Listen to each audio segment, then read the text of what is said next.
Yeah, man. I even heard you in your video. Did you even say that? Hey, Steven, can you check if I have my the Yeah, video on? Oh, good. yeah, yeah, Yeah. totally. Yeah, I've just done it so many times. I've gotten in front of a camera and forgot to hit record, and, it's the worst, you know? Yeah, it is. I know one time too, I earlier on when I was making videos, I made this really long video and I hadn't done that in a bit. And it was 15 minutes long. And then I replay it back to see, oh, how did it turn out? And there's no sound. And I'm like, oh, jeez, my mic was muted the entire time. It was like, it was horrible. Yep. Yeah, man, but those are the growing pains. Like, you definitely gotta figure that out, Yep. and triple checking, quadruple checking, I'm all about that, I get it, man. Oh, yeah. I make videos all the time, but I rarely upload, and I like I mentioned to you the other night in the chat, I'm a Mhm. big deleter. Like, Oh, me I too. second guess myself, I put something out there.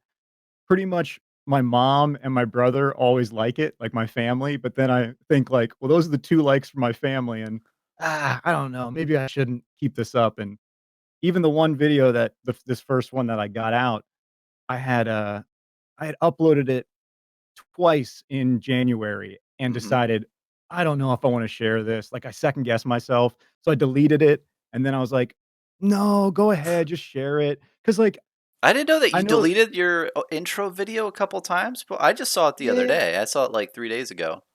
Well, I didn't make it public. I always second guess Mhm. myself. Like, I I knew it was kind of like a weird video. Like, I knew I was kind of being, like, a little strange, but I am kind of a weird guy, and I was just having fun, and Yeah. really it was meant to just say thank you. Like, I can't believe how welcoming this entire community's been. Like, everyone that I've talked to, they helped me understand the game. They've helped me understand, like, the collectability side, the investment side.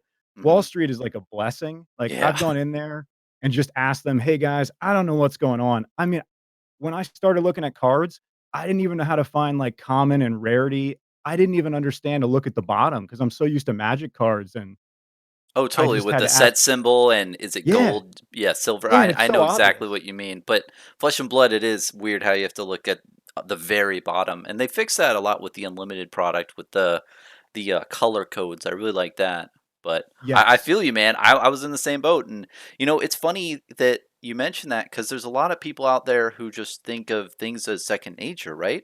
But one of the highest viewed videos I have on my channel is something that I did in the beginning that says, how do you tell a cold foil from a rainbow foil card? That video has like 1,200 views, and it's shot with like the lowest definition iPhone possible. And and it's just a very simple 1.5 minute thing because a lot of people don't know that stuff. And when you're getting in the Dude, game at first, it's hard. I didn't know how to tell the difference for a long ass time before I got the cards. dude, I know exactly what you mean. That's the video. That low quality video is how I understood to tell the difference. Your video, like, Really? you yeah, man, That's there's a lot of crazy. stuff that you've put out that I would be totally lost without you, like, Oh, I appreciate that that. the Welcome to Wraith book, you introduced me to Wall Street, the PDF, you know what I'm Hmm. talking about? Oh, yeah, And, yeah. a Deck Edge, dude, you know? Yeah. Dude, I didn't even know who Rudy was until October of 2020. Really? Yeah, That's like, I've crazy. been playing Magic since 1995, um, that's a whole story in itself, but, like, basically, always got really into it to the point that I was spending all my time and all my money playing, Hmm. and I didn't appreciate back then the collectability and the investment side at all. I was just a player. I Mm. just wanted the good cards, and I was going to tournaments as a kid, and, but anytime I'd play, I'd realize, "Man, I'm putting so much time and money. Maybe I should do something else. Like, maybe I should, get a girlfriend or, like, actually have, like, a real job and, like, not just, like, focus all of my time." And I was flipping cards online too, so I That sounds wasn't cool though, too man. You would go to a bunch of local game store tournaments and stuff and hang out with your yeah. friends there? Yeah, yeah, and when we were in Northern California, my brother and I, he was working at a pizza place, I was doing real estate photography. We had a local, this guy Mike from the local food co-op, and he actually got an official account from Wizards, so even though we didn't have an LGS near us, Mhm. we were able to run events like 15 minutes from our house on the Northern California coast. So, we were doing drafts all the time, and we're always playing, and I was the type of dude who just wanted a certain deck, so I would drop a couple $100 Mhm. and, I didn't always have the money to do it, so then I'd be struggling to pay rent or having to, like, pick up extra hours somewhere, and so I kept dropping it. I kept dropping Magic and coming back to it and getting obsessed with it, and then dropping it, and in 2015, I was like, "Man, I have spent so much time and so much money. I gotta do something else. Like, I gotta start focusing more on photography or videography, just something that pays me so I'm not spending." Yeah. So I dropped Magic, like, hard. Like, I put all my cards away. I stopped playing. I stopped going to tournaments. My brother was so bummed. He's like, Oh, I bet. "Oh, yeah, because 'cause we've been playing since we were kids." He's like, "Can't you just figure out a happy medium where we play on weekends and you don't spend all your money?" And I was like, "Dude, I get obsessed with this specifically, with Magic. I just want all the cards that are tech." And Yeah, because 'cause you'd so, find builds, right? And yeah, then you'd say, "Okay, well, I wanna build this deck. It looks really fun. I've seen people play it." But what with the price tag of the deck, how much would a new deck go for? Like, $400 to $500 or exactly. yeah. Yeah, man. Like, $200 on a deck was that was a normal thing, and Wow. it was almost like anytime I got a paycheck, half or more would go to just get those decks, and the bummer part was, I'm not the best player, but I love playing. Uh, my brother would just he just beat me all the time. So I'd have a $200, $400 deck, and he'd just have whatever his his goblin, like, common deck or whatever, just Uh-huh. wiping me out, just destroying me, and, yeah, so I dropped it in 2015, and this Christmas, he says, well, in October of 2020, he goes, "Hey, man, I don't care what you say, I'm coming to visit at Christmas. Mhm. We're doing a draft of Magic." Like, he's like, "I already bought the box." And I was like, "Dude, if you do this to me, I have to start, like, researching cards and getting back into the game. Even if it's a draft, I wanna know how to Yeah. play." He's getting you back into the the fix, Yep, right? It sounds like a drug. yep. Yeah. Yeah, it is, and it's the Yeah. best drug. It's, like, it's creative, and it's competitive, and it's, it also keeps you connected with an awesome group of people. Mm. So, I, I just I started looking at the internet for the latest sets. I think he got, Throne of Eldraine, I think did I Yep, sound Throne right of there? Eldraine. Yeah, yeah. Um And I started watching just Magic videos, and I came across Rudy in, like, the 2nd video, and I just thought Rudy was great. I was like, "Oh, this is a really fun Totally. guy." He's a Yeah. really cool guy, and what's funny is a lot of people have commented below on his stuff and say, "You know what? I don't even play Magic, I don't know what this is, but I just love hearing you talk." It's just like, Yeah. that's the only reason, and he does command a huge presence. It's He cool. does, man. And he's really informative. Like, just For listening to real. him, even if I didn't have those sets or never got to build those decks, I learned so much, and he keeps entertaining. I know he's goofy. He reminds me of the '90s, which I love. Like, Oh, with the all those friends. visor and Yeah, yeah. yeah. Yeah, man. And, so I like 2nd or 3rd video watching Rudy one morning, Mhm. like, end of October, beginning of November, he talked about Flesh and Blood, and, Oh. man, I didn't know anything about it. I just heard him talk about it, Mhm. and I thought, "Man, that sounds like it's a faster version of Magic." And in Magic, I always play aggro. I love black and I love red. Um, I love being really aggressive, and this game sounded like it was fast and aggressive, and then and then I heard it had ninjas, and I just love ninjas, so I was like, Oh, yeah. "Whoa, are you serious? I can role play as a ninja, and it's gonna be like a fast, intense game on both sides." And, so I just kind of like my FOMO style, I was like, "Alright, how much money do I have? Does everyone have Christmas presents? It's November. Alright, I'm just gonna buy a bunch of cards." And I didn't know what I was doing. I, uh, I ordered 7 boxes of Crew just, like, Nice. instantly. Yep.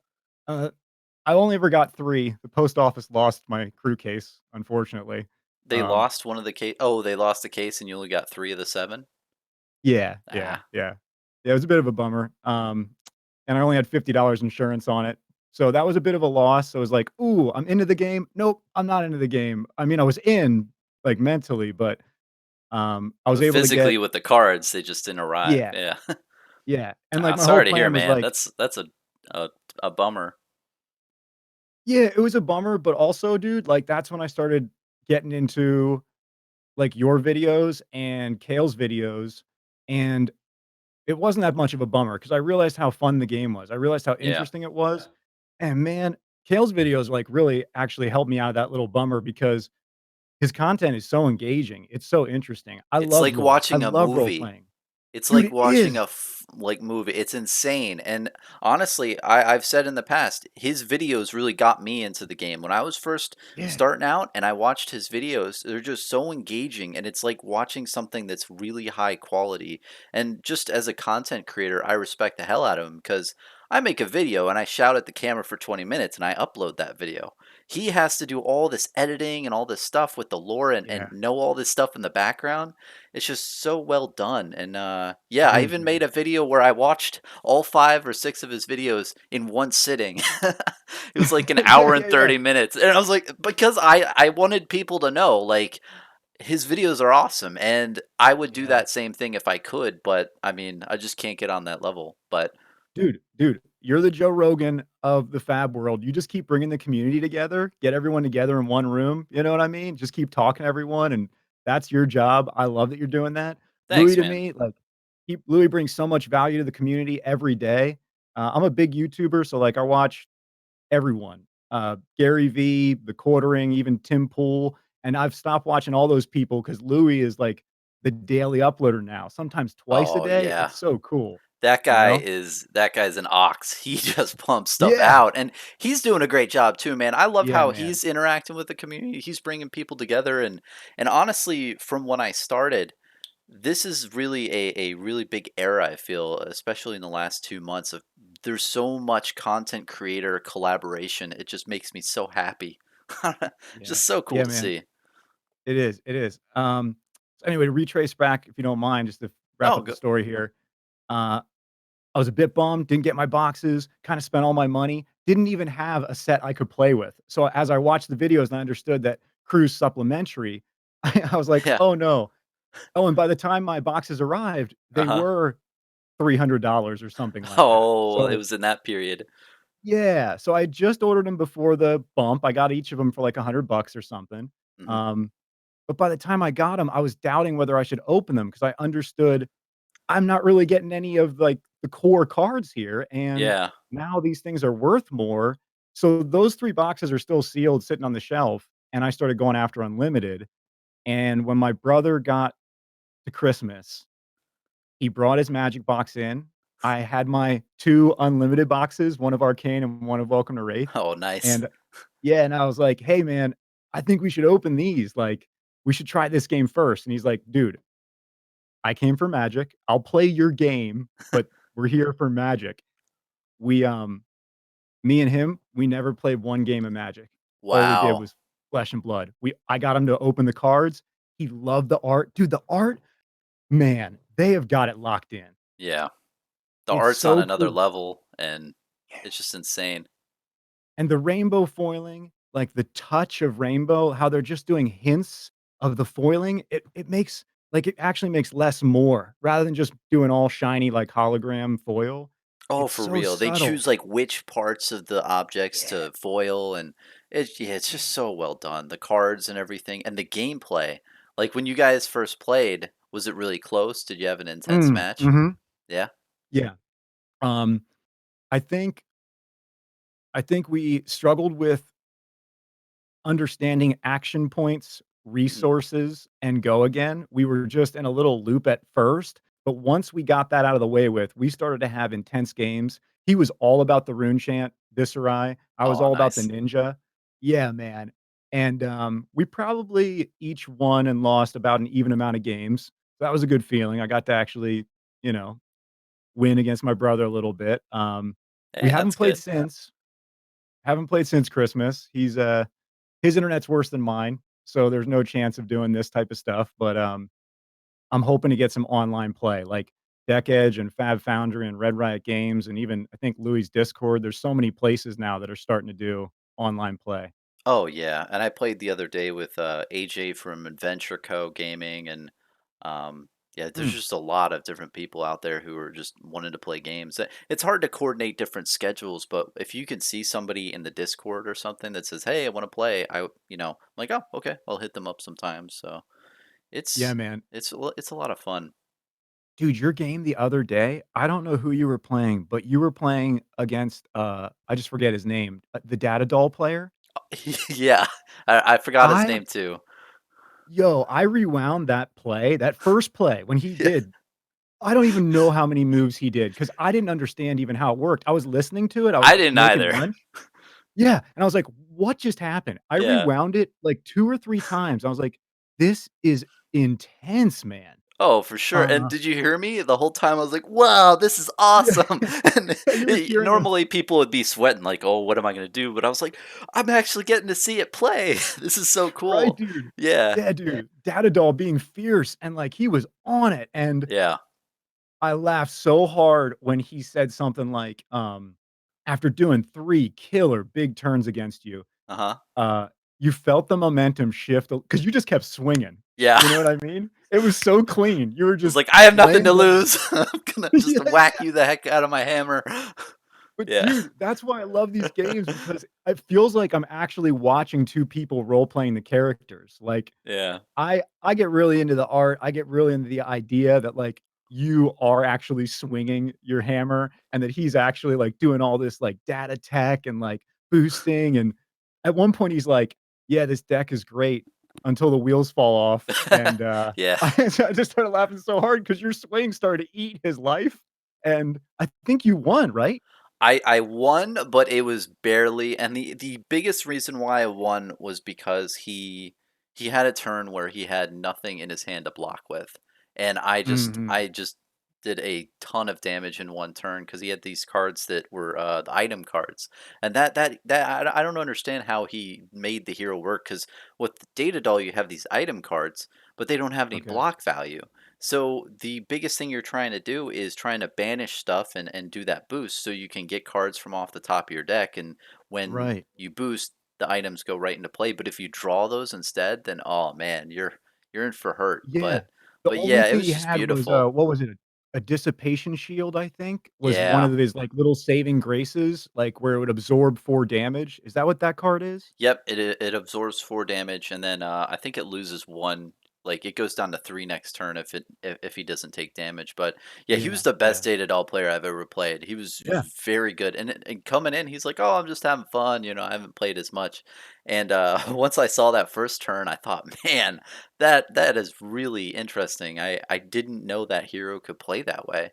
It was just crazy, Me and neither. that's why I like, you know, I'm a very simple person, that's why I like Bravo, man. It's a very simple class, and I feel that a lot of the classes in Welcome to Wrath are more simplistic in a way. I think they're very Yeah. powerful. It's just it's you have to use less brain power in your brain to pull off what they do, which is it's just my thing. So it's like I'm Oh, I usually agree. blocking a bunch of stuff, and I'm like, and he's doing all these crazy things. I'm like, okay, is it my turn? Okay, I swing with my hammer. Done. Yeah. Yeah. So yeah. But then again, you do have to think, you gotta make your plays right when you're defending, just so you can keep swinging, and I Oh, for get that. sure. Like, he's putting so much pressure on you, and you have to choose when to let some of that damage. I couldn't believe how many times he threw 3 damage at you in a turn. So there's a lot of math that you have to deal with just to get back to that clean swing, and, I agree with you, the Welcome to Wraith characters, they're simpler, but this is the genius of Legend Story Studios, like, they brought us in at a level that everyone could get in Mhm. and understand the game, and to that point, uh, my what is it? Sister-in-law? Yeah, Uh-huh. soon to be sister-in-law, she was at just the kitchen table just watching us, Mhm. and she understood the rules of the game. She's never played Magic. She doesn't play card games or anything, and she Wow. was just sitting there asking questions, and I realized, "Man, you got the whole game, like, every question, yes, that's correct, that's right, that's how you block, that's how you attack, reactions." And Wow. at one point, my brother, and my stepbrother, they wanted to play a game of Magic, and same thing, she doesn't know how to play Magic, so she watched them play just a random game. It was the Mhm. only game played all of Christmas, and she turned to me and she goes, "I have no idea what's going on, like, with this Wow. Magic game. I totally get Flesh and Blood." She asked all the right questions. She's like, "I don't even wanna try to understand what's going on." She just got lost. So that That's kinda gave me a huge. yeah, a bit of a perspective from, like, total noob. She got everything with Flesh and Blood, and Magic she didn't even wanna try to figure out, and I just thought that was really cool because Legend Story Studios really made this game so interactive and so easy to understand, but whoa, like, this is just the beginning. Like, as soon as you Yeah, get into Arcane, man, it's a that whole starts to get nother more level. intense. Yeah, and I've never okay, so I've only seen Wizard. I've never played a Wizard, because I've only had these, like, 20 games over Christmas, Mhm. but I'm scared to play Wizard. Like, that Oh, they're looks tough. so It is a yeah, it big looks brain deck, and I played Jason from Outcast Haven a lot, and okay, he, well, a good amount, and it's tough. You in my mind, you really have to keep a lot of cards in your hands at the end of the turn, which you don't normally typically do in the blue pitch value. So you can use your arcane resistant stuff to block their attacks. But if you're not careful, they can do insane combos. Like this one guy, I thought I was finishing him off, right? And he had like 3 health left, and I was attacking him with my hammer, and I was going to kill him, right? And he said, Give me a moment." 5 minutes go by, and then he says, "How much health do you have?" I was like, "I have 16." And I had no cards in hand. And he's like, "Well, I do this, and this is 16 damage. Good game." And I'm like, "What the? no way, What is this?" no It's just, way. and what I've learned from that is you cannot dump hand as much as at all. You should not dump hand because if you do, their attack goes in first. So even though you might be killing them, they play at instant Oh, speed, so they'll get you out. But it was insane, and the reason why that happens is if a attack lands for them, it has these abilities where your next attack does extra damage depending on how much your first attack hit. So if you beef okay. up your first attack hit for 4, then your next attack's doing 7, and then Whoa. the next attack, he has that Kano thing where it does as much arcane damage as the opponent's hit this turn. So you just get Oh, insane stuff. Insane. wow. That's what's going on. That's why I'm Yeah. seeing these guys. Yeah, you just said it because 'cause I've seen these turns, these 15, 16 wipeout turns that I'm just like, What Yeah. happened? Oh my god, that scares the hell out of me. I can't wait to play it, but also I and again, the role playing thing, I'm afraid of a wizard right now, Yeah. a fictional character. I'm afraid, like, that's in my nightmares. I know that that's gonna be hard because Arcane was tough enough. Johnny kept just my brother Johnny, he just kept stacking the rune chance, and while I'm doing Kadachi, Kadachi, Kadachi, I think I'm get and he just I look at his rune chance, I'm like, "Oh, no, the game's over. Um, you have all the rune chance, your next turn is that's it." Hey, Yeah. let me ask you something, Yeah, sure. that I didn't get an answer on this. So when you have like, it's gonna make me sound like such an amateur, but Nah, man. I'm learning I'm new to too. the game. Okay, cool. When you've got rune, when you've got protection, when you've got like your null hood or whatever, Hmm. and you've got like, pitch to block arcane damage, can you Hmm. only pitch 1 if it says 1 and only pitch 2 if it says 2? So here's the thing that's kind of interesting. Kano, right? Uh, I believe I believe something to answer your question is Kano when you attack when he attacks you with like let's say 3 damage, you can only pitch, 1 for each thing. So if let's say you have a boot, a null room boot, hood, and gloves, you Yeah, can pitch like a 3 pitch card, and that blocks for 3 of that damage. But if he has like a 4 damage card, right, arcane damage, you can only block 3 if you have 3 null rune. You can't got block it. that last one. But Viserai is completely different. So let's say Viserai attacks you and he has 9 rune chance coming at you.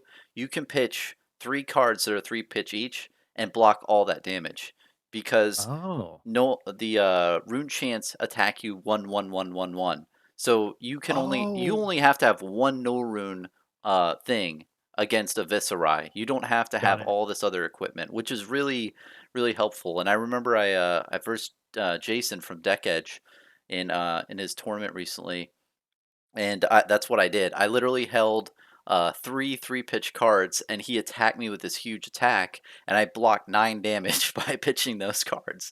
And Dude. yeah, it was a close game, and I've gotten pretty lucky on a lot of my games with Bravo getting crippling crush, but yeah, that rune Thanks for damage clearing is that like up. that. Yeah, I think that Yeah. answers what you're saying, right?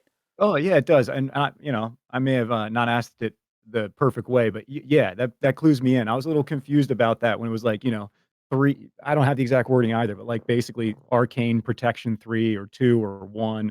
that makes it totally clear. The 1/1/1 with the Viserai as opposed to, like, the Kano coming in with a bunch of it instantly.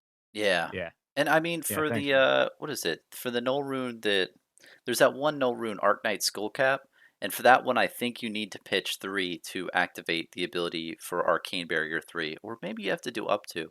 Honestly, I'm still learning that part of the game Okay. too. Hey. Yeah, yeah, all good, man. That's just why I wanna play more. I just wanna get more games in and, figure all that out. Oh yeah.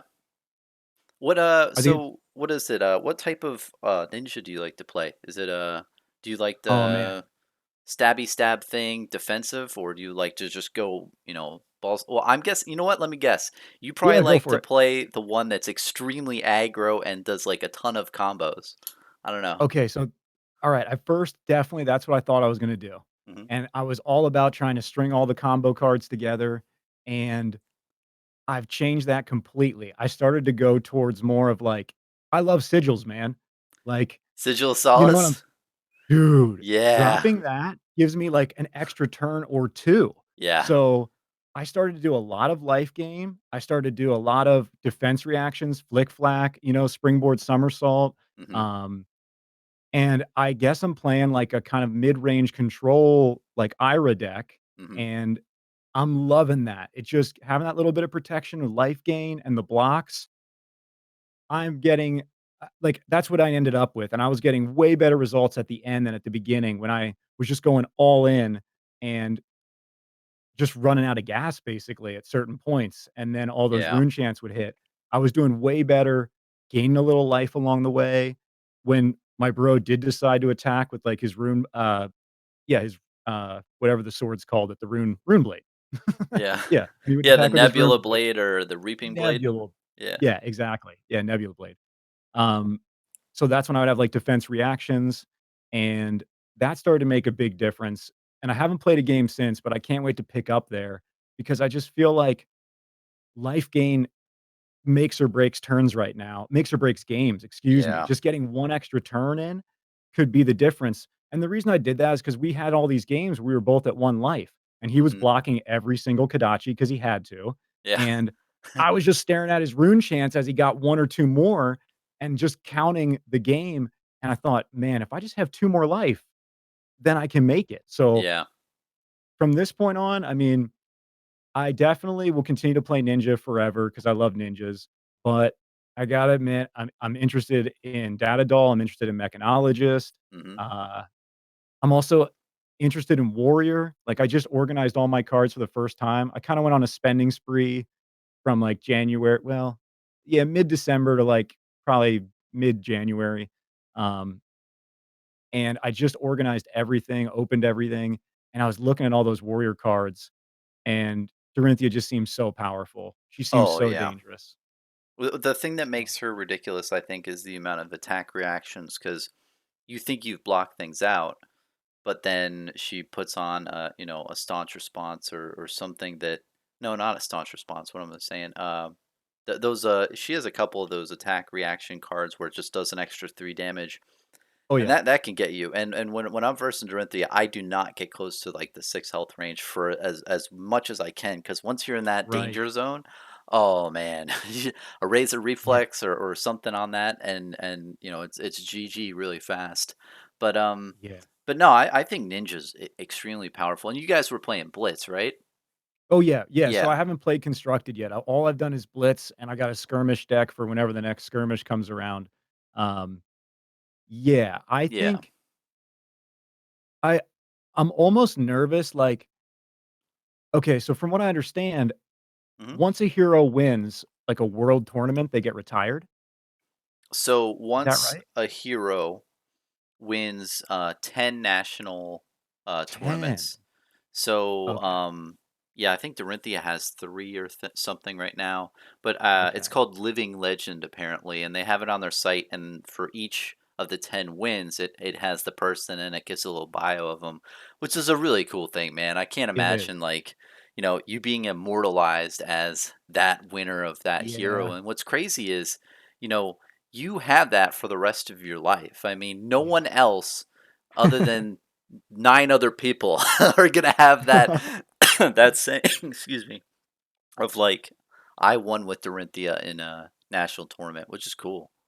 Yeah, man, that's really special. Gosh, they're doing so many things that just feel unique, like, I Yeah. mean, back to the cold foils, I I never even when I was a kid in the '90s, they had these, like, holographic what you could kinda consider was, like, kind of a cold foiling, and Mhm. then they got into more of the colorful rainbow foiling, and I just never thought, "Why would we go back to almost like a black and white silver foil when we have all these colors?" Mhm. But it's actually even more special. Again, this, like, subtlety. It feels to me like I tried to get all the original weapons, the promo weapons, I have all those in cold foil, Mhm. and it feels like I'm holding weapons. Like, Yeah. I know it's a card, but it feels like it's metal. It feels like it's dangerous, and it's the fact that you can put them in those great magnet cases and have them fully protected, I need to get some of and those. Those look really yeah, good. You have some of yeah, those? yeah, Fab Foundry's got them for, like, I think $2, on his site, which is a great deal. The little magnetic ones with, like, the gold magnet, which I think the color looks really cool, and, I looked around, I couldn't find them any cheaper unless you bought, like, 500 to 1,000 or something. Oh, Um, wow. Yeah, I need so to pick some of those up. Some people have them, and like it's really yeah, perfect for the equipment, like you said. And you're right. yeah, it is. When you're holding a cold foil card, it just feels special. And It maybe that's does. just because I've been looking at them and I know the prices of all of them. But I don't know if it's that, man. It might be that it's just very unique looking. And personally though, I like the rainbow foils a little bit better. I think they Oh, both I look get that. very beautiful. But if you've looked at like an enlightened strike with all that Yeah, the color in man. the background. Oh, man. Dude, I know. Or just like, oh, man, what is it? The oh, man. It's a ninja card where he's kneeing the head off the person, Oh, and there's yeah. Uh, blood yeah, that's he's, like, red foiled. decapitating him, right? I forgot Yes. for the life of me, I can't Rising remember. knee or something, that's not it. It's one other It's the one blackout. after that, I think. It's Yeah, yeah, Rising New yeah. Thrust into I don't know. Whatever it is, but you know what I'm talking about? Like, they just kissed the blood with this red foiling, and I know what you mean, like, the cold foils to me, I like them best with the weapons and the armor because it Mhm. actually feels like I'm holding I know it's cardboard, but I really get into the role playing thing, and I just, like, imagine, like, wow, this feels like weapons, especially in, like, the little cases, the magnetic cases. It feels like you have an armory and you're laying Yeah. out your hero and you're becoming this person, uh, but I agree. The rainbow foiling is so cool. Oh, I'll tell you a little story here, Yeah. so we opened our packs at Christmas. Mhm. We only had 2 boxes to open, and my brother and I have always gone back and forth. We tease each other. He says that he believes in the booster gods, so Uh-huh. he prays to them. He'll light a candle. That's why I love Cobra Pearl because he rips up those baubles to the booster gods. Oh, yeah. He's Yeah, awesome. he is, dude. Dude, Yeah. he's awesome. He's I so love much when he fun. says curls for the girls, and yeah, that Yeah. guy's a legend. Yep, squats for the thoughts. Yeah, It's squats for the so much thoughts. fun. Yeah. He's found his own little thing, and I love it, dude. He's so positive. So, yeah, when he ripped up those foils I mean, those baubles, I was like, "Oh, that's too funny." He even said once, like, "To the booster gods," and, Orange Jesus, right? That's what I yes. remember they said it, what is it, in a couple MMOs I played. RNGesus, dude, that's Yeah. awesome. Yep. So my brother says to me, "Are you gonna open all these packs yourself? Mhm. Like, they're your packs, you bought them, or do you want help?" And I was like, "Oh, no, I want help. You're half of this, and you have a connection with the booster gods." So on the 3rd pack, he opened a rainbow, heart of, Heart of geez. Fandale? That's Yeah, crazy. yes. And he casually turns to me and he goes, "Hey, man, is this anything?" Because it was his first, like, rainbow foil that he caught his eye, and I was like, "I can't believe you just pulled that. What is going on? We're not supposed to get that for, like, 40 boxes. Like, that's not fair." That's so I got really excited, Mhm. put that away, put that in a That's hard epic, case. man. Yeah, put that in Yep, that magnetic case and yep, yeah. and then this is where it gets really silly, so then this is not my box. Mhm, He, uh, he got an arcane box, like, a week after we hung out. It mhm. was his first box on his own when he got back to California, and I was like, "Dude, record it. I wanna see, what you get." 3rd pack in, he gets the Arc Knight Shard Rainbow Oh, Foil. man. The 3rd I'm like, "What pack is" each time? That's Yes, crazy. yes. I was like, "What is even What's his happening?" process for anyone who wants to know? Yeah, that's what he lights a candle, he burns Yeah, incense away from the cards because he doesn't want anything, like, getting on the cards, that but he, makes like sense. yep, and he says, basically, "Booster gods, bless me." He's been doing this shit for, like, decades, and I always make fun of him, like, "You're being so ridiculous. You like, don't get smoke near my cards." Like, I don't want anything, but, he's got great pulls, so, yeah. Hey, you can't complain about success, I guess. That's insane. No. That's really good Yeah, pulls. I mean, yeah, what's great too is the design of those cards is they look absolutely beautiful, and for I know. collectors, it's just a huge thing. I mean, it's something out of Avengers Affinity War. It's one of those little gems or Dude, whatever, right? And it's an it's infinity stone, it's so yeah, special. it's infinity. It, It it is. looks really special, but in the actual gameplay, those cards aren't as good, which I love. And the only I card I know. think that's really good is the one for Kano, the serpent's necklace, the The Eye of Eye of Ophidia? No. Ophidia. Yeah. Okay, But yeah, other yeah, than totally. that, the other ones really don't need to be had to play the game, which is such a good. It's a good mix, man. It is, man, it's really smart. You don't have to have the biggest cards to play the game, and in fact, you're right, they might even slow you down. So Yep. it's really a cool collector's item. Again, it's a piece of cardboard that actually feels like you're holding, like, a stone. It's Yeah. so cool. Have you seen, FABManiac? Did you catch that YouTube channel? No, I haven't. What's he all Okay, about?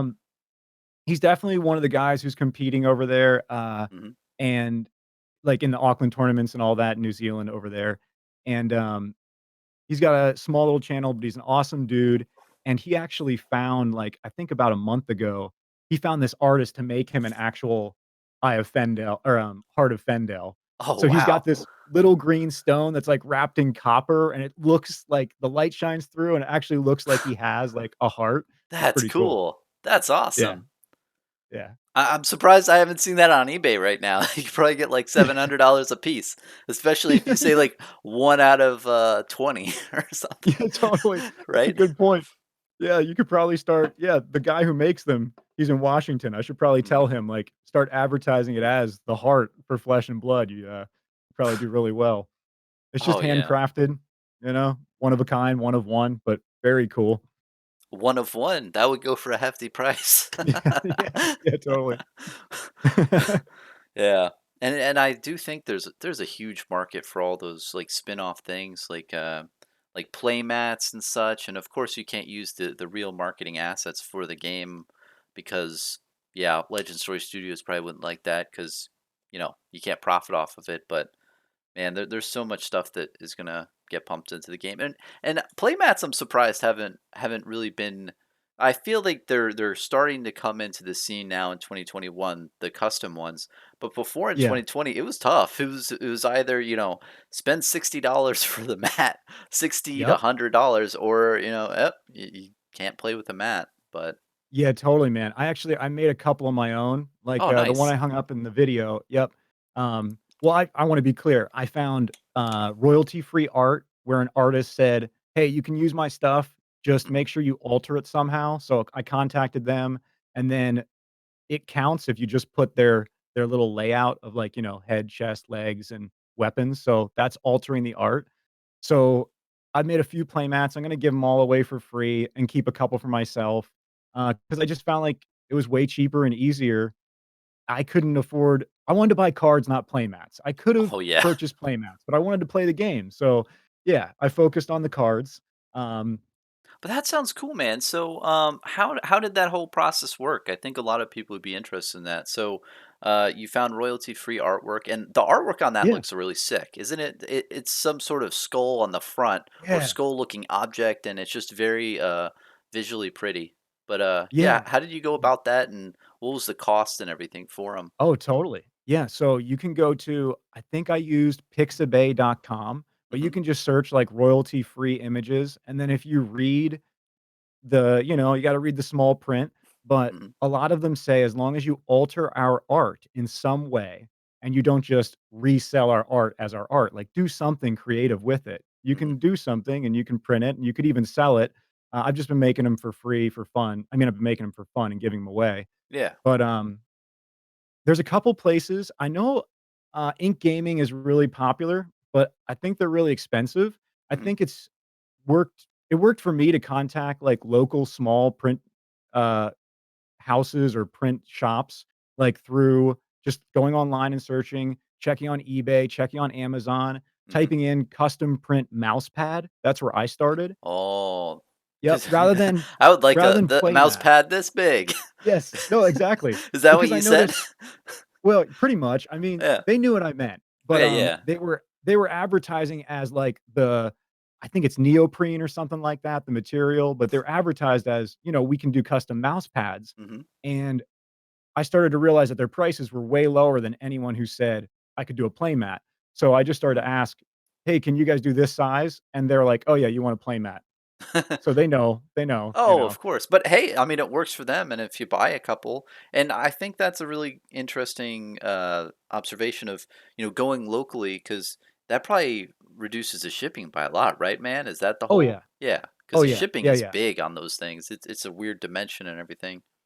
Yeah, and actually, I'm in contact with one place right now where if I order and pay, they'll ship it to someone. So, like, when I wanted to ship one to my brother, I can just like, I don't even need to, like, bring it home and ship it. I can just say, Oh wow. "Hey, guys," yeah, just I think it cost me somewhere between 15 and 20 bucks, which is a great price to make a custom playmat. And Legend Story Studios gives you all the formats. Like, you can go on their site and you can get all the nice boxes with weapons and hero.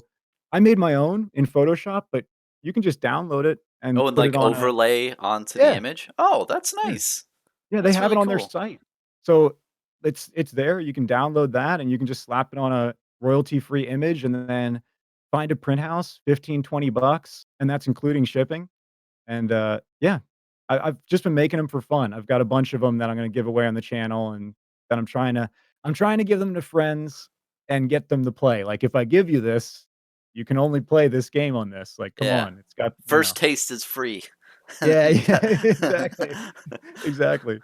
But it's Totally, good man. because that does get people into the game, and having, playmats out there that are around $20, I mean, that's huge. Because $20 seems like an average price, that Oh, seems like a dude. good price for something like that. Because essentially it is an overextended, mouse pad, but the artwork on some of those things are just beautiful, and the one I that you mean, had in the back, yeah. that looks really cool, man. It's a cool image. Thanks, dude. Thanks, man. Let's talk about your channel, man. So, Okay, alright. and let me paint a picture here. Is Okay. I came to your channel, I think it was 3 days ago, right? And I randomly saw your video. I don't know why I clicked, but I clicked on it. It looked really interesting at first, and so I'm watching it, right? And in the beginning, you do the beer thing where you open the beer, and I was like, what is this guy doing? It's like the session blood. Is he Yeah. mimicking that? And I just Yeah, didn't yeah. get it for like the first like minute in, I think. But then after a while, I noticed, oh my gosh, this guy is playing an homage to all the content creators out there. And it was just after that moment, I was just so encapsulated. And then once you got to the bins, I just completely lost it. I was like, oh my gosh, I'm here. And I just Yeah, dude. I love that so much, man. And Thanks, man. yeah, I think since then I've watched it maybe 5 or 6 other times Oh my after that. gosh. Honestly, man, Thanks, it's dude. yeah, and I don't know. I just loved it. It was just so well done. And I made an intro video earlier on my channel, but I didn't really have too much going on. I was the typical like, hey, this is me type thing, but the way you made that is just brilliant. I'm so happy you uploaded it Oh, too. You thanks, were dude. thinking of deleting it? Well, I just get nervous, man, because I don't want I people to know. think I'm making fun of them, and I don't want people to be like, "Who's this weirdo who's trying to, like, move in?" But that didn't happen. Everyone was awesome. Everyone was like, kinda like you said, like, Kale said that. Even DeadSummer connected with me, and he was Mhm. like, "Hey, I was confused at first, but, like, awesome stuff, man." Which was just like, wow, that was really heartwarming to hear, like, that type of encouragement. And, and I am a bit of a weird guy. Like, I literally live in my grandma's basement, so I'm that guy. Uh Not to go off subject, but why I kinda fell in love with Rudy is, like, I literally eat 2 tacos every day, Oh, and I that's live in my awesome. grandma's basement. So I'm like, "Oh my god." I'm I feel like I'm the guy that I'm the Timmy, basically. I'm like the real life Timmy in the basement with the cards and the tacos. Yeah, Um, no, I'm pretty weird too, man, in life, and yeah. it's cool to No no, no, Bronson, no Bronson, huh? you're the normal guy. You're the Oh, yeah. Oh, normal. thank you. Yes, I dude. have to keep up appearances You to gotta keep all that the yeah, normies out there. I'm one of don't you let them slip through guys. the cracks, I right. can't slip through, but Dude, when you changed your background, that's uh-huh. what made me actually post the video, for Really? real. Yeah, Thanks, because man. I was going back and forth. Like, I shot it somewhere in, like, mid-January, and I always second guess myself, and I'm always making videos, and I'm rarely, like I said, my mom and my brother always like my videos, Mhm, but, like, I don't really I rarely connect with people, and that's cool, that's whatever. I mean, I like this a lot better, but I thought, when you change your background, my video is still up on my channel, it was unlisted, and I was even saying to my brother, like, "Hey, man, watch this. What do you think?" And he's like, "Dude, you're just being your weird self. Like, you can do that, and you can also be serious or sincere. Like, just do it. Just don't overthink it. Don't yeah. think yourself out of it." And then I watched a video where you change your background. It was the first one. I think it was I don't remember what the topic was, but I felt a Corporate little bit focus. yes, yes, Yeah, yes. And I felt it was your channel update one. I felt like a little bit of a nervous, like, "Oh boy, if I don't post this now, if I wait like another 2 weeks or 2 months mhm, or this is my chance to, like, share it and have people get the bin thing and the joke and all the references," and so I just kinda let it out there, and then the feedback, like, the past, like, 2 or 3 days has just been amazing, like, connecting with everyone and all the shout outs, and dude, there's so many more people that I didn't get to shout out, that I didn't get to, like, somehow fit in. This mhm. community is so awesome, like, I've just been so stoked to have so much entertainment, and everyone is so informative. So I just wanted to start by saying thank you, basically, like, my little weird way of being like, "This community is so cool," and, uh, the first the first people that I really got into, like I said, was you. After Rudy introduced the game, it was your channel and DeadSummer, and then, uh, Red Zone Rogue, which is that's why in the beginning I talk about, like, getting in the zone, Yeah. and I wish I had a big beard, like yeah, I'm just I referencing wish I had a big beard like a rogue so I yeah, could wear these yeah, glasses. I watch the vid yeah. so much, man. And no, that You get it. man, that's so heartwarming, man. I really hope a lot of people understand that is the pond is never full. Like Oh, for that's so content cool, man. creators, please, like, I really hope a lot more come in. There will never be a time in life where there's enough YouTube content creators or any content creators at all. I mean, I hope so many more people, and I know a lot more will join, but I just want as many as possible to come Yeah, in, man. man. Because, content creating is marketing. When we make Yeah, videos, the more people who make videos or do blogs or whatnot, it just gets more people in the game. And no, it's just cool to hear yeah, you say that because that's why I do say I'm a normal guy in a normal room. I've said that in the past is that I want people to see that hey, I'm just a normal guy. Anyone can do this. It's not like you have to yeah, have man. any typical thing, but I'm still Y getting better. I mean, I first started out and you've commented I think we've talked about this over chat is that, I've made like a ton more videos than I actually have, kept up. I've yeah, deleted a ton because, in the beginning it was hard to do this. I don't really have too much of a background at all. I just, and it took me a while to be able to talk for a prolonged period of time about certain subjects. But me loving flesh and blood, I can now just go on and on about yeah. a bunch of different stuff. But then that's really what encapsulated me about when I saw your intro video is that it was just so well done. I mean, you prepared so well for all the things, and you acted it out like it so brilliantly. And I know you probably look back on it like I look at some of my videos, I'm like, "Oh, I shouldn't have said this or that, or I stuttered here," but I didn't see Right. any of that at all, and it was just I don't know, it was just it was really cool. Thanks, dude. I was watching all you guys, Uh-huh. and, I have all these, like, whiteboards and, like, dry erase markers all around my house always. Like, my refrigerator is covered in notes, and so are, like, all my dry erase boards. So, like, Uh-huh. anytime I have an idea, I just write it down, and I started watching you around, like, end of October, and by the beginning of January, I just had all these little ideas, like, things that I liked Mhm. about everyone's channel, and one day I was like, "Man, you know what? I should just get up and just talk about everyone's channel in front of the camera. Just be weird, but also just mention everyone I can in one place." And since I eat tacos every night, I was like, "And I'll just make my dinner and just won't eat it until after the video. Yeah. Uh, Yeah, for the so Rudy thing, yeah, right? Yeah. yeah, I yeah, got yeah, that yeah, thing yeah. then. Yeah. Yeah, I thought Rudy would be the last one. And then I'm an editor, like, naturally, like, I used to get paid to edit, but I didn't enjoy editing, I didn't like driving to a facility and Mhm. having someone over my shoulder and them telling me, "Edit here, edit here, edit here, edit here." I do like doing it at home, and I like working for other people if I'm in charge of the creative stuff and working with other people. Mhm. I just like making the edits rather than just being like a machine pusher for someone.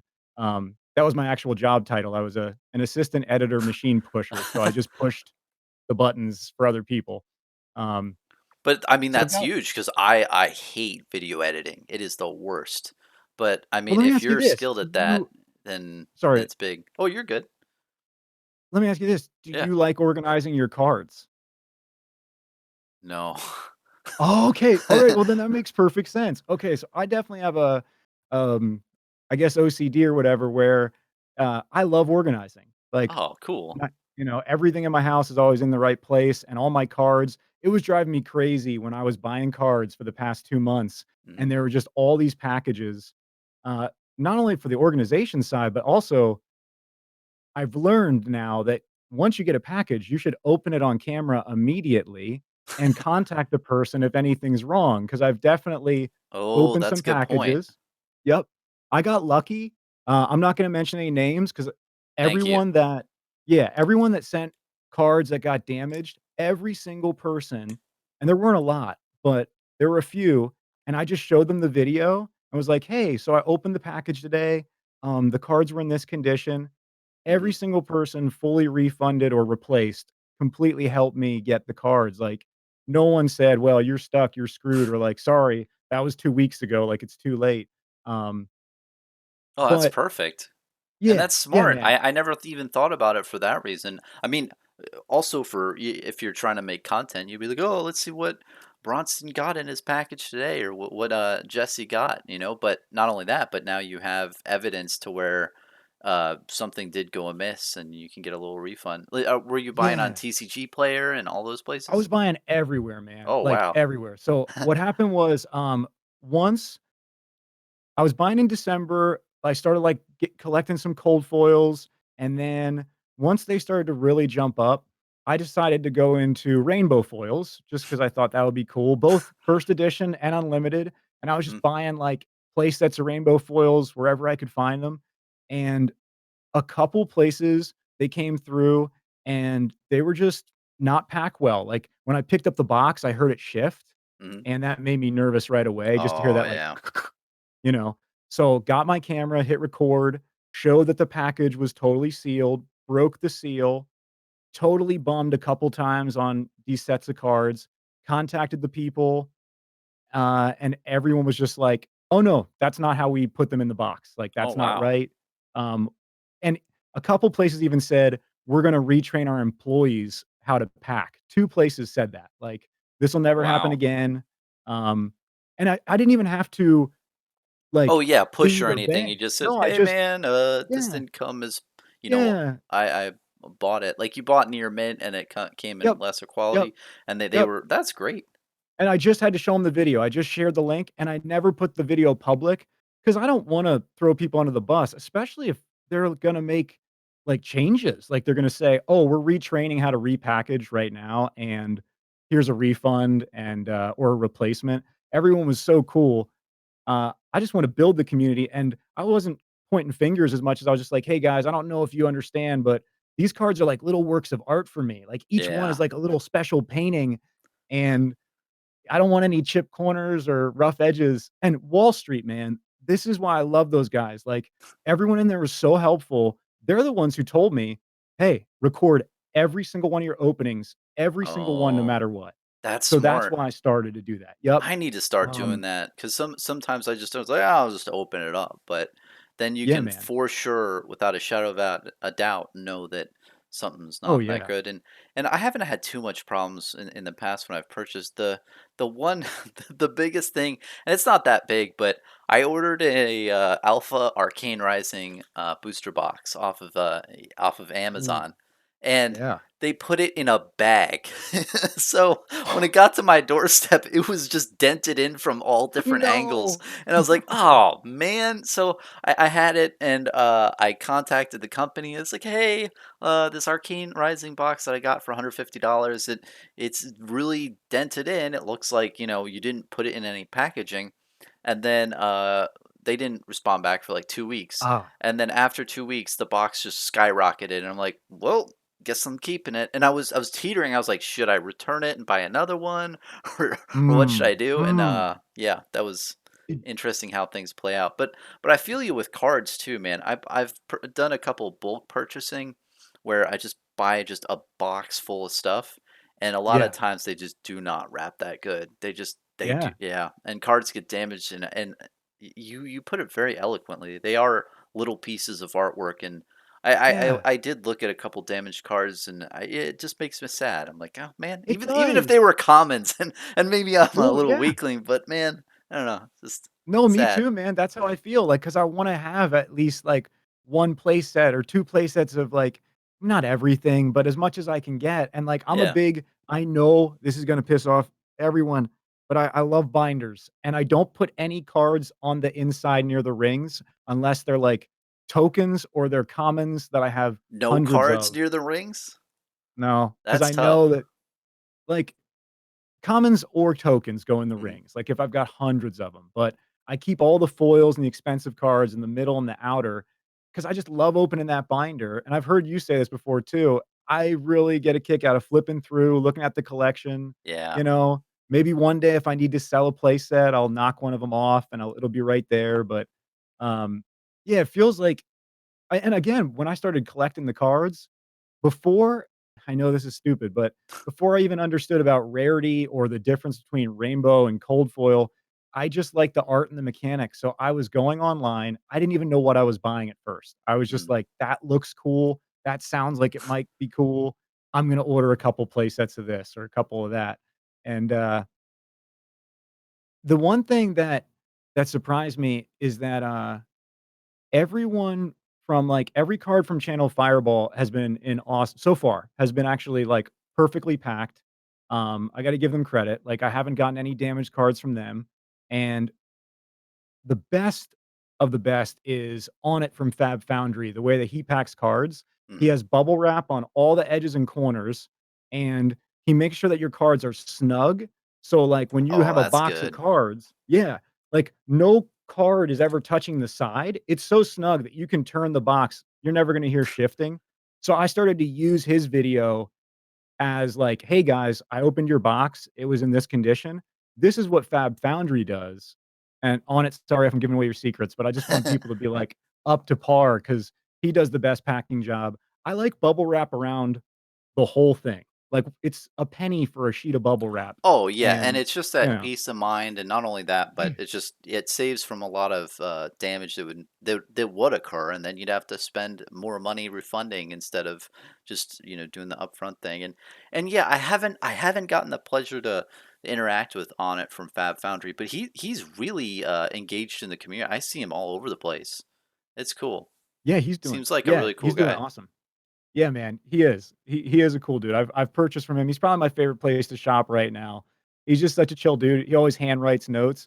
Oh, and also, who is it? I think it's Bill from Reaper Games. I'm Yeah, pretty Bill sure. Bill from Reaper Games, he's a cool guy too. Dude, he is so cool. He had Arcane cases in, like a month or so ago, and Uh-huh. this is the exact same week when Ira maybe not a month ago, a few weeks ago. It feels like time's going faster. And slower. It's like Monarch get here, but also I can't believe like, it's, like, so weird. That's so true, Um, it's a weird time period. yeah, yeah, fast and slow. So, whenever the Ira decks were shooting through the roof, um, it was the day before Rudy made his video about the Ira decks. I contacted Bill and I said, "Hey, man, I saw you had a case of Arcane in. I just bought one, and I don't expect this, but would you happen to have, like, an Ira deck in Mhm. stock?" And I figured he would charge me. He puts 2 in there for free the day Yep, before. He could have preach it, gone man. on he could have sold them for 50 bucks a pop on eBay. Yep. No, I did not expect that. I thought he would say, "Yeah, we got them in stock. They're 50, 60 bucks." He puts 2 in. for He did the free, and he said, same thing for me. I bought a "What the heck? crew, case, and he put 2 Iridex in there, just free of Whoa, charge, and at the time, they were going for $20 each, and I was just like, "Wow, that is what? so nice." I mean, Yeah, dude." yeah, and a lot of people were worried because like, when Crew was going up, they were like, "Oh, what's Bill doing with the stock he's getting?" But, no, overall, man, Bill and back in the day too, he was interacting with the community so much, and he's a really nice guy, and I don't know if you felt this too, but I wasn't really into much of, the Magic: The Gathering shops. I would mainly go to TCG Player, but in this game, it's really ridiculous how you really know the person behind the shop. Did you ever Yeah. get that in anything else? Okay, so no, I've never experienced this ever, It's and that's insane. I one of the reasons I had to make that video, or I had to start making videos, and Mhm. and that would just happened to be the first one, and I realized I had to just get something out there, was because I actually felt like I was, even though I know we don't know each other, like, none of us really know each other, I Yeah. felt like I was making friends, and I was Yeah, like, yeah. "Oh, wow," like, I want everybody to know me like I feel like I'm getting to know all you, Yeah. and even down to the shop owners, and then it's like it's even another layer when you have people like, uh, like Bill and, like, Jason from Deck Edge and, like, On It from Yep. Fab Foundry and even Mitch. Red, yeah, Mitch from Midtown Merchant, dude, and he's doing the live streams with Louis. Yep. Oh my gosh. Mitch is such a good guy, dude. I'm going off track, but, No, he's amazing, also and he's my he's favorite place to go for singles. I get it. He's just such a down to earth and very ethical person, and him and Jason in particular, they have really the same drive of wanting to get affordable product into people's hands. And, a Yeah. lot of times places say things like that. They have this nice slogan and thing, but I've talked to both of them in depth, and I really feel that from both of them. It's like I do too. they want that no matter what. And there's a I lot of also moral feel and ethical dilemmas, but yeah. yes, that's kinda what I was gonna say. I Yeah. actually feel for them. I feel that from them, Yeah. but I also am like, "How do you solve these issues?" I And don't know. today, dude, before we got on the call, Yeah. I was I had watched your Mitch interview, your most recent one, Hmm. and while he was saying to you, like, "So, like, what do I do, Bronson? Like, let me give you the situation." Yeah. And I was like, "Whoa, what do you do?" So I started to look up, and there's no this is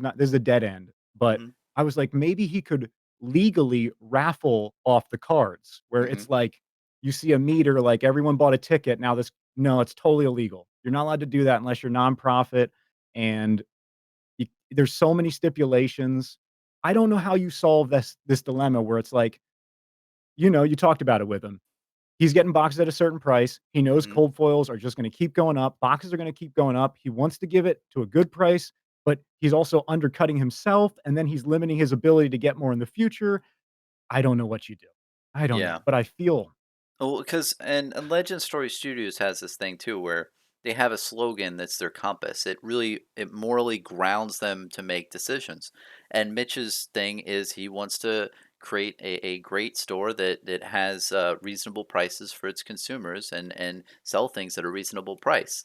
Well, when he gets cold foil cards, you can't sell those for a he reasonable can't. price, because if you do, literally, there's going to be just one whale or just one, Yep. mid-sized to large dolphin that's literally just going to buy his whole store out and get all the cold Yeah. foils, and then nobody else is going to get them. So, Yeah, and honestly, I all that think that that person is gonna do is jack up the price. exactly. So honestly, I think they should do whatever they want with them. The cold foils are Me for too. investors and collectors, and I hope he in particular gets as much money as he can out of those, no Yep. matter what, if he sells at the front end or the back end. Because my take is, if he can maximize profits from cold foils, he can take the profits that he gets from those and puts them into reducing the cost to the unlimited product. And I Yes. think that is the perfect blend. And people need to understand that even though he's selling those at a regular higher price than everything else, and that technically isn't affordable for the player. But cold foil cards are not for players in my mind. They're for the investor group. You can just Dude, wait a couple weeks and you're gonna get them in unlimited. But it just as a store for everything he's done in the community, the cold foils, you need to give it to him. And yeah, I don't know. yeah. Yeah, I know what you mean, and I agree with that, and And it's hard to I say assume though, but, Right, dude, I was about to say, I assume that just by me agreeing and repeating what you're saying, this is gonna sting some people. yeah, I get it, but I think you're right, and I hadn't thought of it like that. I think the cold foils are for the collectors, and the lucky dolphin who maybe pulls one and gets one and, great, but if you let Mitch take the cold foil and maximize that cost, then he can yep, help you out with all the other cards in the collection. He can help so many more people if he can just lock that in, and I think he needs to. I think these guys don't yeah, wanna sell themselves short. Like, I understand why Team Covenant bumped up their price a little bit. It's still the best deal out there, yeah, and they're just trying to secure more. They're trying to grow the game, and we don't want these little guys who we're becoming friends with, who are giving us such great deals, and we don't want them to go away. We want them to, like, set this foundation that we can all build upon. So we need to make sure that they're stable first, kinda like put on your own mask and then put on everyone else's. yeah. Yeah, man. Well, and the thing that I don't understand is with, like, the thing what you said with Bill, when you have the Iris starter decks or the cold foil promo cards or any of these Yeah. types of things that the chest that, what is the chest thing called for the tournaments that stores get? I mean, you have Oh, the all these armory kit. the armory kit, thank you. I always forget the name Yeah. of that thing. Dude, But I forget the name of everything. It's yeah. alright. When I you got have that one. yeah, when when you have all that stuff that's worth, like, a lot of money and you're a store and you're like, "Well, how am I gonna pay rent or how am I gonna pay my expenses?" And you have all these $20 to $50 bills lying around that you're told need to be given out. I cannot imagine being a store owner and I being know. that way, especially with the Monarch First Edition product. It's like, "Here are these gold bricks. Please sell these Oh, gold bricks man. for, the price of, tin." And it's like Right. I just and I know stores need to do the right thing in the moment because they need to inspire confidence with the customers and everything. Yeah. And Yeah. I get that point, but I think it's anyway, the good point of it is I'm not a store and I and know. Dude. Mitch is a smart guy, he'll figure it out, and Jason is He too, and is. all those Yep. guys are Yep. really smart. They'll, Yep. they'll know what to do, but Yep, they're rooting for them, and if they need to raise their prices a little bit, I'll either be happy to pay if I have the money, or I'll just drop down to the unlimited. Like, my rainbow foils, I have, like, 10 cold foils that are just promos, mhm. and then everything else I have mostly unlimited, and then some first edition rainbow, a little bit. Most of those got damaged, but I just love the game, and I love the card, and, like, I'm not gonna be personally, I'll just speak for myself, I'm Mhm. not gonna be upset if I never get a cold foil again. Oh I'm yeah. not. I mean, as long as I can keep playing the game and keep building and meeting great people and connecting, the game is the most important thing to me. Everything else is just this super bonus.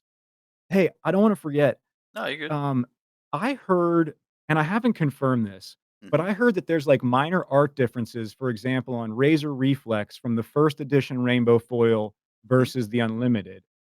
Uh, Yes. do you know anything about that? Like the blood drops or whatever? Yeah, so if you look at the collector's center, you hit the nail on the head. It's the Oh, okay, I I did. believe the blood drops. There's like blood squirting out of the sword in the alpha one, but then in the unlimited one, there's not blood, and that's a topic that I don't think is discussed too. It seems that maybe they dulled that down a little bit for reaching more of an audience, but I don't know. Yeah, so this is a bit of a conspiracy thing, and I don't think it's real. I had a hope. My brother and I started to find, like, some errors, some misprints, like the Bravo showstopper, like, I got that misprint, I'm Hmm. talking about the token. Yep. Um, Found a couple others. His Eye of Ophidia, it's like it has the wrong symbol at the bottom. I Oh think it's, yeah, like, the that's crazy. It common, doesn't have the symbol, or right? it doesn't have it. Right, it Yeah, doesn't even have it. It's just that's empty. wild. So we started to talk and we formed this little idea that, I mean, they either did or they didn't. I think we would hear more if this was real. Mhm. I was hoping that maybe the unlimited set would have unique prints of commons. So suddenly the Mm. unlimited cards, randomly, you'd have some extra blood, or, a little bit of a different variation. So you'd give some unlimited players some random worth that, like, the big whales weren't going after, but Uh-huh. maybe you'd end up with, like, some really special commons that were unique. Uh, and, That's a good that point. would I be a didn't way think to. of it like that. I mean, I could see them doing that because now does it exist now? I'm not sure. I I haven't don't really think seen so. it. I think people would No. pick up on it, but you never know. I mean, especially with those subtle differences of the blood and Little stuff. details. Yeah. But they're Stuff all that, about like those details and putting stuff in plain sight that you never yeah. see, and then you look into it a little bit. Like, have you seen the gambler's glove card? Like, I looked at that Oh, yeah. card so many times, and then finally once I looked at it and I was like, yeah, the dice looks weird. It has all six-sided dice. And then I looked at it further and then saw that the gloves had another dice Dude, hanging from it, I and it know, just it's it so the good. flavor on the card is so good, man. It's you Yes. know, the gloves are helping him win at gambling. It's just, Yes. it's so good. Dude, same thing. I didn't notice that until I don't even know. I think I saw someone's video mention it. I had to, like, pull back up the art and look at it, and I was like, they're exactly, they're hiding so much in plain sight. Um, and this might be old news, but today I was reading through the lore, just kinda refreshing on some of it, Mhm. and I started to look at my empty arcane boxes, and I was like, "What does it say on those arcane boxes?" Like, it's got lettering around the arcane box, and I know Mhm. that there was a message that was deciphered. Is that the same? Is that a different message? Do you know? So, it's pretty late in the video, so, um, yeah, it deals with the Monarch Code. Have you seen that one? I think was this the one that was, like, on their site that then you talked about in a video that was deciphered? I don't know if I think someone else talked about it. I haven't Someone talked else talked about about it it. yet on my channel because Okay, you this haven't. this goes into a good segue is because that is a big thing. There is like a cipher on the box, like you just said. Okay, That's a yeah. big thing, and there is one on the website. And I have to say that those types of things, when I was looking into the lore and stuff, really got me into the game. I thought that was Yeah. brilliant. How you know Flesh and Blood is on the surface, a great trading card game. But then once you look at the inner workings of the creative team, it's just on a whole nother level that I saw. And yeah, it does say some. I don't want to spoil stuff Okay. yet Alright. for it, but Okay. no, yeah. But once all that stuff gets revealed, I'm gonna love to talk about it more. But nice Right job on. picking that up, man. Very But very yeah, dude, it was astute. it was just today, like, not to go off subject, but, No, well, can you tell me? Sorry, because it's today and fresh in your mind. What feelings do you have when you found that? Wasn't it a sense of discovery and you were like, "Wow, yeah. like, is this Yeah. like this?" Yeah, it really was, man. I was listening to lore, and I have, like, a little gym in my house, so, like, because I edit all day and I do eBay stuff and all sorts of things in the computer, I always get up and go in my gym, like, every 30 minutes and, like, hang on a pull-up bar or, like, go on a treadmill or whatever, Mhm, just to move around a little bit, and my boxes are over there, and I was just listening to the lore, and I was just going on my little, like, treadmill thing, and, I was looking at the box, and I took a break from the lore, and I put on uh-huh. another video. Do you know who John Dee is? And, like, Edward Kelly and, like okay, I No. don't wanna go off subject, but they basically have, um, like and I don't know all the details, I'm not an expert, I was just listening to this Mr. Mythos video today, and it was discussing about how there was a scholar, I think it was in, like, the somewhere between the 14 and 1600s, and he had Mhm, the biggest library in the world. Like, basically, it's Library of Alexander, and, that got burned, mhm. and then he, many, many, many, many, many hundreds of years later, has this incredible library where he has, like, the ability to study languages like no one else has, Wow. and very long story short, there is a story about a charlatan who could have been a liar, but he said he was a scryer, like a seer, like he Uh-huh. would look into like a black obsidian mirror with this character John Dee, the librarian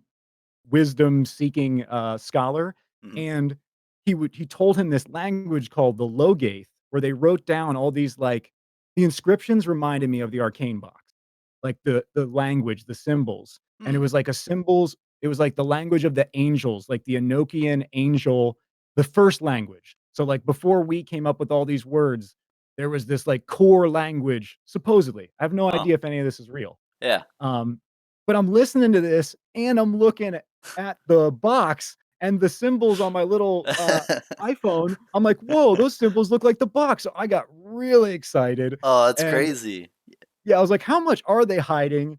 And, like, that's when I started thinking about the art again, like, how much are they just hiding Easter eggs everywhere for us to the point that it's just the design, and we're just in this world, and it's gonna continue to unfold and get deeper. Oh, man, I love it, dude. Oh man, it's amazing. And I don't know that for sure. I don't know if they did choose a language that already exists for like No, I written. don't think they did. Maybe I they don't did it think they in did. house, but just had a bunch of symbols that were already done, and they put together different languages to create stuff. But I will say, and from your experience and from my experience of figuring stuff out, and that sense of adventuring into the lore, That's that what it is is. It's why adventure. it is. Dude, it is 100% adventuring. It's discovering new land. You were Christopher Columbus when you're Yeah. exploring new territory and Yeah. uncharted space that nobody's ever figured out before. And that is why there's a lot of stuff that I don't really want to talk about now because I don't want to tell people that and ruin their sense of adventure. You know what I mean? And it's Okay. all up to Oh, each man. content creator too, what they want to No, do. totally, And though. in 3 to 5 years, all this shit is going to be on a wikia. You're going to be able to Yeah. read the whole thing. But dude, you bring up a really good point, and that really, if people are out there thinking about the lore and the artwork, like this is a great time to adventure into it because there's a lot of stuff I don't know, or Kale, or stuff, and a lot of times Kale and I will pass theories back and forth, and it's That's it's awesome. it's a wonderful time, man. But it's cool you picked up on that. Yeah, man, like, one thanks, man, and yeah, Kale is, like, a ridiculous resource. I've listened to the interview Yeah. you did with him again and again, and I always pick up something new, and he just says it casually because he is in the lore, man, and he rewrites it in his own words, so I Yep. think that puts an extra layer where he really understands what he's saying. Okay, I gotta say this, my lore, I'm I'm gonna basically be the regurgitating slog compared to Kale, No, alright? man, you're gonna say it in your No, own way. It's gonna be I know, cool. but Don't you I'm can't. just Yeah. I'm just saying, look, his pacing and his voice, like, he's got it dialed in, and it's so easy to understand and listen to, like, I absorb it all. Mm, Well, I try to, but there's like I said, there's layers. It's really easy to listen to. Um, I'm gonna be reading straight from the book, and I'm just gonna be doing my fun little animation slideshows and stuff, and one of the reasons I wanted to do this was because I realized I am getting deep into the book on my own. Like, mhm. I got a 55-inch or whatever TV in front of me. I love taking a card and just zooming way into it, you Oh know? yeah, I know what you mean. Yeah, just finding, like, the little details, like FABCG Art, I believe, on Instagram. Have you followed him yet? Oh, I haven't followed him. Is Oh it my like a gosh, bunch? I think Jordan was talking about that a while ago, right? From yes. Cobra Yeah, Pearl. definitely. Yeah, yeah, Cobra I need Pearl's to the one who check that got me. out. Dude, he just does, like, a couple cards a week, and he zooms way in, and Hmm. he's pointing out crazy details, like, I didn't even know there were whales in the Eye of Ophidia card. I didn't know that. I In Eye know, of right? Ophidia, Yeah. there's There's, like whales. it's underwater, dude. It's like they're in the ocean. Hmm, I that's mean, you gotta crazy. check it out. You I've gotta got to take a check look that at one his out because what I do know about the Eye of Ophidia is Ophidia apparently means snake. So it Oh, was like okay. Snake Eye, and I feel that that card is really based on the Savage Lands.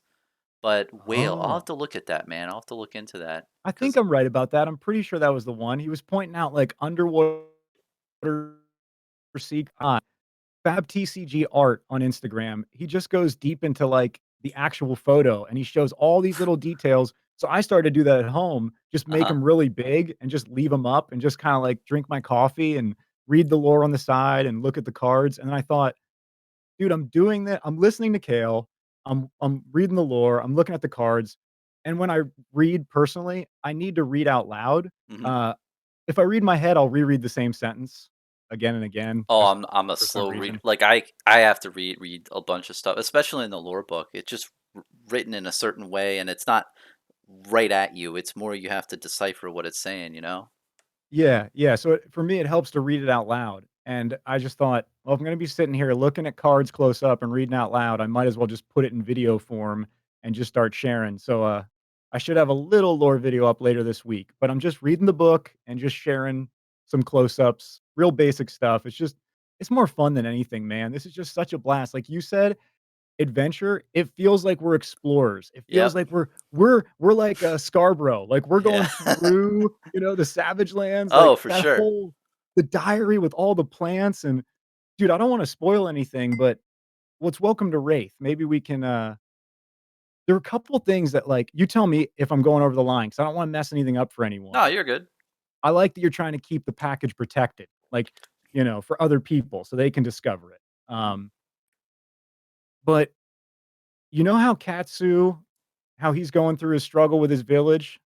Yeah, and I actually just read that the other day. Isn't he trying to help them because there's a big sickness going around, and Yeah. he did stuff with the red people, Crimson Red Haze. Crimson? Yeah, Yeah, Crimson and Haze, yep.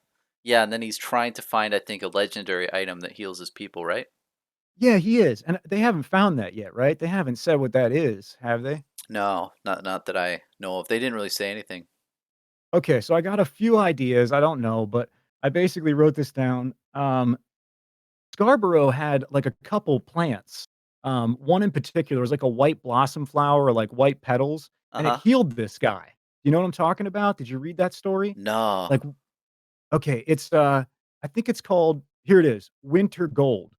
So, Scarborough finds, like, an extremely rare flower, and long story short, one of the guys who's sick uses it, and he's all better. I think he had his hand cut off, and he was getting, like, some type of sickness.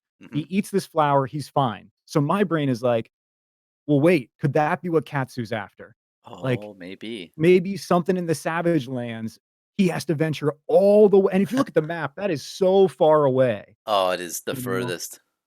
Right, so maybe he's gotta go all the way over there to find some type of, like, remedy or herb to bring back to his people to help them. Just a theory.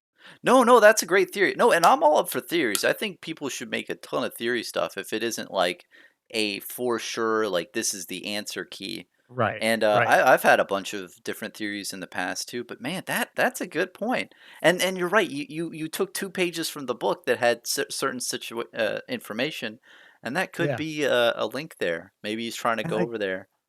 just the idea that Katsu has to go that far, and this is what kinda blew my mind. So Katsu's story, they talk about how he finally leaves his little village, Hmm. and it takes him 2 days, and he's still in Mysteria. Like, he's I've been traveling. picked up on that. You're right. Yeah. Yeah, he's like, by the time, like, he encounters, like, the Crimson Haze, he's still in Mysteria, he's just getting closer to the border, and he's been going for 2 days. So my mind is like, "Wait, is he gonna travel for, like, years in this lore all the way, potentially, to find a cure?" Oh yeah.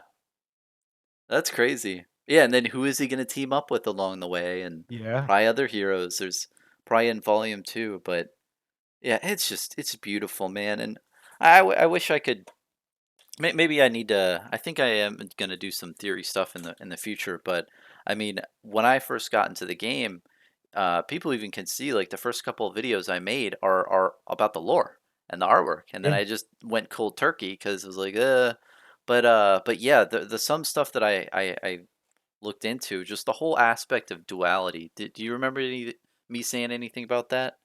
Oh, yeah, I do. Yeah, Oh, I love that duality you were talking about that. is such a big Yep. theme that I think it's a big theory that I have. And you know the map that you have as your banner for YouTube? Yeah, It's yeah, even in that, man. So if you look at that map, right? yeah. So all of the regions are across from each other. So on the top and bottom, there's Metrics and Volcor. And Metrics is all about science and technology. Volcor is all about actual just magic, pure magic. Yeah. And then you have Yeah. like the pits, which is very raw and real. And then the other side is Mysteria, which is hidden. And then you Oh, have yeah. what is it? Good The point. aria, which is all about beauty and just like very beautiful scenery. And then what's the opposite of that on the map is the Savage Lands, which is Oh, really gory man. and stuff like that. And the last but not least is what is it? Solana and Demonostery, which I don't really have to explain that at all. But Oh, yeah, dude. yeah, I just feel Dude, that that's a that great point. I didn't even I see know. that until you said it. Yeah, I've it's heard you talk about it, but that's the perfect position for these realms to be in opposition constantly. yep. And if you look at the actual map, that's where they are from across from each other. So I definitely think, except Solana and Demonostery, but Demonostery like moves every which way, and Solana is Yeah, just in the very yeah, middle. But it's something I looked into from very far back. I think I made that video in September, October, yeah, that and would have been one of the first ones I saw or heard you mention duality. Yeah, that was a yeah, while ago. and it's just that type of stuff just totally drew me into into the game and made me fall in love with it. It's just so deep. But all and what's crazy is that's like just the creative side. But then when you couple that with an amazing game, it's Oh, dude, just dude, that's just like the mic drop moment. Like, oh yeah, I it's know. it's amazing creatively, and then oh Yep, yeah, by the way, the gameplay is just off the charts. It's like, yep. So, I'm not even trying to bash Magic. I love Magic. me Magic too. is where I met most of my friends. My brother and I have spent decades, like, bonding over Magic. Like, Yep. I I've love it. spent hundreds of dollars in the old Magic cards. Oh, I yeah. love them. They're beautiful, especially old Yep. school Fallen Empires, Homelands. That's Oh, my yeah. jam. Yep. Dude, I know. Dude, that's awesome. Um, so I love Magic, but I never felt this connection to the characters. I Yep. never felt like I hate to say this, but I never felt like I was anyone in particular in Magic. I'm an generic wizard, Yeah. basically, and I do random stuff with all sorts of things, and it's color based. Uh, and we got different deck techs like aggro and control and all that, but I never felt connected. I legit look down at Ira and I'm like, I'm Ira. Like Yeah. in this moment, I've got my harmonized Kadachi and I've got my Zephyr Needle. I love playing with both of those. That's such a nice little and I'm Ira, and then these are my weapons, and, like, this is my armor, like, I think I'm wearing it in my imagination, and, like, the other character I see, they're decked out in their armor and their weapons. It feels like 2 characters coming together, and the way Oh that the yeah. action is so consistent, I see these fight scenes in my mind, like, of these characters attacking, reacting. It's incredible, man, and then you back it up with all the lore, so you have this history, and Hmm. then the potential of where this story goes. It's so exciting, it feels so alive, it feels so engaging, man. Yeah. Ah, it's No, a I totally game. feel you, man. It's a sense where you can really visualize what's happening on the battlefield. And you see, Yeah. oh, Ira's doing a kick. Ira's a stab, stab, Yeah. kick, Yeah. punch, all this stuff. But in Magic, and again, I want to share the same sentiment. I haven't sold out of my Magic cards. I love having them, and like Magic's Yep. been my jam since I was little. But I've never Me felt as too. passionate about it as I do at Flesh and Blood for all of everything that it's got going for it. But I do feel that you feel more of a sense of what you're doing when you're playing Flesh and Blood. It's I am Mhm. attacking in these various ways, whereas Magic is like I am summoning a goblin. I'm summoning a huge dragon. I'm Yeah, I know. I'm Yeah, summoning I this, know. and then like oh, and then I'm gonna mill you somehow with your deck, and it's like Right. it didn't feel as like me on the battlefield. And I think what's really Yeah. going to be a huge pivotal moment for the game is when the game finally focuses more on the lore and the artwork and we find out who the hell these people are, then it's just going to be on a whole different level. And I think in 2021 they're just trying to get people to play the damn game. They're trying to Right. increase the market share as much as possible and get this game out to as many people and increase the amount of people. But then I think you're going to see a shift of more of okay, this is a storyline and this is why you are fighting. I think that Yeah. is going to be then the solidifier of getting people hooked into the game. But Yeah, for that would right be now, great. you and I, man, I think you share the same sentiment is that we love everything it has now. And if you dig deep into it, you can see the beauty of it. But Yeah. it's not just what it has now, it's just the potential long term. It's just, Yes, you can feel that. You can yeah, my dad was a bricklayer, so he was all about having a good foundation, so I got all these, like, metaphors in my mind, like, that's what they did. that's They're like, tough "This work, man. foundation." That's a Yep. man's man job. Right, yeah, so it had to be the foundation was everything. You could not cut corners or every other piece of work you did was worthless, and, Yeah, uh, that's what I feel like they're doing. They're just laying this powerful, strong foundation, and it's covering every direction. It's covering the mechanics, it's covering the lore, it's covering the collectability. They're doing so much, yep, and I can't imagine what I can't imagine. I mean, the pandemic and everything that went on and everything, like, getting a game with Flesh and Blood that you can't play in Flesh and Blood, and that's the whole point. That's such a crazy little trip, and yeah. they're still handling it, they're still doing it, they're not giving up. Alright, I don't wanna lose this duality thought, if you don't mind. I wanna No, go jump for it. into one little thing. Cool. And again, you tell me if I cross a line for the viewers because I don't wanna give shit away. I don't wanna mess You're anything good, up. man. Alright, I'm trying to stay in the pocket here. So, um, I'll just cut you off Yeah, And you know the what I'll video do? just I'll just tease everyone too, because right after you say, okay. "I don't want to cross any lines, man," and then I'll just cut it to the The next video just thing, ends. just like Okay, cool. completely erratic. Okay, nice seeing you. No, Alright, yeah. That's awesome. Perfect, dude. but yeah, Um, yeah, just keep going, man. yeah. So Shiana Gemini, right? That's Yeah. her name. And the Gemini are from Seoul, right? Uh, that I do. Oh, I know Solanian people are just like they love Sol. He's like the god of light. Oh, I meant to say Solana or Seoul, but I meant to say Oh, you got Solana. it. So, in the history and the lore for Solana, I believe that there's a separate class that they say are like they've got the Hand of Soul, you know what I mean? And they got Hmm. the Magisteers and the Templars, and then they also, I believe they mention, uh, Gemini as, like, a group of people, like, speaking of duality, Hmm. who have lived outside the cities of Solana, and I'm putting this in my own words from my memory, Yeah. and they're undercover Solanians, like, all Hmm. over the land. That's the impression I got. Huh. I didn't know about that.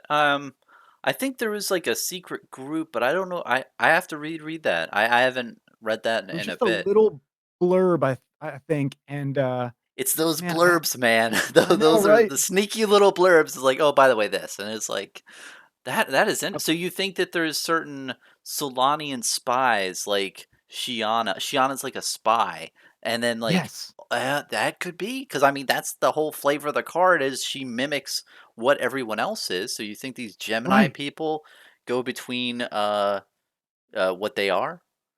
Yeah, and maybe, this is just hypothetical, that they're positioned like, I heard Kale and you talk about this, like, Hmm. maybe they'll have, like, dual classes at some point. I think you guys mentioned that at some point, Yep. that Yep. they might have, um, Viscera might be an example of that maybe, or if like, I think one of you said if Dorinthia goes into the Savage Lands, like, who knows what could happen, like, Yeah. Kale said so that.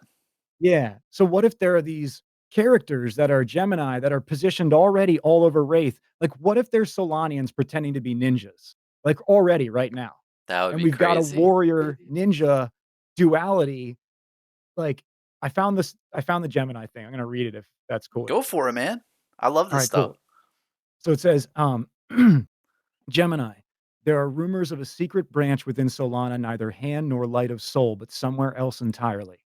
These mysterious individuals, often born outside the walls of Solana, help to gather information from around Wraith, Hmm. traveling undercover and completing their missions in total secrecy.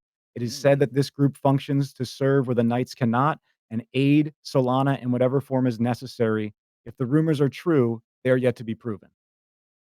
Oh, so yeah, they are basically like high tech spies who Mhm. mask themselves as someone else. Wow.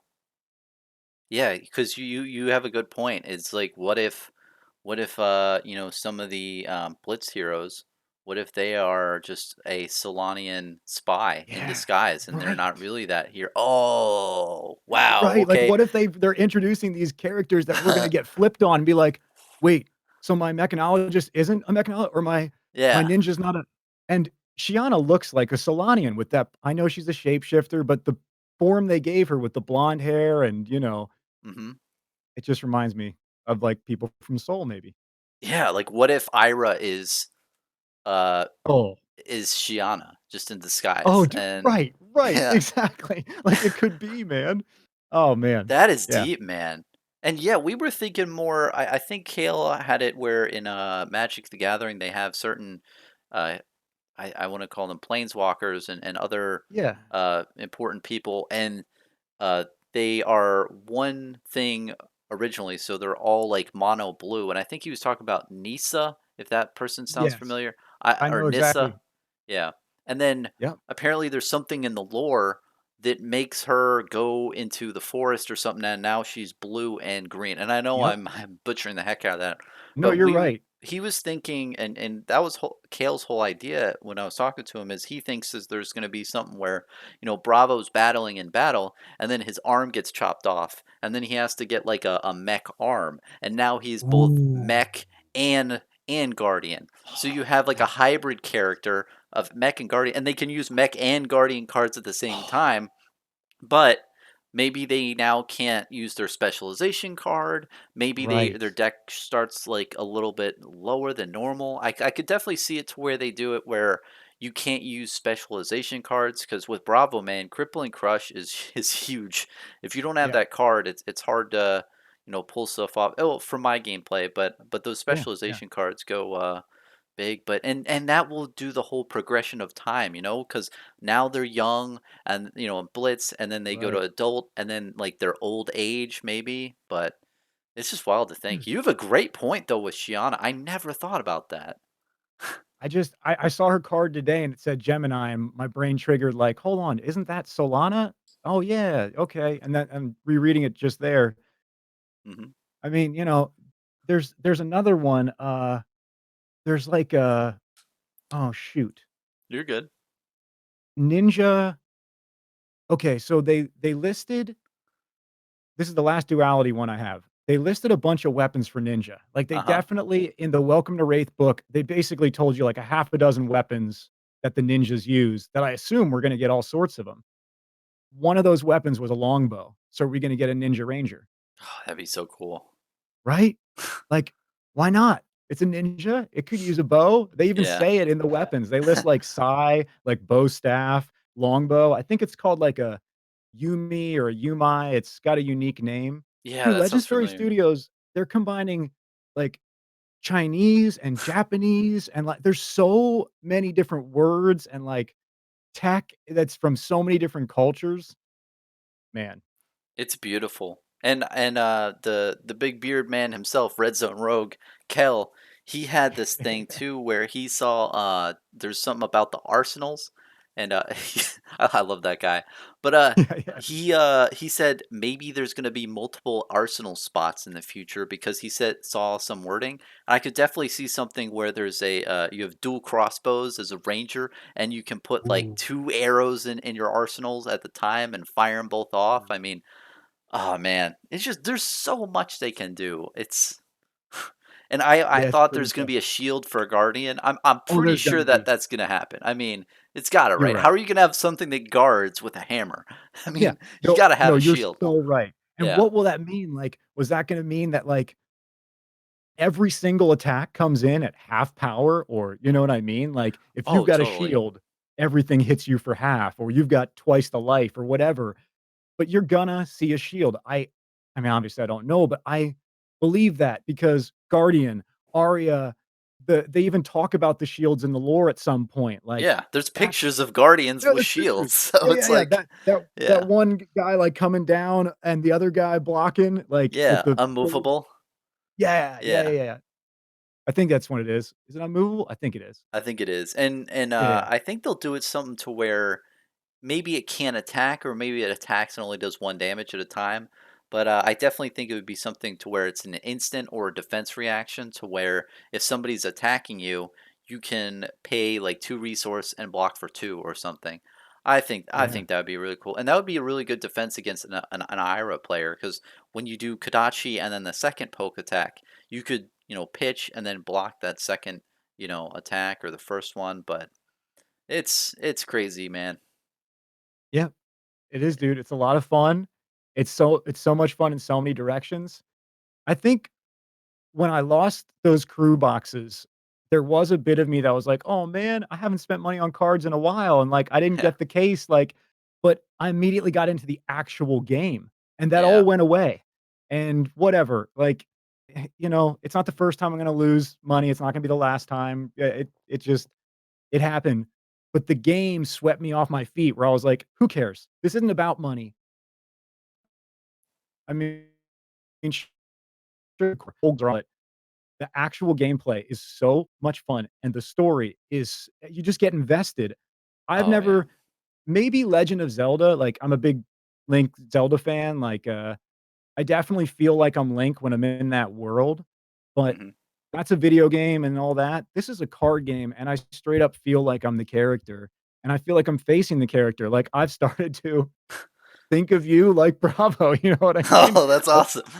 yeah, yeah, like, I wish I I've was started as muscular, maybe back in college, but, Hey, man, just get your mechanologist arm, just cut off one and, get over to, metrics and get installed. Yeah, for Uh, real.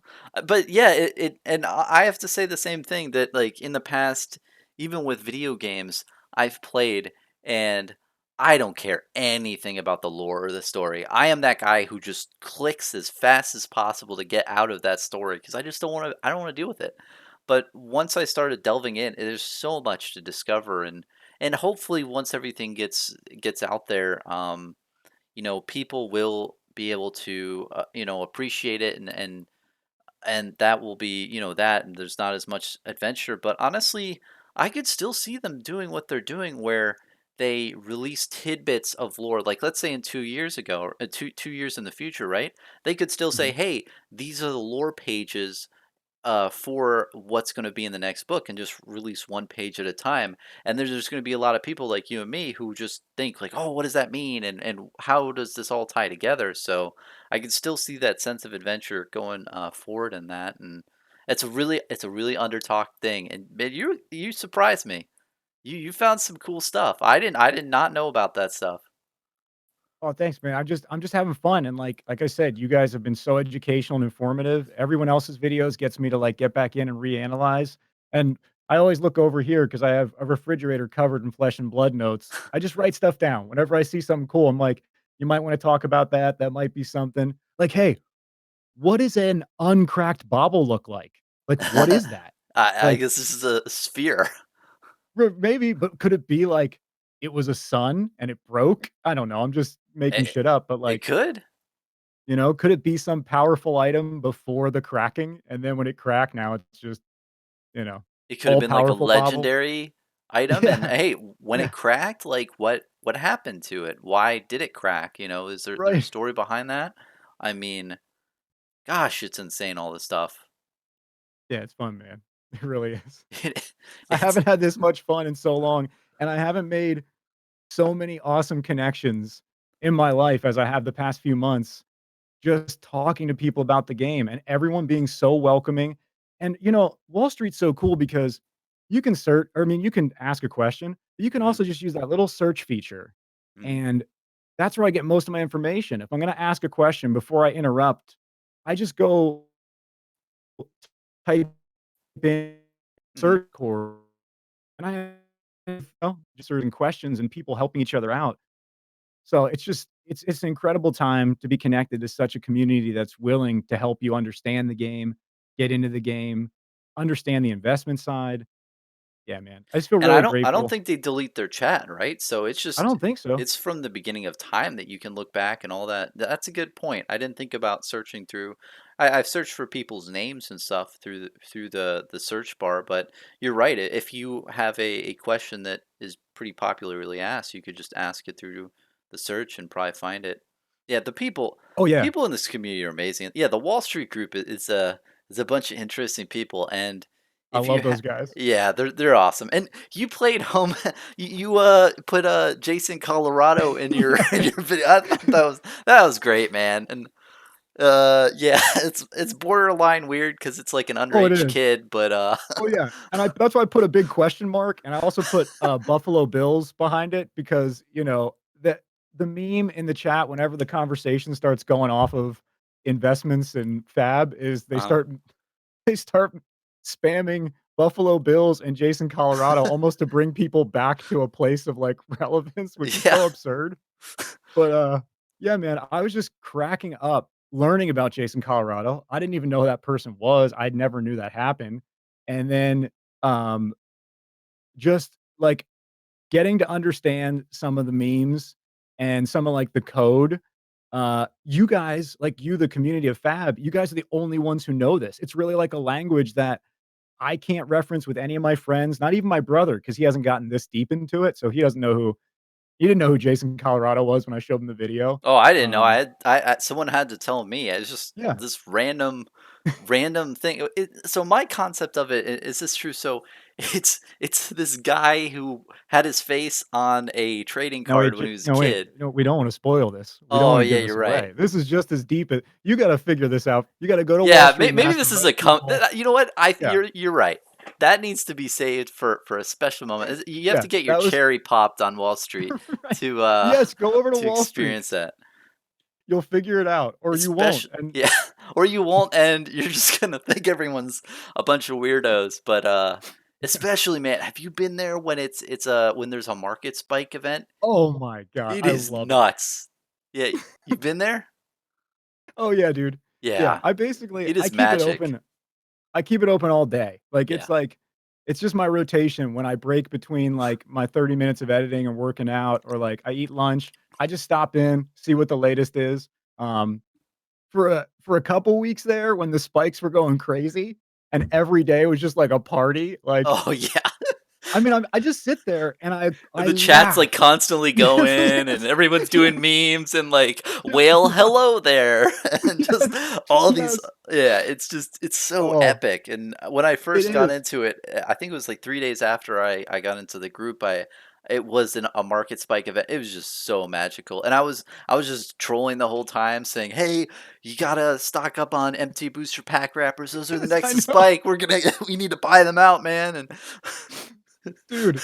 because Oh, it's man. nuts, it's ridiculous, and that's the whole, that's the whole That's meme the of it. fun. Is It is. it's just absolutely nuts what happens. Ugh. But it's a bunch of people experiencing the same thing at the same time, and we're all sharing in live, in the moment. Uh There was a period of time where I didn't wanna miss anything because it was just so funny. Like, I was getting Oh more yeah. out of reading Wall Street than I was anything else on the internet. I was Yes, dying Sam. laughing. Um, so I started to this did not work well, but I tried it for a day. I Mhm, started to use the PDF reader, and I had a robot reading Wall Street to me, like, mhm, while I was working and doing Photoshop. I was listening to Wall Street, and that same week, coincidentally, you said something either in Wall Street or on your channel about how wouldn't it be cool to do a podcast when one of those spikes is happening? mhm. I think you said that, you mentioned that, like, it would be so cool to get a group of people together, basically like Oh, a yeah, podcast, I know bring what a you said. Yeah, that would be awesome. When next spike, I'm gonna have to talk to, like, Louie and you and a bunch of right, people. yeah, Well, dude. honestly, they just need to have a chat and then, like, spike chat. Whenever there's a spike, everyone Right, just gets in the chat and then, a couple content creators, just stream it for everyone to listen, right, but stream it, read it, share it because it yeah, is so entertaining, and yeah, you learn a ton, like, yeah, it's like going to school with jokes and humor between every single line of education. It's just one of the coolest experiences, and I didn't yeah. even get on Discord until I've never been on Discord until you shared the chat, so thanks for that, man, like, Oh, yeah, I was just like, "Oh, I'm cool." happy you joined from it, man. Yeah, because Yeah, that's why man. I wanted people to come in because I experienced that and I thought, wow, like more people need to know this, and I don't think a lot of people on YouTube uh, knew about it. So yeah, just yeah, it's craziness. But to your point, I'm in the same boat. Like it just for a couple days when those market spikes happen, and you don't even have to be interested in monetary value or investing. I think it's just Right. more hilarious. Just all the memes Oh, yeah. and the people there are really funny. Yeah, yeah.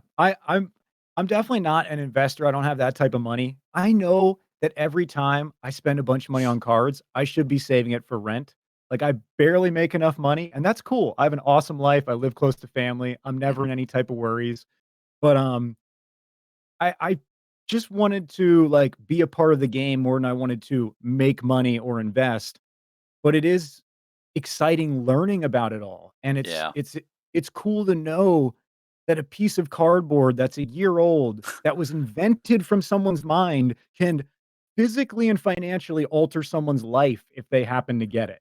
Like, yeah. wow, that is wild. We live in such a unique time that we're all connected like this, and cardboard can change your life. Like, oh my goodness. It's absolutely nuts, and especially how much it's appreciated over time. I mean, over the last 4 months. I mean, Yeah, yeah, we've yeah. seen more appreciation from it in the last 4 months than Magic the Gathering seen in like 10 years. It's just absolutely wild. It's And it's such a nuts. small community, man. Like, Yeah, what happens when it's I don't really know how many people are playing the game right now, but what happens when it hits that level? And I believe it will. I hope it will. You know, we're praying, going for that. We want it to grow. mhm. Oh yeah, Uh, if it hits that level where it's like millions of people are playing the game, it's just I believe it's gonna get there because the mechanics are so good. I mean, I that's really agree. what drew me to the game. The actual gameplay is so tight, and it's so much fun, and you never feel like you're losing, which is Yep. really interesting. You always feel like you could pull it out, or you feel like, "Man, maybe I'm gonna get close and I'm not gonna make it. Like, maybe they're gonna stomp me. I'm so close to closing this game." Every time, every game has felt like, "Is this mine or is this theirs?" And Yeah. that's a unique feeling. And all it takes is one bad hand for them where they just Oh, can't pull man. stuff off or they draw a weird and Yeah. awkward hand and then they can't do anything and then you push back and you get an advantage. Yeah. It's just magical. And I agree with you. I definitely think it's going to be the next big thing. Go figure. Yeah. I'm completely biased, Yeah. but No, we both are, we but I like both what you are. said to Dead Summer, like, you're like, "I'm willing to go down with the ship," and dude, so am I, man, I like will be at the bottom of the ocean with the ship just hugging the Yes, mast. Be like, "Hey yes. guys, I liked "Come on down." underwater anyway. This is my Yep, jam." yep. But "Oh, I hey, mean, look, there's an huh? there's an Iva on the ground. Someone's Yeah. selling it for nothing. I'll buy all those. I'll keep them. You know? Oh, and They're there's a cool looking." lot of people out there who would. I mean, those prices are pretty hard to go around, but yeah, man, I'm just with it, ride or die. And I think that regardless of anything, they're definitely going to be around for a while because Oh, yeah. Legend Story Studios, what people really need to grasp is the question of will they be around in 5 to 10 years really isn't. That's not really a question. I think it's yes, unless Yeah, there's some type of event where they're bought out by of Wizards course. of the Coast or they sue them or some extraterrestrial thing happen to them. I Literally, I yeah. literally I think that they're just gonna last long term because literally it's a group of 20 people Yep, making a trading card game on a global scale. I mean, just the revenue from the last couple products has got to last them a very long time. It's just right.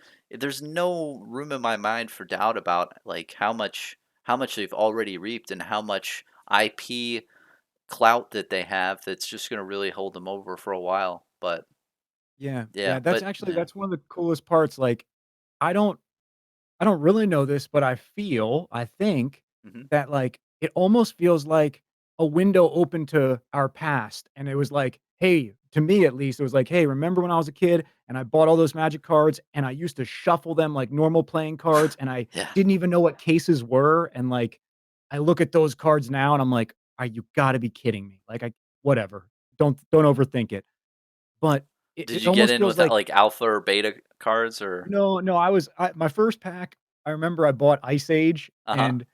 and it was like that was a big deal, like, I grew up and my dad and mom, like, did not want me reading comic books, like, I wasn't allowed to watch PG-13, like, I could only watch TV if, like, they had their hand on the remote, like, they weren't strict, but they were like my dad was a preacher for the first 6 years of my life, so, like, there was a certain, like, "Hey, we don't want you to rush into life," and I don't know, we're all good now, we Oh watch yeah. everything and it's all awesome, but when I got dropped off at that Magic store or the comic book store, and I brought back a pack of Ice Age and, like, a couple random boosters, so I don't even know what I bought.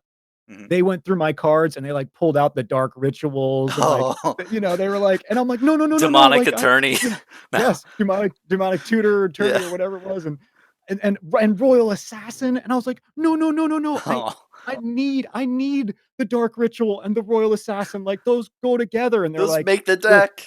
Yep, yep, they're like, "Look, you can have the animals and you can have the lands," like, and I'm like, "You don't understand what you're doing to me, like, this is gonna kill me next Saturday when I have to fight."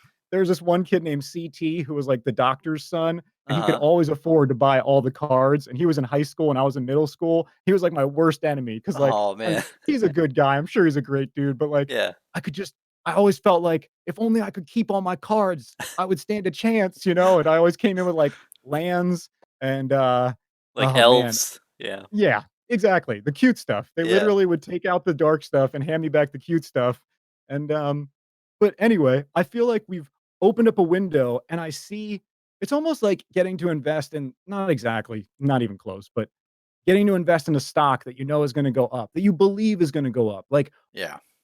it's such a small company. There's so many family members, and I love family, like, I'm so connected with friends and family. That's, like, the most important thing in life to me, and just being healthy and safe and having fun, and it feels like that's a group of people. It's not a company.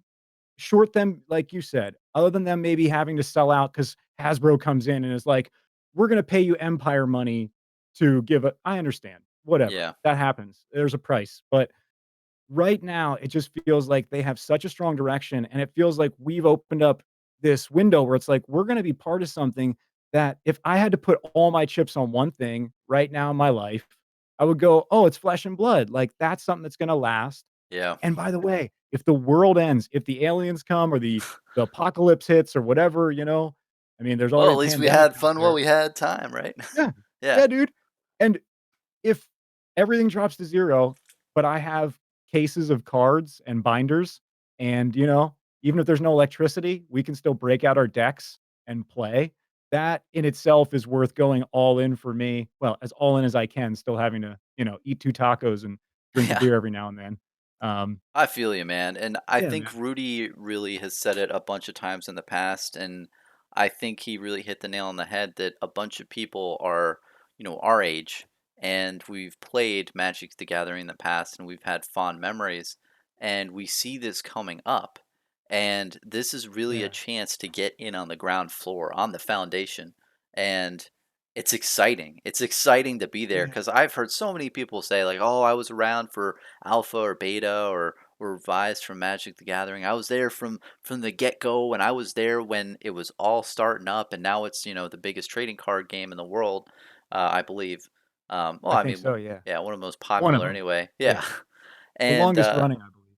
yeah, and it must have been so cool to be there and say that you have, and now we can say that. And what's cool about and I want to transition to content creating too is like, you Yeah. know, I'm not getting paid at all to do any of this. It's all a passion Mm-mm. project for now. I mean, something might happen in Yeah. the future, who knows? But up until this point, I just look back and I'm like, this is gonna be cool. It's gonna be cool, man, in 5 to 10 years to say, hey, look, not only was I there, like, this is all the stuff I made, these are all the theories and how I was thinking at the time, like, that's gonna be really cool to look back on. Have you thought about that with, like, content Yeah. creating?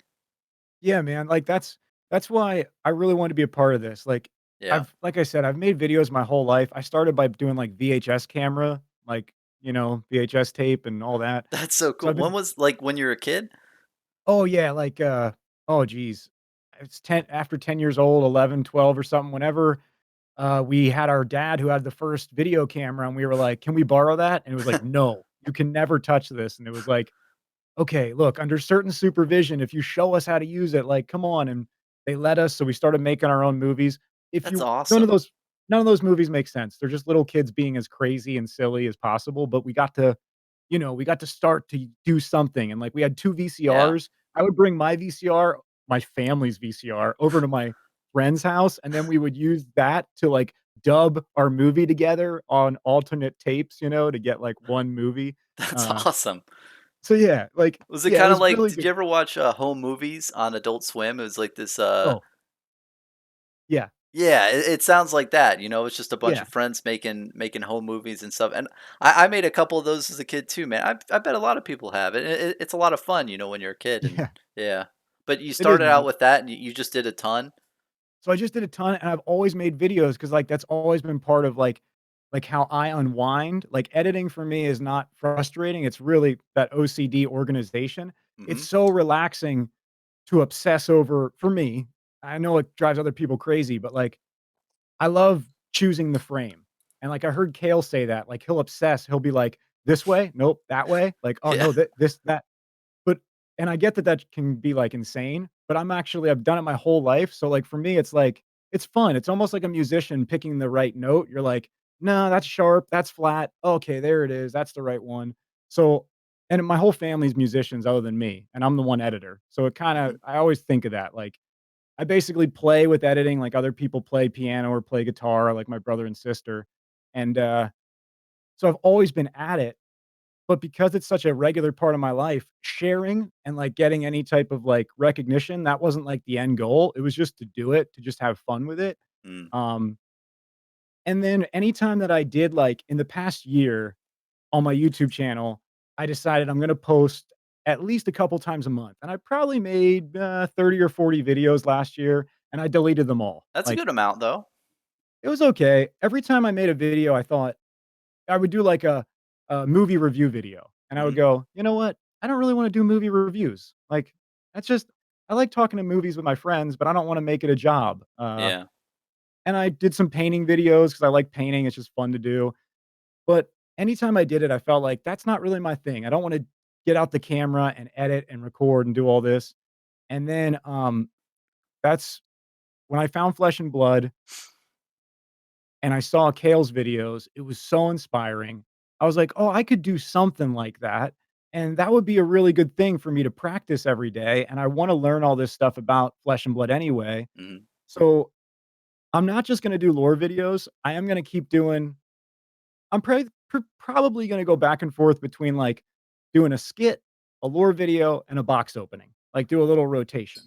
Nice. Um, yeah, Yeah, because I and got a you know what? bunch. You and I are so alike, man. You have no idea. And I felt the same way that I didn't only do video content, but I had a bunch of different hobbies for a pretty long amount of time. And I would pick something up for a couple weeks or a month, but then it would just fade. I just didn't feel Yeah, that me too. passion or that drive, and it was fun for a little bit. And I'm glad I had Yeah. all those experience, but there's nothing that really kept me doing it long term. And when I get into Flesh and Blood and I started talking about it, I was starting to be that light where I was like, "Oh, I'll just try this out. This seems fun."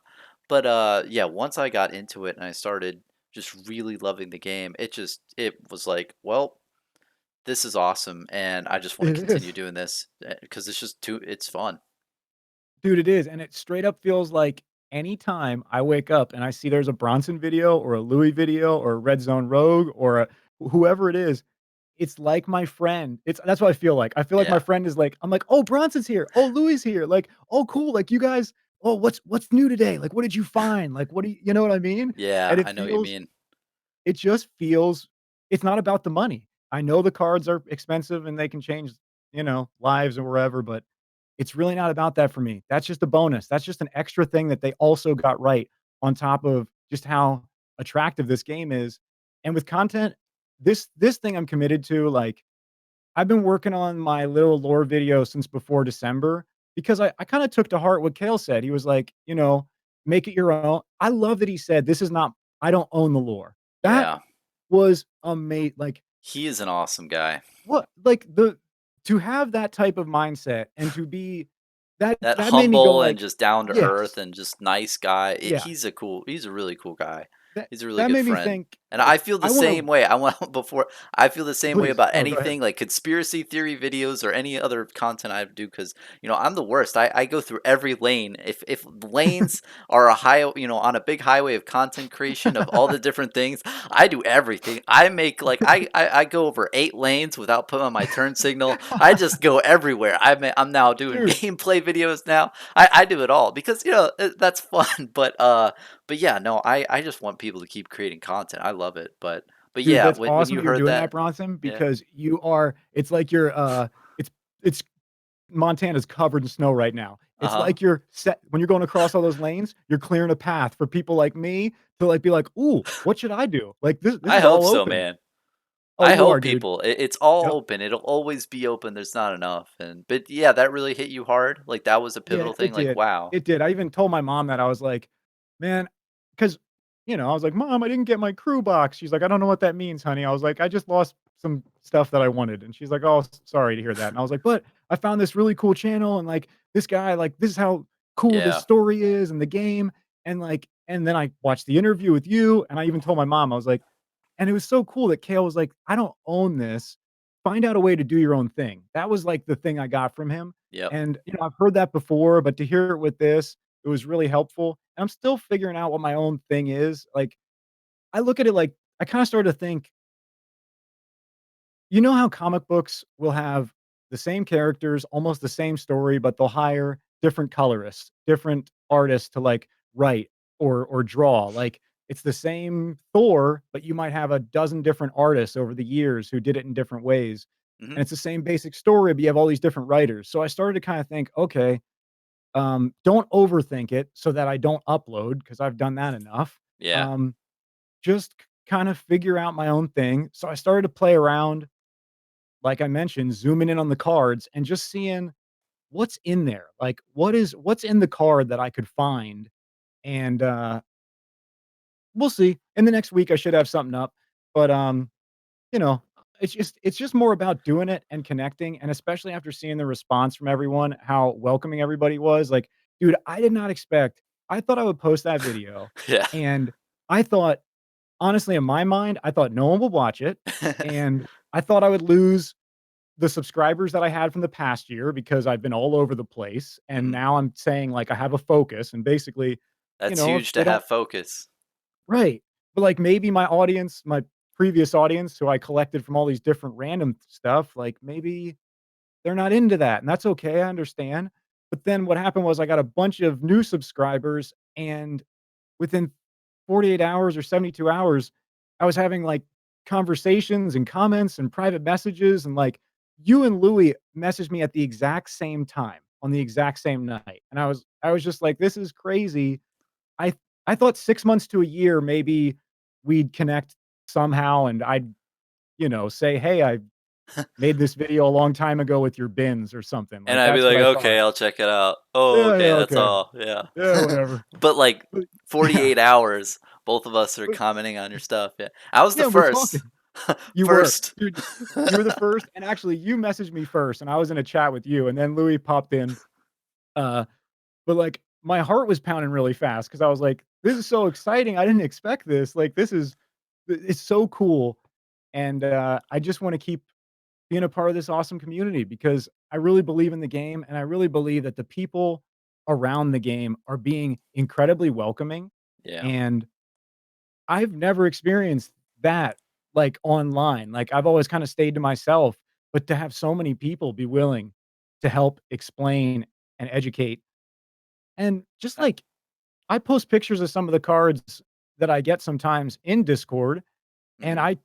I just say, "Hey, guys, what do you think of these little nicks around the corner?" Because I just started to do that recently, and they'll just give me the opinion, they'll be like, "That's fine, that's still mint," or, "No, that's not mint, ask for a And that's return." so helpful because that is Right. a hard thing to train your eye and to see, like, "Oh, that's Oh, a yeah, dude. 9.5, or that's definitely a 9, don't grade that." Yeah. Right. But, I man, don't yeah, have that eye.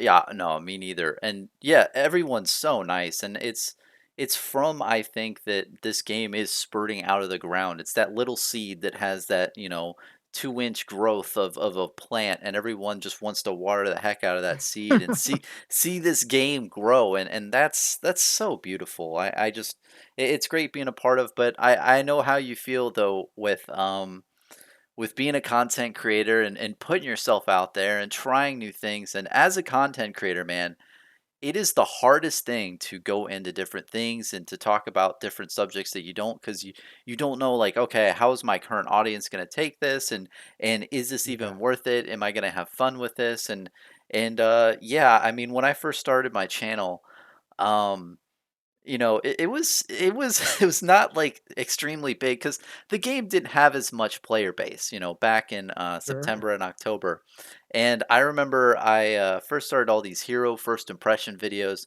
All of them are down since then. Those were not very good, but it's all those stepping stones along the way that's made me good. But to put it in perspective, I uploaded this one video, right? And a month goes by and it has 0 views. And I thought to myself, I was like, "How the heck? This thing is on the World Wide Web." First off, it's on the World Wide Web. Anybody can view it anywhere out in the world. But I didn't even click into my own video, and I didn't accidentally click into it, and then it didn't even get 1 view. And so I was like, "Ah, just I was just unhooked this." And I mean, it's fine because that stuff in the beginning of my channel were my moments that you had earlier in life, and you had all this Sure. experience, and it really comes across, like, when I saw your video, I could really see that is that you had a Oh, lot thanks, of man. back experience in this, and you've had a lot of practice. It's all about pumping up those reps, Yeah, Jason from dude. Outcast Haven told said that, it's all about putting in those reps, and the same thing Yeah. goes for content creating and just talking in general. But I know how it feels. Like, there's this one other one that I made earlier on, and it was a parody. It was this parody video where I opened up loose packs that I bought online, right? And I was Oh, I like, know what you're talking about. yeah, it's really Yeah, yeah. spoofy, but apparently, I opened the packs up and I'm like, "Oh, look, I got like Pokemon cards. You know what this means, right, guys? It means Legend Story Studios is really bad at like packing these packs." And then I like blame Cardamundi as well. And obviously, it's a parody that people are scammers online who sell you booster Oh, I packs that know, are man. repacked, and that's Yeah. kind of an obvious thing. But when I first published it, the first week, I thought it was a total failure because when I initially published it, 3 people, I think, unsubscribed to me in the first 30 minutes. And then I Oh, got wow. 2 comments that were, hit or miss, and I was like, "Oh, geez," like, I tried something new, but then something big happened to me where I, heard, Dane from Outcast Haven. He was talking, on his live stream about my video, and he's like, "Oh, man, that was a really funny video. I got a real kick out of it." Oh, And dude, I was just like, I was over the moon. I was just teary eyed, yeah. just so happy that he said it, and I got that acknowledgement, man. And I don't Yeah, need that man. too much, on a daily basis at all. It's just when you're first starting out, especially, it's hard to know like, is this a smart idea or should I tweak this? And Oh, yeah, yeah. Dude, and even, like, after all the years of making, it's the same thing. Like, even though I edit every day and I don't that's scary to I hear. It think never goes away. well, okay, Yeah. I don't know if I'm the best. Yeah. For me, I just think my family, my brother, my sister, and I were very creative, like, well, I mean, not we're very creative, I just mean that we love doing creative stuff, like music, Hmm. that's their thing. My sister does a lot of art. Um, we actually years ago, we did a whole we love magic so much, we did a whole, like, brothers playing magic comic Hmm. that, we probably did, like, 30 different little comics, like Penny Arcade used to do, like, 2 or 3, like, little windows. Um, but, like, no one saw it. We didn't even know where to put it back then. We just shared it with our family on Facebook. Um, Yeah. and that was okay because it was so much fun to make, but I still even after making all this stuff, I just always wonder, like basically, that's why I really respect what Louis doing because Louis, I know, is offering value. Like, he's He literally for telling you sure the is offering value. value. Right. Every day, you get to learn the value of your collection. That's the definition of value. Like, every day, he tells you what you have is worth, and that's like Well, let me put and a then he caveat. He finds and it's worth it on I think he does eBay, and I think he does bring insane value for his patrons and everything, but you got to be careful with the market spikes and the swings because okay. I don't know. I think that, and he even clarifies that I think very well. He said, "Hey, look, this is just my perception. This is what I find in the thing." But you bring up a good point. Like with his Patreon, he has that added value, and I think that's perfect. I love when I Yeah. see that, and that's why I don't really want to do it for myself at this time because doing all that other stuff in the background that takes so much extra effort. I don't know how he does all that stuff. And not only that, but he's producing a video every day. He's an ox, man. He's Yeah, he is, and I understand that market thing. I just well, I guess what I mean by value really is it's something that people are genuinely interested. I mean, I am. oh, for I wanna sure. hear what's going on, even if it's just a summary. It doesn't have to be perfect.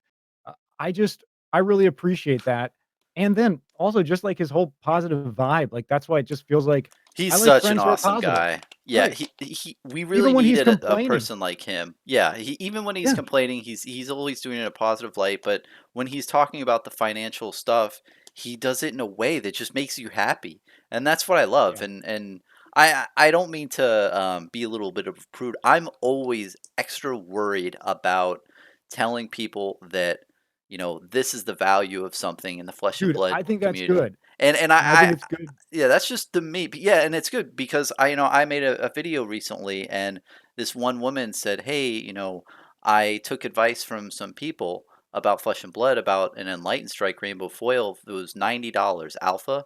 And she was like, "Oh, I'll just wait until unlimited because these people told me to do that." And then it was completely wrong, and that price went Oh, skyrocketed. And it's yeah. like everyone's an adult. Everyone has to make their own decisions, Right, dude. but when it comes to value, if you believe in somebody, then you believe into them. But at the end of the day, we're all adults, and yeah, I don't know. I'm Yeah. just always worried that I'm gonna say something off, and because I've been really wrong in the past, and after market spikes, it's just I'm like, oh my gosh, I can't believe I said that. Dude, there was no way to predict No, this market, and there still really is no way, like, we have no idea. I there's I do think absolutely no way. Monarch is gonna be insane. I think we all think that. Um, you know, that's why I think another reason Mitch is so great, because Mitch is almost like in my mind, he's been, like, preparing us, like, "Guys, get ready." Like, Yeah.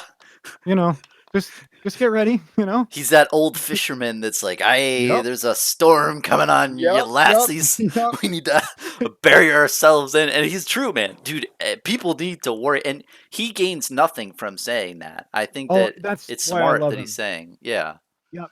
He's because he's just just being being so real with sincere. people. Like, hey, you might have these pre-orders, but maybe you don't. So I don't know. Yeah. Yeah. I know, man. It's awesome. It's a crazy time. I don't wanna give any market updates myself, that would scare me, but I do wanna have a friend who's talking about the prices and give me a general idea, and, I do wanna I do wanna support people at this state where it's so like you said, that's a perfect analogy. There's a little tiny seedling, and it's popping up, and Yep. everyone's like, "Alright, give it just enough water, just enough light, just enough wind, let's keep it alive." Yep. Dude, whenever I wake up and I see a bunch of Flesh and Blood videos, I know that I'm gonna watch them all, like them all, comment, because not only am I getting entertainment, but I feel like I'm helping that little seedling grow on other people's channels, and that's a really cool feeling to be supporting and supported. It's a Oh, I'm really cool totally feeling, with you, man. man. Whenever I see new content creators, I always try to check out their stuff. I'm not perfect, but I always try to check out their stuff. And if I see anyone making flesh and blood videos, I'm subscribing to them and just trying to like prop them up and say, hey, man, great videos, please make more. And a lot of people make great content. I mean, Oh, it's yeah. really awesome, Dude, especially like you.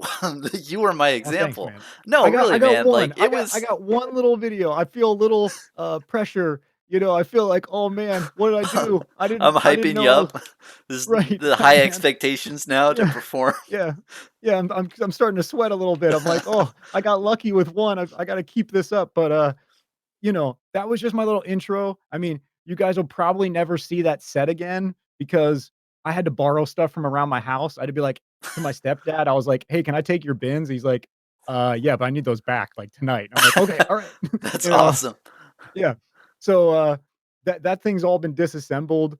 I'm gonna move forward. Like I said, I got definitely little lore videos coming, and I got a bunch of box openings because I think I have probably, like, 10 boxes that I haven't opened. I haven't opened a box since my brother and I opened our first 2. I've Mhm. just been buying singles. So, I'm looking forward to getting a couple lore videos out. Maybe, like I mentioned to you, I got a couple skits ideas You that haven't opened any of your boxes yet? only the first 2. Everything Oh, else, I have 10 boxes that are all sealed that I I don't know haven't how touched. you do that. That is some really good what is it? Reserve that you have in Well, whenever I have boxes around me, I'm so you just got tempted all the time. These well, I hands. get yeah, yeah. I get, I guess it's just because I really felt like this was the beginning of something that I would have felt crazy if in 10 years you guys like, if we didn't know each other and I had Mhm. just been watching you guys this whole time. So I felt like this little fire where I was like, "Man, I gotta make something. I just Yeah. gotta make something." And the lore videos definitely take longer.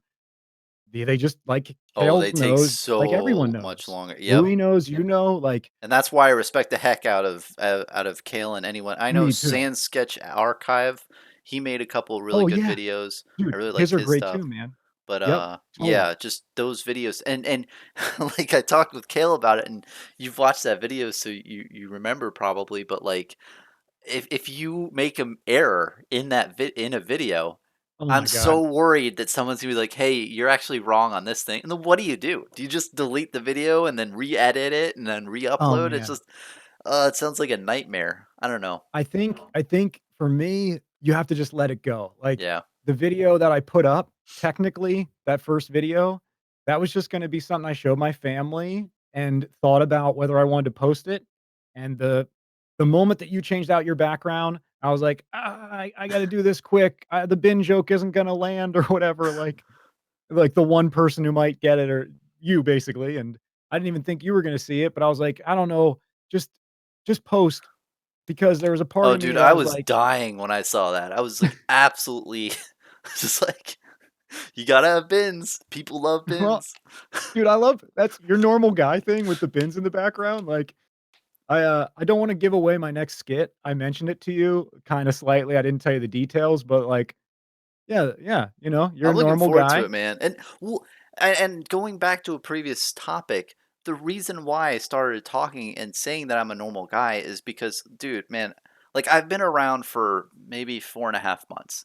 So I've literally seen every single market spike. And after the Yeah, first spike, I was looking at Heart of Fandel Alpha and I was looking at Eye of Ophidia Alpha. And I was saying, oh, these cards, they're not really good. They're at $600 and $700. That's a little pricey. I don't know if I'd ever buy this at this price. And then I saw them skyrocket. And then I looked at all my other videos that I said on the secondary market. There's like 30 of them. And I thought, oh my gosh, this is bad. I don't want anyone to take any of this advice. So I created that normal guy in a normal room, and that was pretty right. apparent based on the crap in the background. And I thought if It anyone was. said like, oh, I took his advice, I'd be like, dude, I set out. This is not financial advice, and you could Right. obviously see I'm just a regular guy. It's not like this is some financial. It's not like I'm saying, hey, this is Bronson's top 10 pick for Welcome to Wrath. You got to jump on this bandwagon. And, but yeah, and that's why I started. And that's why I'm a little hypersensitive because of all those market spikes. And I'm like, oh my gosh. So But, the yeah. bins were almost a defense mechanism to be Yeah. like, "Don't trust me if you're looking at me as, like, the authority." Like, I got bins in the background. I got boxes, wrappers, and bins. Like, this is who I am. Very, very, very normal. But then Yeah. again, that normality, now I'm just teasing you, but that was a Go for it. choice, and now Yeah. you don't have those bins. So now, I've there's got another one. side. You do. It's There it's we go. chilling. It's That's chilling in the awesome. back. You should always have, like, even if it's a little one, like a Oh yeah, paperweight I'm bin. always having one as like a remnant here, just to like That's play awesome. homage to myself. Of this is my normal guy Ben, and Right, right. yeah, You've put your normal self in the bin. It's sitting back there. yep, Yeah, man.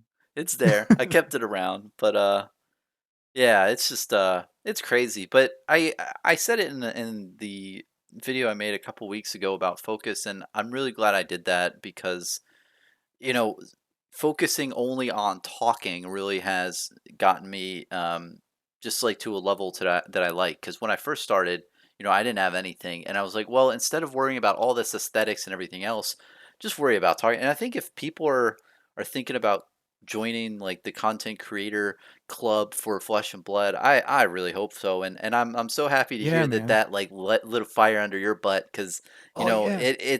it's a really awesome place. And I think that your story is more of a outlier, and it's very big, because honestly, you put a lot of time in it, and you've had all those reps in the past that made you a really great video. But I think even if you're no matter Thanks, how man. big or small or anything of your channel, it's just really cool to be a part of and say like, hey, in 10 years from now, you look back and be like, yo, I was in the community. Here's my badge of I was in here, and yeah, you Dude, you made yeah, friends. man. And I would encourage, like, kinda just to take a leaf from, like, yours and Kale's book, I would encourage everybody to just talk. Like, Oh yeah, so just like I'm an this. editor. Right. Seriously, like, and I love this, and this is actually, this is different for me. So, I was a little nervous tonight. Beer definitely helped. That's Drinking with Bronson. That's a good show title. It, Yep. gets you in the right zone. It's like Um, Flesh and Blood. It's bringing people over a great drink, a drink, great beverages. Yeah, dude. Yeah, yes, dude. The Golden Chariot, man. Yep. Mhm. Like we're having an ale in a session ale in the Golden Chariot. Yeah. So I would encourage everyone to just anyone who wants to get into content to not overthink it. Yep. Especially after my little experience where everyone was so welcoming. Like I feel comfortable editing. I've always edit myself. I get a little nervous when I don't have control over that edit button because I heard Raven say this, dude, and Raven's got a great voice too. I Oh pick up yeah. everything he Kurt. says. Yeah, Kurt's a Yep, really cool Kurt, guy. yep. I can like, him and Kale, like, I can just hear everything so easily, it's really enjoyable. Um, so, like, I would usually pull out all my ums and uhs and I don't mean to, but sometimes I interrupt people, I get excited, I laugh. So I'd be a big editor and I try to remove all that, but you kind of create a hollow experience. Sometimes I can create a hollow experience if I remove every little bit of like, sincerity and whatever, Yeah, just there's a being good balance, I yourself. know what you mean.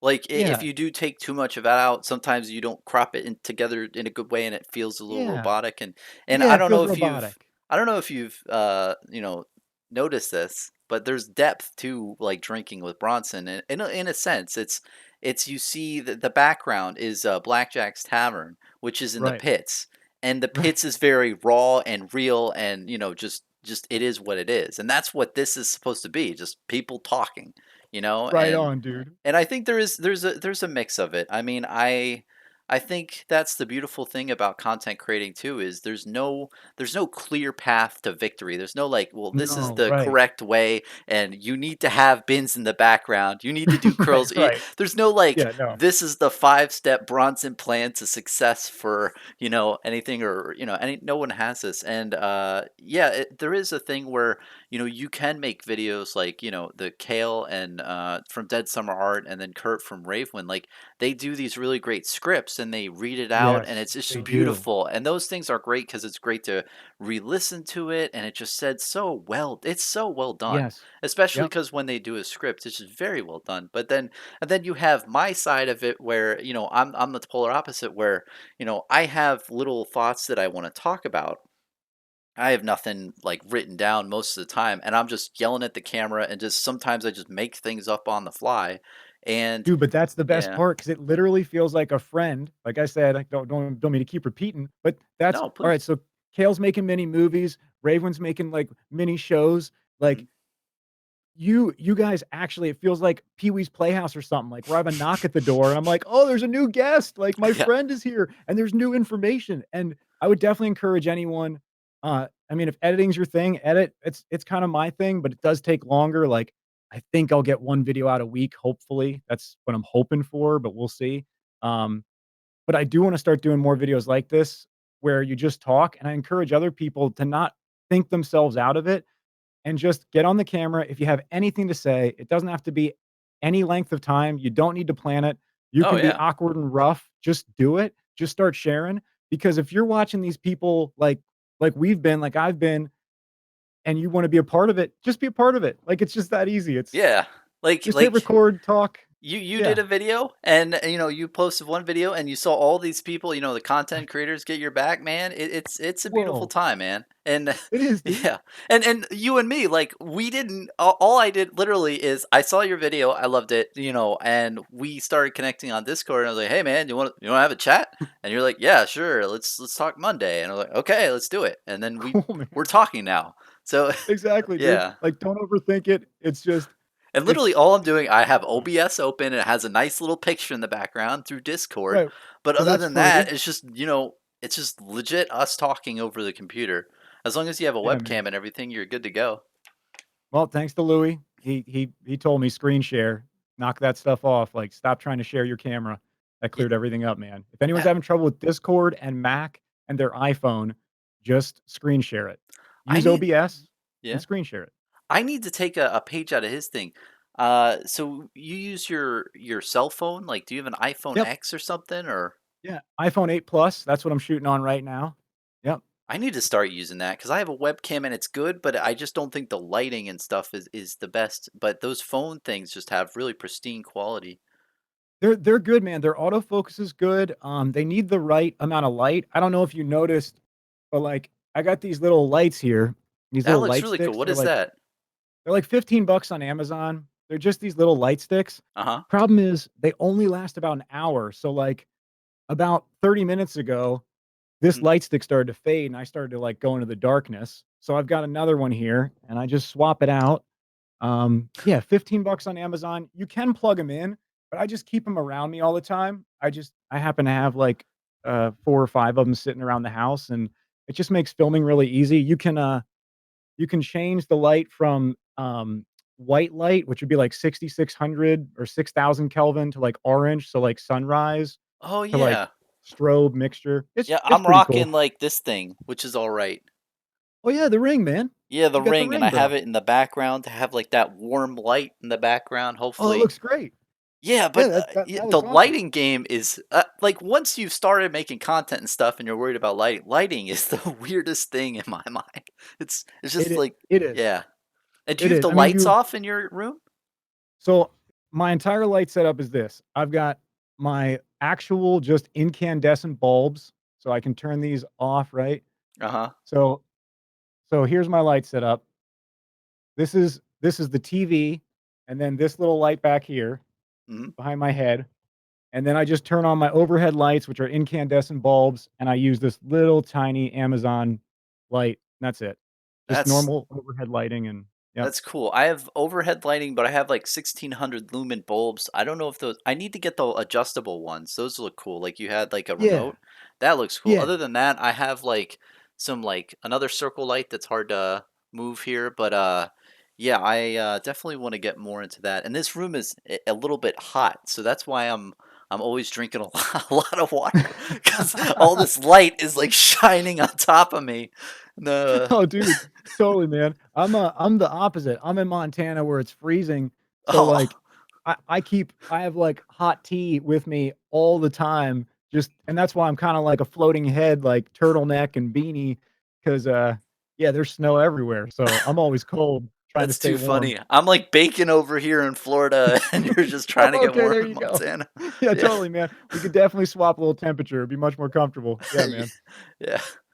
But that's good to know, man. But yeah, I'm happy to hear you say that. Like, people just yeah, and I feel the same way. People who are thinking of getting into content creating, it's just like go for it. And the big thing I Just do it. think what you were saying is, play to your strengths. I think that's important, obviously, is like if you're good at editing and you like that, focus on that. Or if you think you're gonna Yeah. have fun with it, do that. But if you're not, then you might want to do something like we're doing, where it's just a raw conversation chat video where the editing I have to do for this is ridiculously dumb. It's like I chop the bottom off, I chop the other part off, and I'm good to go and I publish. The only problem is it takes so long to publish those videos because they're like two Oh, and a dude. half and 3 hours long, and they I take up like can't even 10 gigabytes. But at the end of the day, oh my god. here's something, and this is pretty far into this video, so I know a lot, not too many are sticking around, but what's funny is when I first started doing content is I wanted to make just quick and simple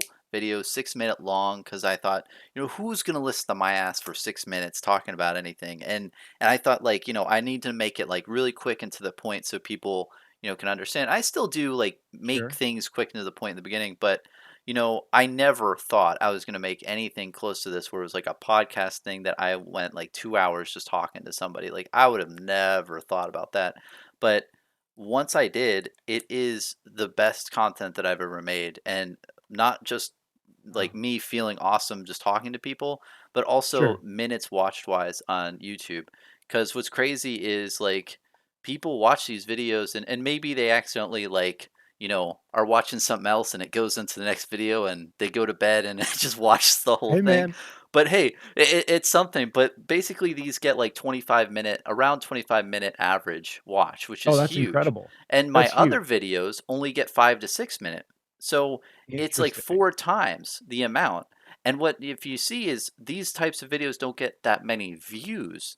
But if you multiply the views by like four or Right. five times, then it is a really successful video. And that's the deceptive Yeah. thing about these types of things is some people really just do like to listen and like you listen to like when I talk to Kale and DeadSummer Art Oh, and yeah. Dude, I've yeah, listened to that interview several times. Like, I was watching it the other day. Like, it's just exactly. It's so cool to have 2 hours to listen to people go in depth yeah, on a game that I'm learning and still figuring out, and I learn things along the way, and to be able to replay that back.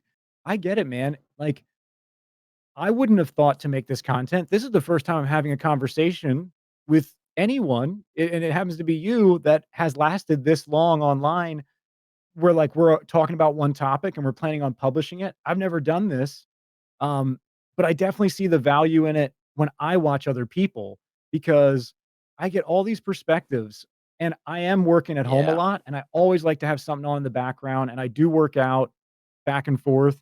So to have that and to not have to have I think for me, when I have, like, a bunch of 5 to 10-minute videos, I don't really retain all the information because it's so different, Mhm. and it's actually a lot better for me to relax into 2 people having a conversation for a long period of time, and dude, you're the only one.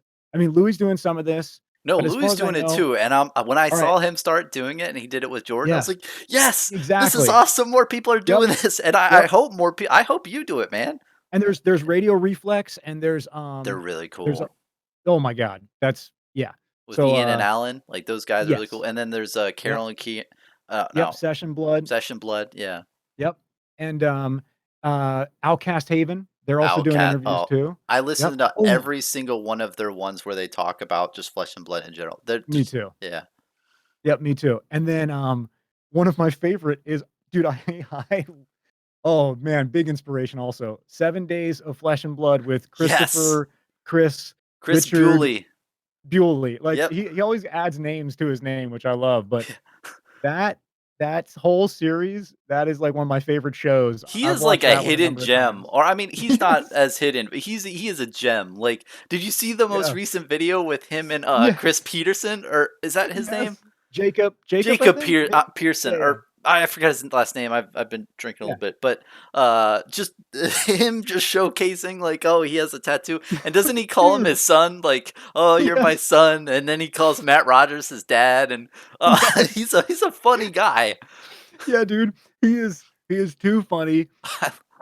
He's brought a special vibe that encouraged me to go with my weirdness first and just Mhm. kinda, like, just I put him. I don't know if you noticed, but I put him, um he's in the video, Chris, on the in the lower left-hand corner of the screen, Mhm. one of the books that I have, it morphs from, like, whatever book into, Chris, like, he appears on the cover, and he's pointing at a title because he keeps saying throughout the Yeah, yeah, 7 days of gaming something. I was wondering what yeah, that yeah, yeah. was. It's Gifted Gamers because he kept saying he was running a school for gifted gamers in the 7 Oh, days of Flesh and Blood. Yeah, so I made a little Gifted Gamers book, and I got a photo of him pointing to it, and, that's so yeah. cool. I didn't, because I was wondering what that was, and I saw the other, you put other channels on, like, the other side. Yep, yep. Yeah, but and you know what? It actually took me 4 or maybe 3 or 4 times to realize, but your shirt changes from the Magic: The Oh, yeah. Gathering to Flesh and Blood, and when I saw that, I thought, Yeah. "This is so cool." Like, it really showed y like, it showed the whole thing where you were talking about thanking the community, and you like all these the members and the content Mm, creators and such, but then it shows really a transition of like, hey, I love Magic the Gathering, and this is yeah, my thing from childhood, but now I'm really focused on Flesh and Blood, and I want to explore it for all it has. And James White, he was in the same boat, I felt, with that Facebook post. You've probably seen it, where he yeah. put the Power Nine right next Yep, to, I know you know exactly what you were talking yep, about. Yep, next to the yep. legendary and fable Flesh and Blood cards, and it just felt, it was much like that of, hey, we're all gonna like Magic the Gathering if we were, in it as a kid. But Flesh and Blood is something really special and just great to be Yeah, a man. part of. But yeah, It Chris really is, Bully, dude. he is a cool guy.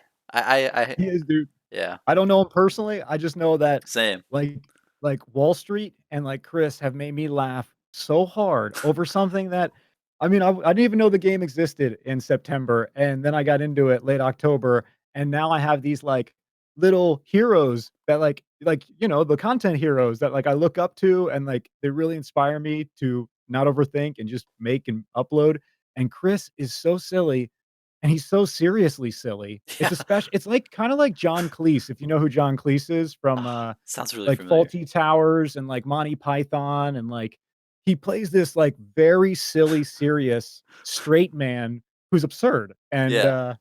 yeah, yeah. Chris is awesome. Did they both get the Harmonized Kodachi tattoo in that video? Did they I think he got one that was a smaller version on it on his arm, because I saw he had a I bunch of think other trading card game type tattoos. But I okay, thought I yeah. saw one Kodachi, but then Chris got like some really nice sleeve looking thing So here, and Jacob did, right? yeah, Jacob got the Jacob got the one on his sleeve. Yeah, you're right. And then dude. Chris Booley only got the one on his arm from what I saw. But I could see Jacob, over time, man, he's gonna just, load his arm up with all these different wins of Oh, different dude. heroes. That'd be cool. Yeah, I could see that too. I could see a sleeve of trophies and Yeah. heroes and weapons and armor. Damn, that's so dope, dude. Wow.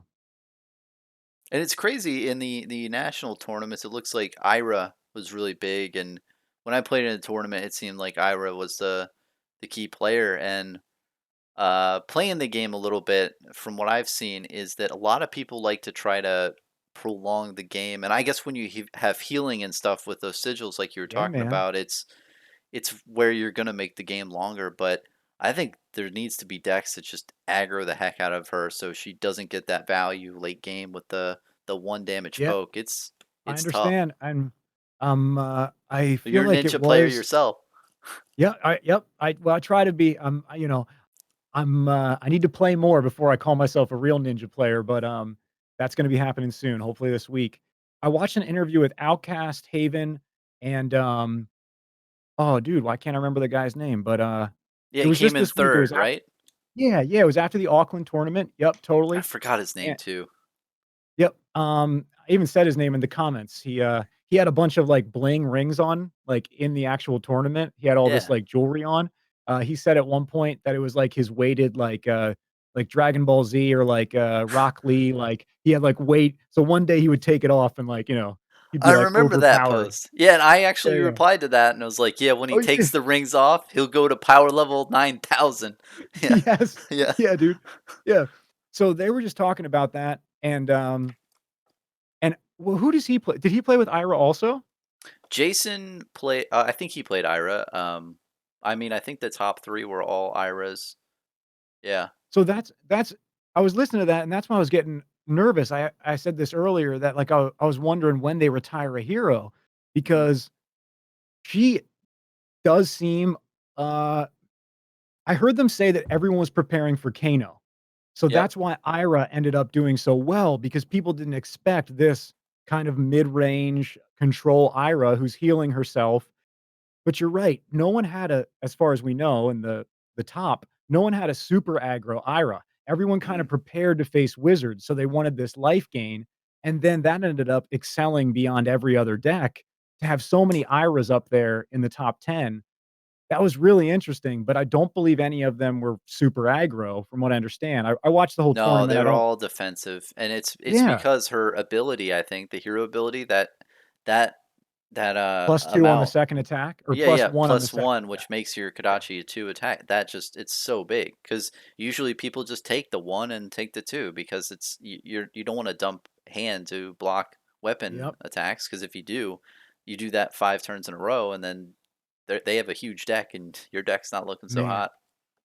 It's such a mean combination right now, like, just that one little attack on Kodachi, you Yeah. have to drop a whole card, or you have to keep the math in your head, how many turns you have with these little nicks and scrapes, and then you add that +1 on the second Kodachi, and now you could be taking 3 a turn if you're not dumping cards, and that doesn't even go into what you might have in the comboing or arsenal or, like, Yeah, it it's a and really intimidating deck. there's a lot of really, like, dirty things you can do. Like, the dirtiest thing I've seen is you attack with Kodachi, and then you play a Command and Conquer for 7. Oh, yeah. That is just Oh, yeah. completely, like, that's so tough. How do you like, basically, you have to, block for, 7, and you can't do that with 2, 3 block cards. So, if Right. you have a card in Arsenal, then, I don't know, you just have to take the damage sometimes and get rid of your Arsenal, but You do, and then that's yeah. scary because if they've got a mask, then they hit you one more time, and they probably have the cards to do it. If all they're doing is a Kodachi and a Command and Conquer, you it's yeah, man, there's a lot of brain power, and that's why I love these games. That's why I got into Magic because I don't know if you ever saw this old movie with Russell Crowe, A Beautiful Mind, where, Mhm. they have all these graphics and his brain is, like, Yeah, moving all these numbers on the around. next level. Dude, that's what Magic: The Gathering was for me as a kid. That's what Flesh and Blood is for me now. Like, I go to bed, and if I'm not thinking about the lore or some, like, update that I got from you guys, I'm thinking about even though I haven't played much, I'm still rearranging cards in my mind and wondering how combos connect, and right now, my Ira deck, I don't really focus on combo cards. I have a lot of go again cards, and That's smart. that's Go Again and Healing and Kadachi's, that's kinda like my gameplay. I really need to put it to more of a test. And, oh, dude, if it if it wasn't for FabDB, I would Yeah. not know the cards. I wouldn't. For FabDB all is the amazing. FabDB flipped me from, even though I haven't played much, it flipped me from, like, not knowing anything to really at least understanding the card lot. Like, Yeah. I've like I said, I have boxes I haven't opened and I have singles, but the singles were all cheap. I always buy the cheapest rainbow foils, so I wasn't Oh, me going too. after I love the tech. rainbow foils, and I love just comments. And the comments are really powerful. It's Dude, they are. yeah. Yeah, how Absolutely. much longer do you have? Um, dude, whenever you wanna call it. I mean, we've been going a pretty nice amount of time. I thought maybe we would, I wanna set a record. that's like, what is that? That's like, when Joe Rogan had, Graham Hancock on or something like that. They went for a ridiculous amount of time, like You're 4 my hours or Graham something. you're my Graham Okay, Hancock. Yeah, that's the guy okay. who has the conspiracy videos, right? About the Oh, pyramids and dude, stuff. I uh, think those are so interesting. yeah, so, like, I would say, yes, first, that's that guy, but I would put a caveat. I feel like what he is really exploring is Mhm, alternate history. Yes, it's not the history that we were taught in school, mhm, but basically him saying that there was a high civilization, as in potentially had computers, electronics, electricity, potentially had everything we have today and mhm. had some form of cataclysm. And he's suggesting that there's evidence. And you know what, man? I'm I like already how going you're worrying, but overboard. huh? I feel like I'm already going overboard. He never said like they have computers, but he says things like the records of cataclysm we have, the way that the earth has experienced floods and meteors, he says this, it would crush and pulverize houses, buildings, and cars. So Oh, wow. anything that we built, this is what he really says, would not be here. It would be dust. It would just be ground back into the material that we, you know, Yeah. eventually mine it out of the earth from. So he suggests that the Earth has basically gone to, like, peak civilization and fallen through cataclysm multiple times, and it's almost like a Wow. heartbeat. Like, it's like it fills up and it goes away, and it fills up, and that's why he says, which I believe Plato maybe said this, one of those smart guys. He says that, he believes that we're a species with amnesia, that we don't remember who we were or That's who so we are. deep. Yeah. Yeah, yeah. Yeah, dude. That's Well, pretty cool. I mean, what the Earth's how many billions of years old? It's gotta have happened, and we've only known like the Right. last, what 2,000 years of history. Yeah. I Yes, mean, we've got that recorded. yeah, That's our lore. That's our lore, but, like, yeah, dude, like going back to Fab, yeah, and dude, yeah. Kale, I'm sorry I said your Celestials. name. Yeah, Kale, I'm sorry I said your name so many times if you ever watch this. I'm sorry if that's weird, but, I got a lot from you guys. So, dude, the Celestials, and also I think he mentions someone mentioned Ira's like 400 years ago, dude. Kale has told me that. Wh He was the first person who what? told me that. Yeah.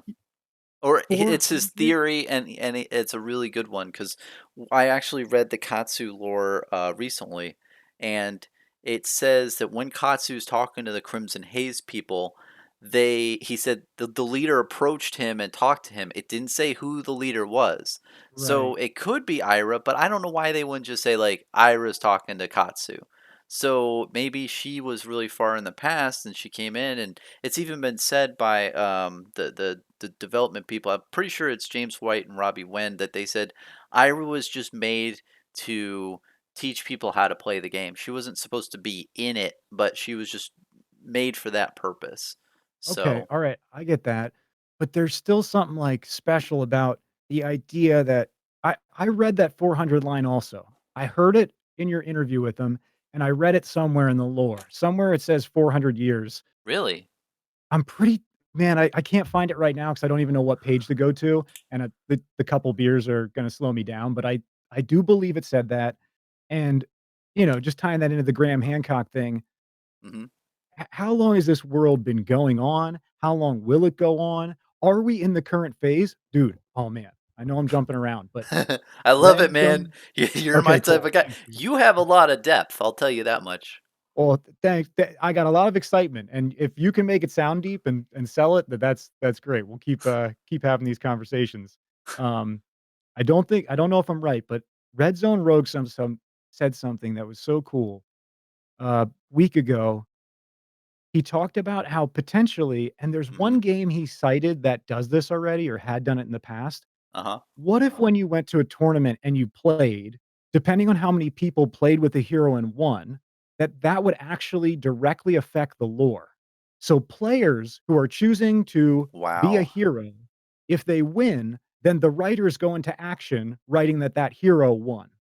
That would be crazy. That would be Whoa, yeah, really right? cool. That would be really That's dope because then you'd that feel that you have an impact on that book. Mhm. Yeah. You would feel another layer of submersion where you were like, "Okay, so if you're Jacob in the final round and you're playing Ira, if you win, your Ira goes on in the lore, like, you're actually writing the story with the creators." It was just such a cool idea to just think about bringing that level of interaction in, and, hey, You bring a good point with immersion, huh? um no, you go ahead, man. Oh, yeah. My brain So collapsed with so many thoughts, I forgot what I was saying. oh, you're good, man. It's just an Sorry. inner working. Yeah, No, you're good, yeah, man. No, it's awesome. But no, I wanted to piggyback off of what you're saying is I do think that they're going to do a lot with players and then immersion into the lore and that whole skirmish thing. When I heard about this, I was like, this is it. This is it. This is the point where we are being brought into the lore of Flesh and Blood because if you've heard in Welcome to Wrath and in the story, it's talking about so the story all starts with everyone is just warring at different places, and everyone's just each for their own, and they're all like yeah, attacking whatsoever, right? And this is gonna tie back into what we were just talking about. So I think that that is where we're currently at, and I think that's why they did the skirmish event to kick that off. It's like, okay, this is setting the storyline, and then when Monarch hits, there's gonna be something big in the story, and everyone said this, so I'm not. This is nothing new. I definitely think Solana's gonna get like really wrecked. There's I definitely think going to so. be a bunch of stuff happening to Solana, especially, and but all in all, I think they will do some sort of events based on that lore, and it's going to get people emotionally involved into it. And I think that the long term play on this, man, here's it, and this makes a lot of sense, is that at first, everyone was fighting their own battles, they didn't really understand each other.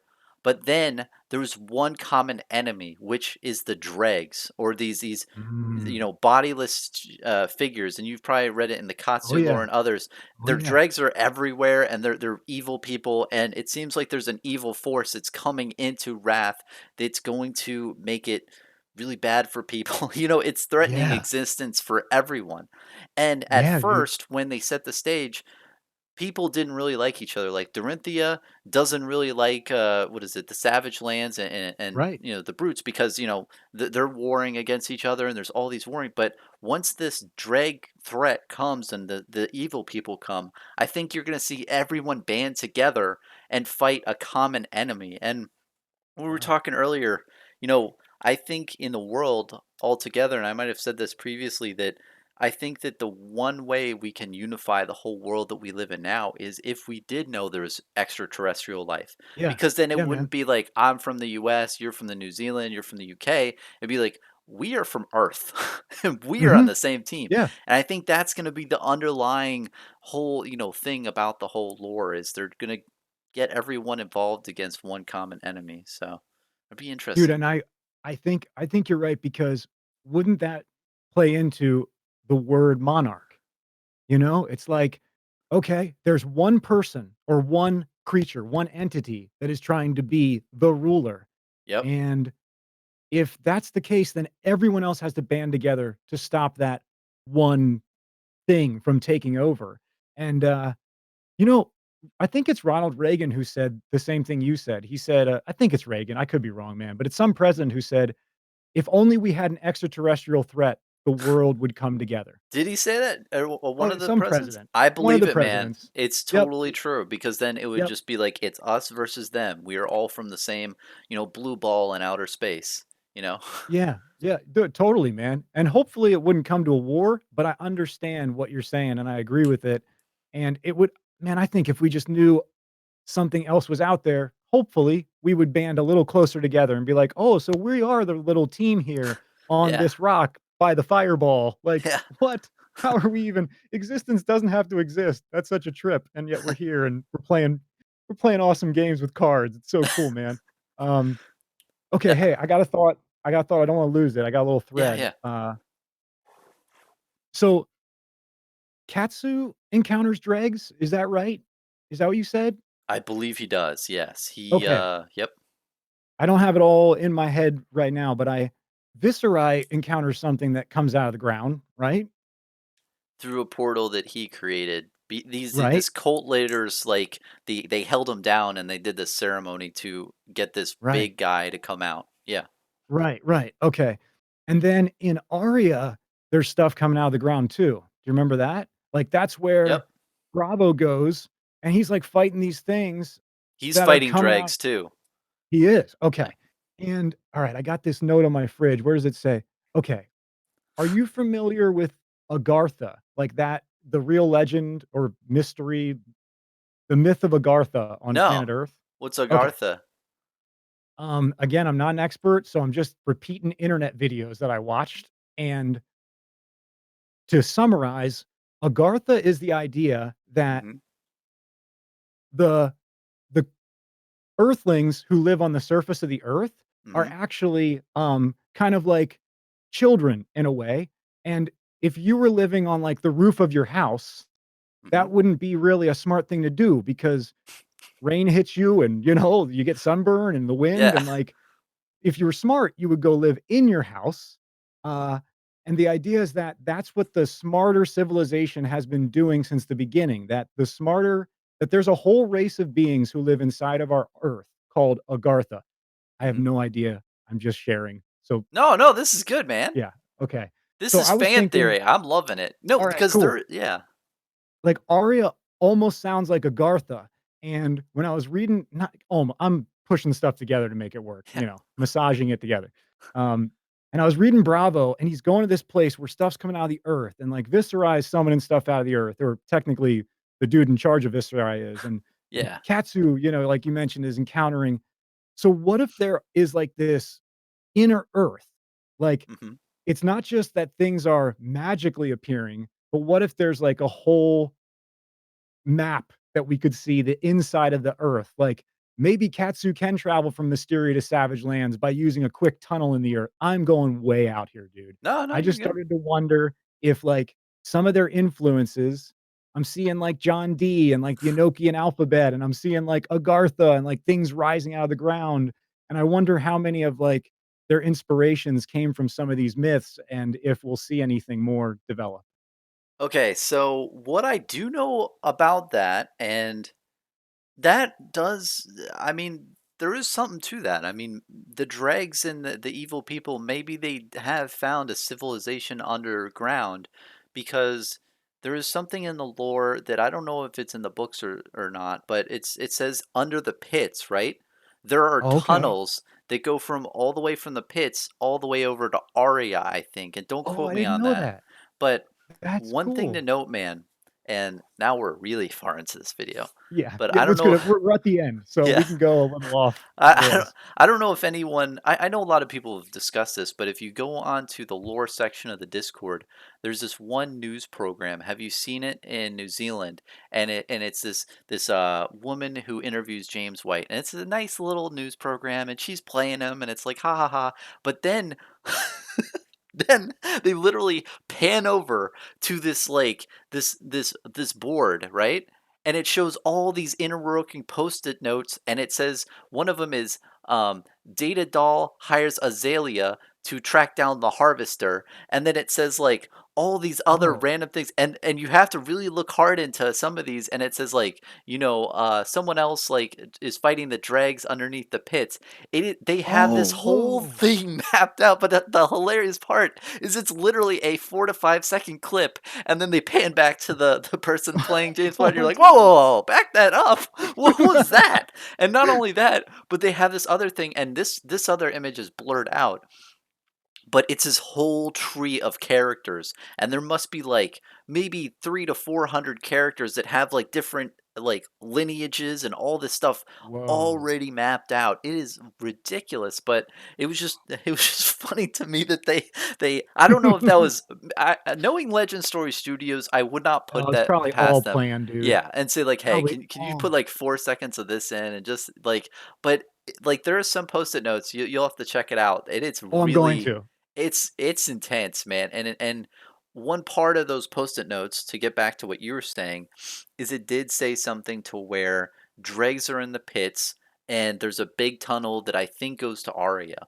So your Wow. theory that these things are underground creatures, and for some reason they're tunneling up onto the top, and like you said, like everybody in Wrath currently is living on the roof of the house, and then the dregs Yeah. are living in the middle part of the planet. I mean, that is something to note. I mean, another thing is like Mysteria said something about their past and their history, their lore. They're trying to hide something as a civilization, Right. something nasty, and they try to forget about it.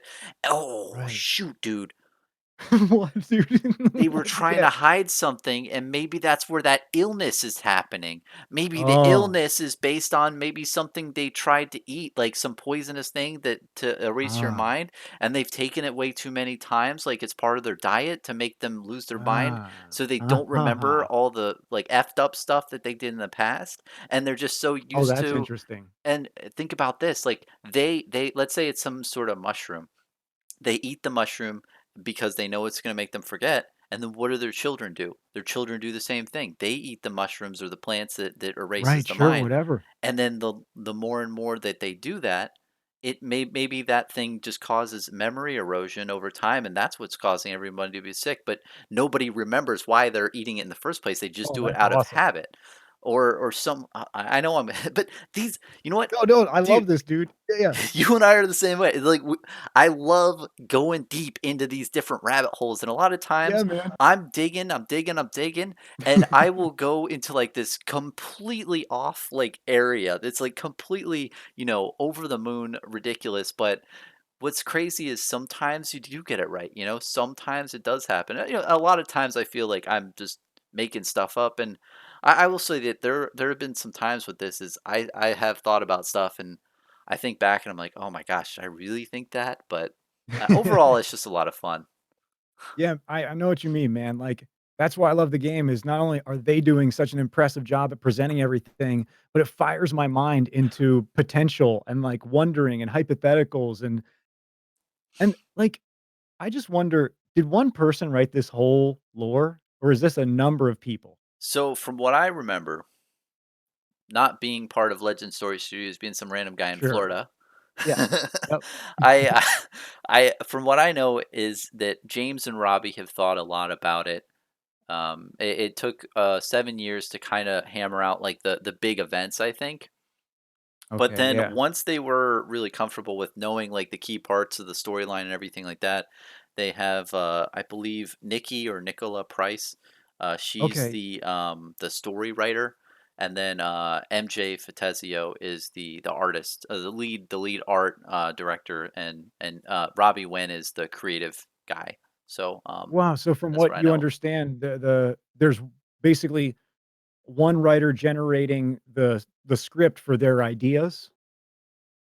That's kinda what Yep. we're Yeah, I maybe what we think think? that Man, yeah, she's really good then, man. Because like, yeah. she makes Solana feel like a warm place that, like, you wanna be a part of, that maybe you're being a little controlled, but you're Yeah. also in control, like, it's a very unique vibe, and then the Savage Land with Rhinar is ruthless, and the details of how he rips apart his victims and It's oh, even, brutal. like Yeah, he starts as like a dude, little cub, and he's like yes! slowly gaining strength over time until Yes, eventually he's like the alpha male and nobody can take him down. You're dude, right. There's a total different vibe, and you're right with so different. Solana. It's like, it is kind of controlling with everyone's like praise the light, Right, but right, and you don't get to choose your job. You just go into some right, chamber and you just put your arms in the air and it picks it for you. So right. yeah, But you're it's also in the safest, like, like, most protected and, like, it seems like the wisest place, and also they're Oh, even yeah. though for a second, I don't think this is right, but in my head, for a second, I thought, "Oh, Solana's the monarch." Like, they're gonna try to spread the light, and they're gonna try to take over. Basically, they're like, "One God, Sol will rule all." So I thought for a second they were the bad guy, but then Oh, wow.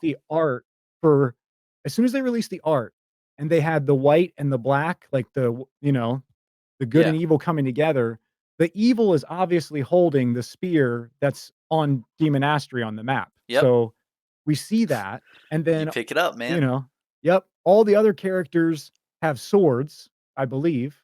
Like, the white side is all swords, right? Yep. So, like, one side There's even spears, one one side person swords. with breastplate, and it has a Solana logo, but it's really hidden. It's like one of the people. Oh, and I didn't see that. That's awesome, dude. I didn't catch that yet. Okay. So, yeah, Demon Astri and Solana are going at each other. Hmm. But you have a good point though. What if the light people have like a thing where they are trying to make it the one true and only thing, and they are trying to make things too bright? Because in the lore, it says, well, in that in that 2-page article that we were teased, it Yep. says like the darkness is trying to overrule the light once again. Yep. And well, maybe the light did something to piss off the dark. Maybe the dark was having a nice time down in the house, and the roof starts leaking. Someone put a Right, hole in right. the roof, and the dregs are like, what the you doing up What's there? going on up I, there? don't make me come up there. you know Maybe, dude. I mean, that does sound interesting as something.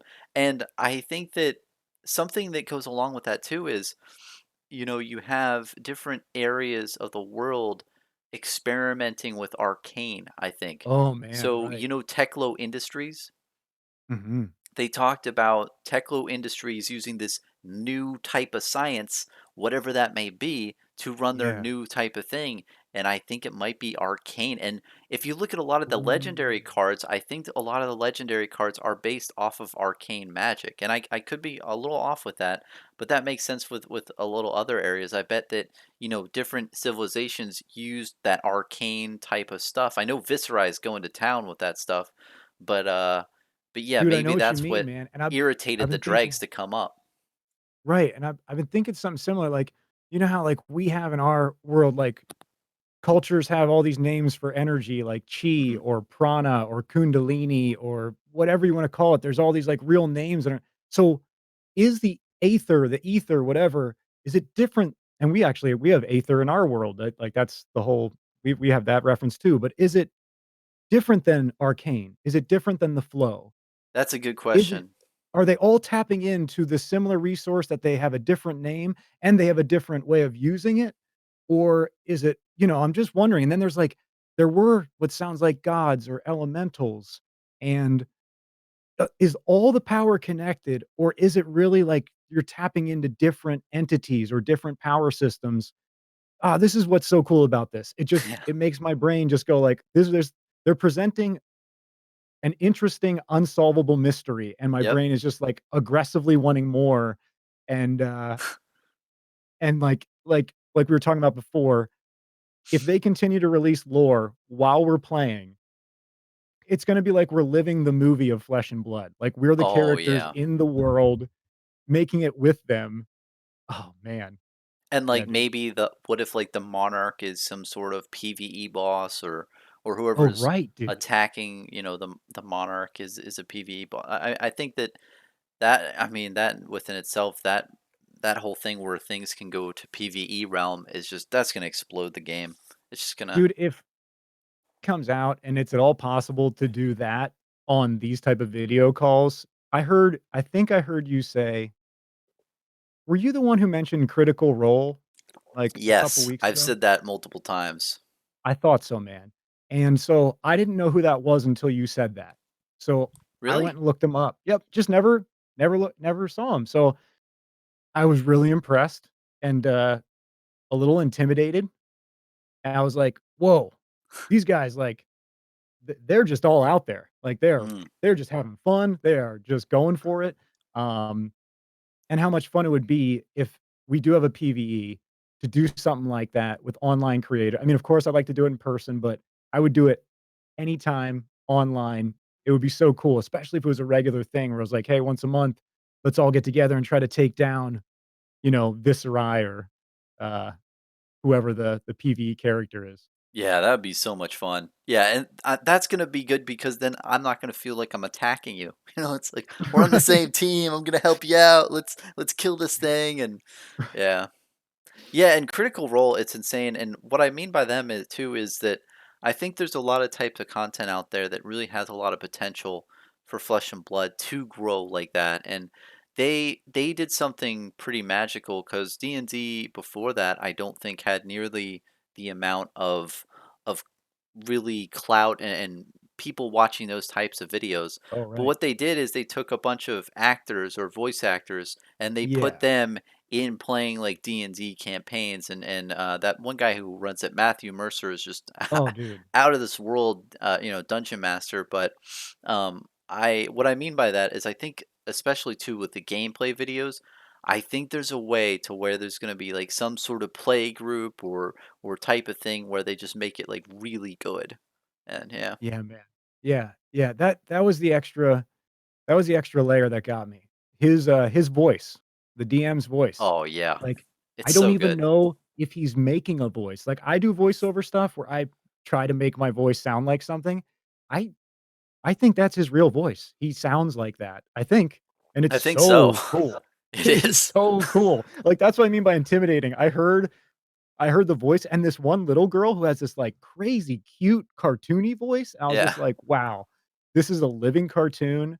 I've never seen anything like this." Like, I grew up playing Hero Quest and Magic, like, back in the day. I didn't have a lot of D&D experience, but Mhm. I'm interested in that type of gameplay, and I had friends who always played it. Um, It's a lot of fun. I mean, I used to have a play group going 4 years ago, I think, and it was just a bunch of my friends from high school, and we would just have a bunch of beer and just hang out oh, and that's great. fight something, and everybody was on the same team. And that's why I honestly don't really play too much. I didn't play too much Magic the Gathering in the past. I mean, I played as a kid, but I didn't really play as much. I was the guy who, my friends, we were all, poor kids, and we would just have Same. enough money to buy just the commons. And I would love to buy the, like, 4,000 common box and just go through. I was just Oh, go yeah. through that box all day long. I just love having a ton of bulk so I can just sift through and make whatever I want and play with. But yeah, I that's get that. why, and the decks I'd make are really spoofy. They they didn't really win too much, but they're fun decks to make. But yeah, with Flesh and Blood, I just got a lot more into it, and it does feel a lot easier to create decks. And Yo, and can we circle back yeah, around? yeah, sure. Pardon my interruption. No, I didn't That's know where why I was going. FabDB changed my, like, entire Flesh and Blood world. Heard about him, went to the site, thought, "Oh, yeah, I'll definitely throw this guy a few bucks. This is Oh yeah, incredible." And, like, with, Tabletop Simulator that I got that, haven't played yet, but I got it all set up, and I went from looking at whatever random rainbow foil play sets I bought and just hmm being like, "Oh, cool," and listening to some of the deck tech, and that's how I learned some of the cards. But other than my 2 booster boxes, I never saw the full set, and I just hadn't taken the time to do it until FabDB and seeing every ninja card, every warrior card. It yeah, just it changed my world. I started to really understand, and it made all the other videos richer because I could see and reference all these cards, the name, the mechanics, and I've just hung out and built decks on FabDB. I haven't used one just so I can understand the deck tech and the strategy, and because of him now, I know most of the cards. I never remember their names, but I do know what they do for the most part, and when I see them, I understand what I'm facing. yeah, Um, same. Like that site is perfect because honestly, if you're looking at different classes, you just read over what the cards do, you admire the art, you do that for a couple hours, and you're golden. And creating the yeah, decks is so it's so nice. It's such a nice it thing, and is. importing them into what is it, the Flesh and Blood OSC with Tabletop Yeah, Simulator, it's so seamless. I don't know. I yeah, think man. it really does solve the problem of people saying, "Hey, I don't have cards to play with." Because for Oh, it twenty does. $20, literally, you can play any card you want in Flesh and Blood, and Yep. essentially any board game since 2001, you can you can play anything. Yeah, But that's so crazy. yeah, And you're right. In How have fact, they that's not probably got something that sued? I sorry, I didn't hear what Oh, did you my bad. say? How have they not got sued? Like, I don't understand. Well, I don't know, but I assume without knowing that there's been a little blessing there because of the pandemic maybe. Like, Yeah, probably. someone at Legendary Studios is I'm a good example. I didn't really understand the game until I got on FabDB. I was excited, I was interested, I was already buying cards, I played a handful of games with my brother, but it wasn't until, like, the 1st week of January when I started to see real deck lists Yeah. and really dive in and build them for myself, and I'm still learning, I don't have them all, but for the most part, it's given me such a better understanding of the game, and you're right, man, that's something probably everyone should know, like, if you wanna get into this game, buy yourself some physical cards, but Mhm. also get over to FabDB so you know what to do with those cards. Oh, Because for sure. up until FabDB, my entire life, I would grab stacks of cards and I would build decks and I would re-sleeve shit and, it was just like It take takes forever. so long, and I love doing Yep. that just for fun, but when I'm building decks, like, once you've used it, and I know we're both shilling for it a lot, but I'm in the same boat, man. I honestly it's my preferred way of playing now. I mean, I like to play TTS games, like, versus someone on it, because even shuffling the deck, you just right click, shuffle, and it's just Oh yeah. you shuffle it a Well, bunch and roll the dice, and it's just so seamless, and what's great about it too is I think it's great introductory, like you were saying. I mean, not only need to learn the cards, but play the cards that you want. Like, let's say you like, hey, I like Ranger, I want to play Azalea, and you play it yeah. on TTS, and you're like, this sucks. I hate loading arrows. It's this is not what I Right. want to play. And Forget you're like, about I it. want to play, Reinhardt. Well, you learn that by playing on TTS before you bought the cards. Then Dude, once you and find the hero you want to play, then you buy the physical cards, and yeah, I don't know. I think that's you a just said it, perfect dude. yeah. That's exactly what I was thinking.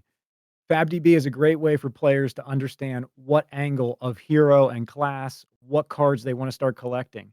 So if you're tight on a budget and you can't just buy boxes or set up your whole collection, start with FabDB, figure out who you want to play, what cards you want to play, and then make that tight investment. Maybe that's when you drop $400 on specific cards or 4,000 or whatever the hell. Who knows Yeah.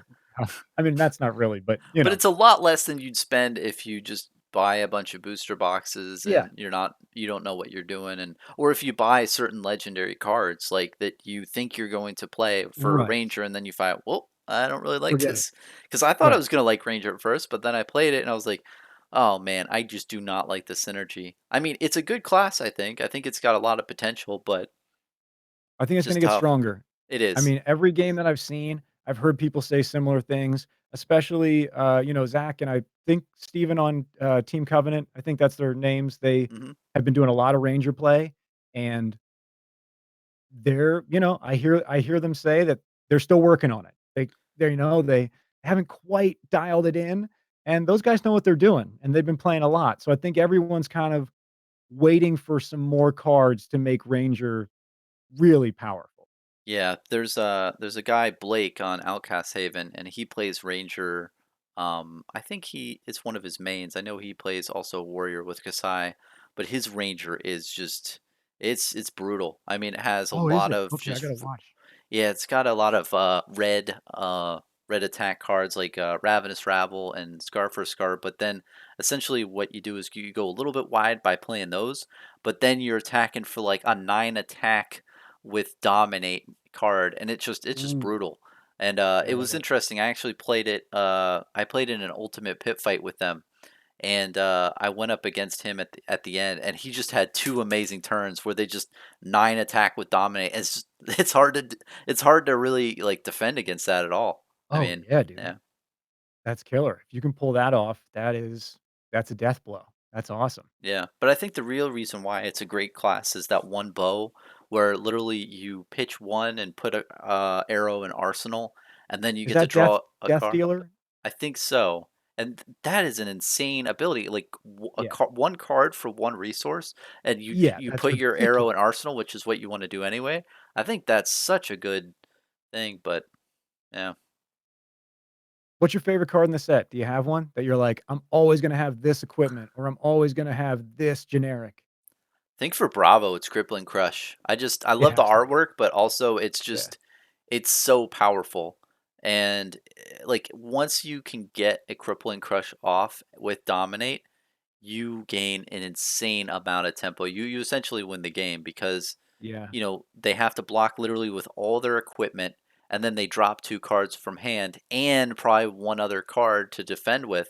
So literally on their turn, they literally have nothing to do. So they just end Right. turn, and then you can go again with it, and you can, Oh, if you have yeah, and then another that's big it. attack, yeah, and you can just roll that pain train all the way to the finish line. But yeah, what about you? Is there any like I don't need have the card? card, but I desperately want the Mask of Momentum, I thought you and, were gonna say that. yep, Yeah. yep, I think the art is beautiful, the mechanic is just so powerful, and I've never, other than, building a fake deck on FabDB, digital deck, I've never hopefully, it'll be in one of those boxes I open. That would be great because 'cause I hope you, man. I'm at the end of my spending until Monarch. There's no more spending, like, that's it. I've got enough for food and Monarch, to keep me afloat from now until then, and that's it. I went down to, like, the last dollar on, collecting little rainbow foils and promos and stuff.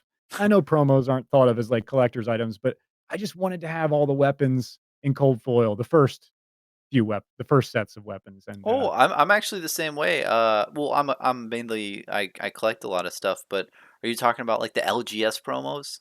yeah, I wanted to make sure I had Yeah, those, like, the heroes and the weapons, just so same. I that want was to. always something I could do. Yeah. Yeah, I want to collect all the LGS promos. I thought that would be Yeah. interesting. This is not investment advice. I'm just. No, no, this is the I think everyone I says always don't like to invest pepper in that these. in, but Right, right. it's Yep, my point at little. the bin. Yep. Yeah, Yeah. yeah. See this? Yeah, see this? This This is is where we're at. not a sign of a smart man here. No, but it is. It's actually that's the conspiracy side, Bronson. It's too smart, Oh, you okay. know? We'll Yeah, see. yeah. Uh-huh. But yeah, well, and you bring up a good point. Is it's more of a it. Well, it has been up until I think January 2021 an obtainable thing to get. Like those Yeah, gold it foil has. promos, I think were $20 each around, or some of them were higher. But yeah, man. I mean, I just want to have like a binder, and they say LGS 001. Yes. Dude. Then that means that you could have like 300 LGS promos or however many this goes on till. That would be cool to Yep. have every single one. I totally agree, man. That's Yeah. exactly where I'm at too. I'm thinking the same thing. And, I would recommend to anyone if anyone's And actually financial still value to be watching. damned. Like, Yeah, yeah. No, no, no. That would but if you want some of those promos, this is what I've been doing. I wait till they get down even this week. So my last 3 I bought 3 this week, and, I mhm. got a Nebula Blade, I got a club, and a Katsu rainbow foil, and, Oh, the hero I ones? yeah, yeah, yeah. So I got a rainbow foil Katsu, and I got basically all those between like 30 and 35 bucks because I checked TCG each day. One Mhm. of them was down to 35 after like months of not months, but a few weeks to a month of being higher than that. I thought, okay, they're getting down to like where they were in early December. Like I Yeah. originally picked them up for like I think $10. Like I think that was 10, 15 bucks. I Yeah. think I have a Kodachi, a receipt for like $13 cold foil and yeah, like a Dorinthia I got for like 14, like so Yeah. that's crazy to me, but I saw that they dropped down to like 35. One of them was even at 30. So, and there were a bunch that were way above that. So I bought one from a seller that had several, and he had all of his marked at like 40 or above, other than this one that Mhm. went to 35. I just messaged him and said, "Hey, would you do all 3 for 35? Like, I'm buying this one. No worries if you don't want to sell the others, but I figured I would just offer." And he gave them to me like 10 bucks off of each of the cards, and I got Wow. them all. Yeah. So I would definitely recommend if you find a You did good that deal. through TCG Player? Yeah, just this week, and I got Oh. 3 cold foils for about 100 bucks. I didn't know Promos. you could I didn't know you could haggle through TCG Player. You How do yeah, they work it then? Do okay. they So you reduce the price on their thing? okay, so you technically, I didn't haggle. What I did Oh, was yeah. Oh, no, I no, saw that not there haggle, was but you negotiate. You say, "Hey, I'm yeah. buying in bulk. I'd like a little," and I do that all the time, but I do it through email. So I'm just interesting. Like I totally am a proponent to that. If you do not, I don't know if I'd call it haggle, but you are a consumer. You are spending X amount of dollars. That is, a good amount.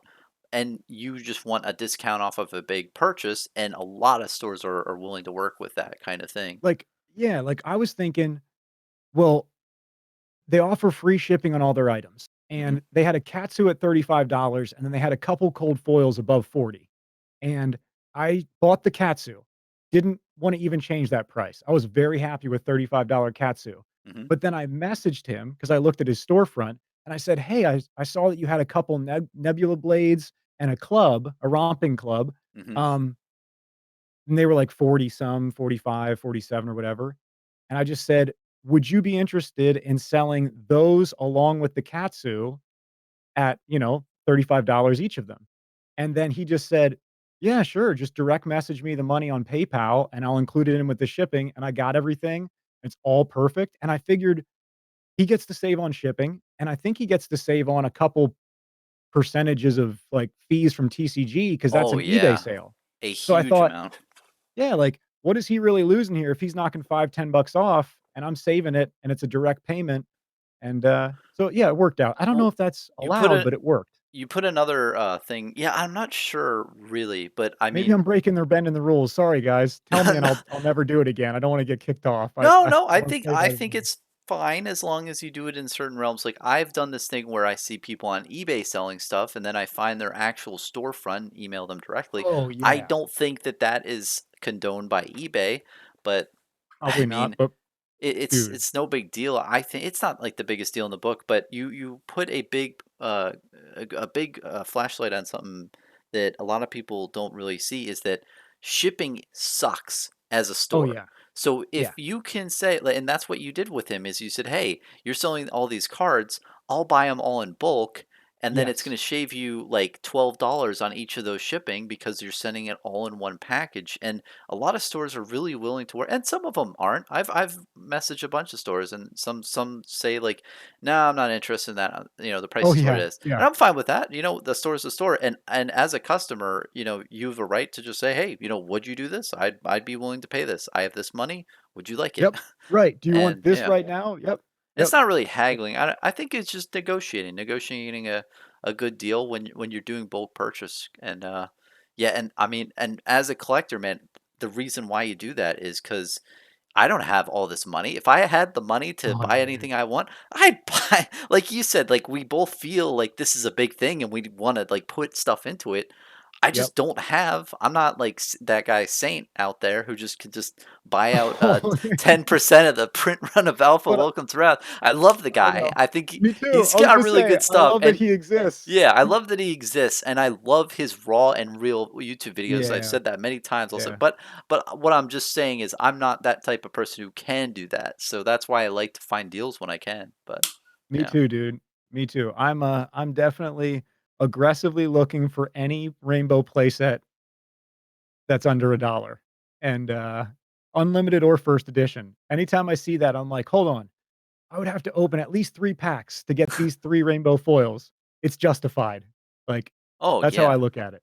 Why not? And it's not something okay, so I've purchased all these cards.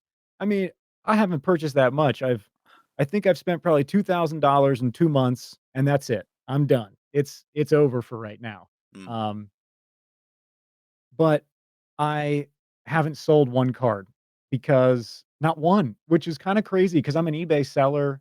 I've sold magic cards, I sell video games, toys. That's one of my jobs that I do at home. yeah. But I don't want to sell my cards. Yeah. I look at them and I'm like, "Maybe in 10 years when I need the money, if I need the money, but this is so cool to be part of this. I don't wanna give it up right now. It's something special and it means so much." And Oh, yeah, for sure. man. I'm the same way. Or I'm not totally the same way. Earlier on, when I first started, I sold one cold foil card. I forgot what it was, but I regret it afterwards.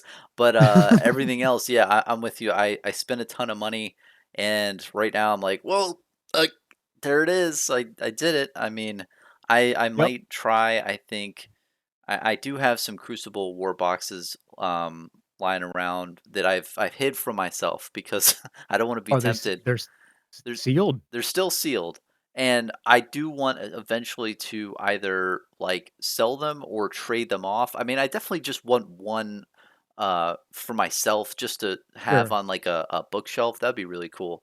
Yeah, hopefully Yeah, I'll get no. enough money to. I don't want. I'm not in the market for bookshelves right now, but later on in life, Okay. I'll get the bookshelf for all my crap and all Right. my bins.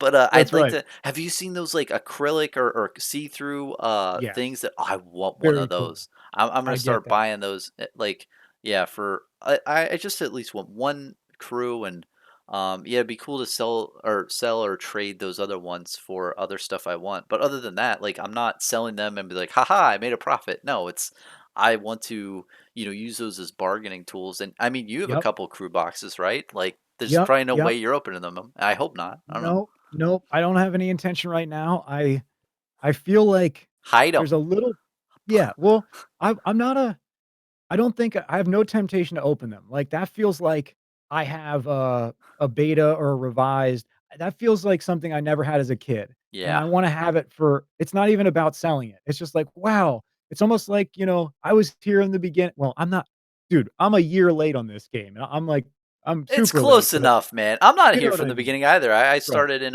when Crew was released, but yeah. Right. Just the fact that, like, I think I paid $75 for 1 box and, like, 90 for another, and then, or yeah, and one came in a Channel Fireball kit because I bought Mhm. that kit. That's where I got my unlimited, my Welcome to Wraith and my, Arcane Unlimited, Oh, and you they got the gave me the playmats too? yeah, they gave me the crew playmat and That was the a crew cool promo. promos. Yeah. That was sweet, man. That was on, Thanksgiving, I think. It was like a Black Friday special. Mhm. Um so I got those, and that just feels so cool, like, it feels like a little trophy that I didn't get when I was a kid, so I wanna keep that for a long time, but I am trying to mentally prepare myself. I'm gonna be doing a bunch of box openings from now until Monarch, and I'm Huh? trying to tell myself, "If I get another heart, I sell it to get more cards. If I get 2 masks of you know what I Momentum, mean? yeah. Thank you. Then I have to let one go so I can Yeah. keep going. Like, I'm trying to You need tell to gain myself that that. momentum. Yeah, yes, literally, dude. Like, seriously, and I'm trying to mentally prepare myself. Like, I have one Yeah. Teklo, Foundry, rainbow foil that, it was just one of the ones that I picked, Mhm. from our box, and I haven't even built, like, a physical, mechanologist deck yet, but I'm trying to tell myself, like, "Look, you're not into Mechanologist yet. Maybe you should sell it so you can get another box. Maybe you'll get it." I'm trying to convince myself to sell cards, but every time that I sit down and make the eBay listing or the TCG player, because I have accounts on both, Uh-huh. I just go, wait a week, wait a month, wait till you start opening before you start selling." Yeah. Uh, so yeah. I love that analogy. Flesh and blood is the little trophy that you never had as a kid. I mean Yeah, that is yeah. so true. It is, and it's that whole thing of yeah. When I look at people who were in a Magic the Gathering back in the day, man, I I want that, but I can't buy Me that too. experience. But this is Yeah, more of an intangible experience that you're going along. Well, and that actually more is a tangible thing of okay, here's what I have from this time period, and I know what you mean, man, and it's weird how time moves on, and right now, cards that you might have might not seem valuable or they might seem at a certain level, but then just some random news hits and the market dude. spikes and the Wall Street groups going ape shit and everyone's just going wild on that and the buyouts start happening. But I've been around the block so many times. This is not my first, second, or third rodeo. Like Right. there's a period where there's an extreme amount of it's this phase, right? So it's an extreme amount of lull and no information and everything's dull. Then there's some news and it just spikes the market to a ridiculous level. There's Yep. buying out frenzies. Everyone's just buying out stuff, buying out stuff, buying out stuff. And there's just a bunch of news at a time. And then it goes back into the lull. And we're in a lull Right. right now. And and I don't mean to hype things up. It's just, it's literally happened three separate times where there's been Yep. a specific event that just is a catalyst for this frenzy. So it is tough when you see those cards. And even though they say unlimited, even though they say Oh, like, I don't believe it. I think about what Magic Unlimited means. When like, oh yeah, "Oh, well, that's for me, that's alpha." yep, Magic Unlimited is as far away as alpha, and to have a folder like, I have my folder of Rainbow Foil Unlimiteds, They're all commons for the most part. They're all Uh-huh. just, like, multiple play sets, whatever was in stock I bought, but then I also contacted On It from Fab Foundry, and I was like, "Hey, man, I just want a bunch of first edition commons because I just wanted to be connected to it." So Uh-huh. that was, like, one of the boxes I got. I spent a couple $100 on just play sets of non-foil first edition commons, but for me, it's like, I don't own a folder of Magic Alpha commons. I never got to even touch that. Oh, yeah. So and that's why I started to look at little things like the blood drops on the Razor Reflex and get excited because I thought, "What if there is a misprint? Or what if there's a little thing like, geez, 2018 IRA makes this thing worth how much because of a little print that says 18?" Like, okay. Well, Uh, yeah, and that's the mind fuck of this whole thing is before Unlimited came out, me and a bunch of other people, and this is where I've been wrong in the past with the secondary market. I was like, okay, so there's only two things that they literally changed from this printing. The first thing, well, I guess the cold foil, but sure. beyond that, the only two Yeah. things is the date. And then the little set symbol is now colored. Yep. Well, the set symbol colored, that's something that they took from the people who gave them feedback and then they Right. made changes. So that was something they did. But then the date, they didn't have any choice of the date. Like I'm pretty sure that Right. copyright thing, and I'm no lawyer, but I'm pretty sure they're Sure. legally required to change that so they like protect their copyright. So one thing was legally required and the other thing is them doing feedback. Everything else was the same. But for some reason, I guess it's just collector mindset is they want to have that alpha thing, and it's crazy how Dude, that small date makes that so big difference, but they're the same exact card. I don't it know. is crazy, but there's a part of me that really gets it because, Yeah. like, so I am the type of kind of guy who FOMOs into things. I get really excited, and I'm also okay, like, losing or not having it work out. That's okay, but I really I don't wanna miss out, and I take the little bit of money I have, and I spend it, and, like, with the IRA stuff, I feel like Bronson, I lost my thought. I'm so sorry, brother. I just don't wanna fake it with you. I You're was good, headed man. somewhere, Let's and my talk about brain IRA though. You know what's interesting okay. about IRA? The welcome deck, the welcome to investing deck is Yes. Yeah, right. for all those people. That's ridiculous. It didn't say welcome to playing the game. It's the No. welcome deck to investing. Hop on Right, the right. hype train deck. But there's this one card in it, Edge of Autumn. And this goes back to the Right. lore too, is that in that deck, the first printing has the gold embellishment on Right. the card. Right. It's the same as the legendary cards. So your Teklo Foundry Right. heart, the embellishing, I believe has the Yeah. same one as the Edge of Autumn. So my Ooh. thought is, was the Edge of Autumn like a legendary weapon, or maybe it was a legendary weapon, or maybe it's like half and half of one. That's some deep Yeah. thought there because That I is, think man. I That's was talking interesting. about to Kale about that a while, and I'm the same way. I plug him a lot because I never want to say stuff and act like it's my own thought when Yeah, me neither, dude. yeah. That's what that first video was about. Everything I'm doing was inspired by the whole community. I would not have any of this if it wasn't for all you guys help me understand, get into the game, get excited.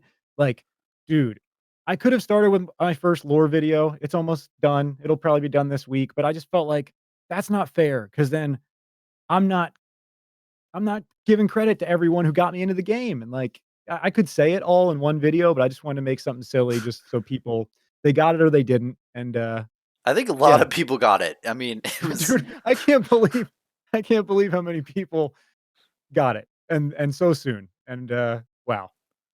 Dude, it's been awesome. This has been fantastic, man.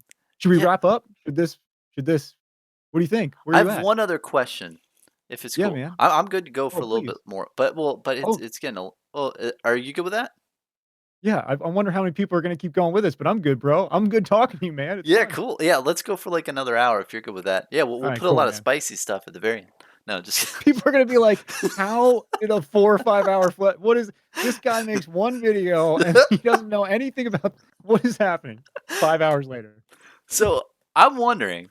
You've seen me do box opening videos. You've seen Jordan Yeah. do box opening videos. You've seen a lot of people do their little things. I know that DM Armada does this thing where he does those new hip things with the shorter screen where Yeah. yeah, and that's Yeah, the cool. shorts. The The shorts shorts. are cool. And then uh Jordan from Cobra Pearl does the curls for the girls, and he puts a spin Yes. on it like that. And me, I do the shady like repack videos where I That's I awesome. I open packs that could be repacked, and you have to guess which. So you're doing some box opening content. Are you going to have any type of spin on it?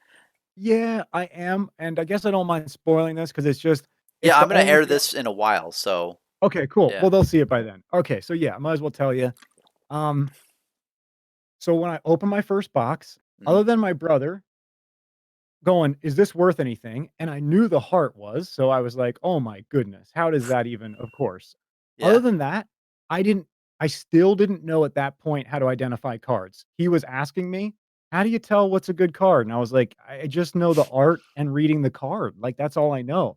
So I open boxes like a little ignorant kid. I was just like, "Oh, that looks cool. That'll go to like maybe I'll use that pile." And like, Hmm. "Okay, well this is Guardian and this is, Mechanologist or not." Well, yeah, I was doing Welcome to Wraith at first. I just organized them into their classes and then I set aside every little ninja card that I thought, "Yeah, I could get into that." Hmm. And I so I wasn't really focused on the chase cards. So I think what I'm going to do is that I'm just going to keep opening boxes like that where I just I'm not gonna skip to the good cards. I'm simply gonna open a box of cards, show every card as I organize it. Dude, Deckhead Jason has this.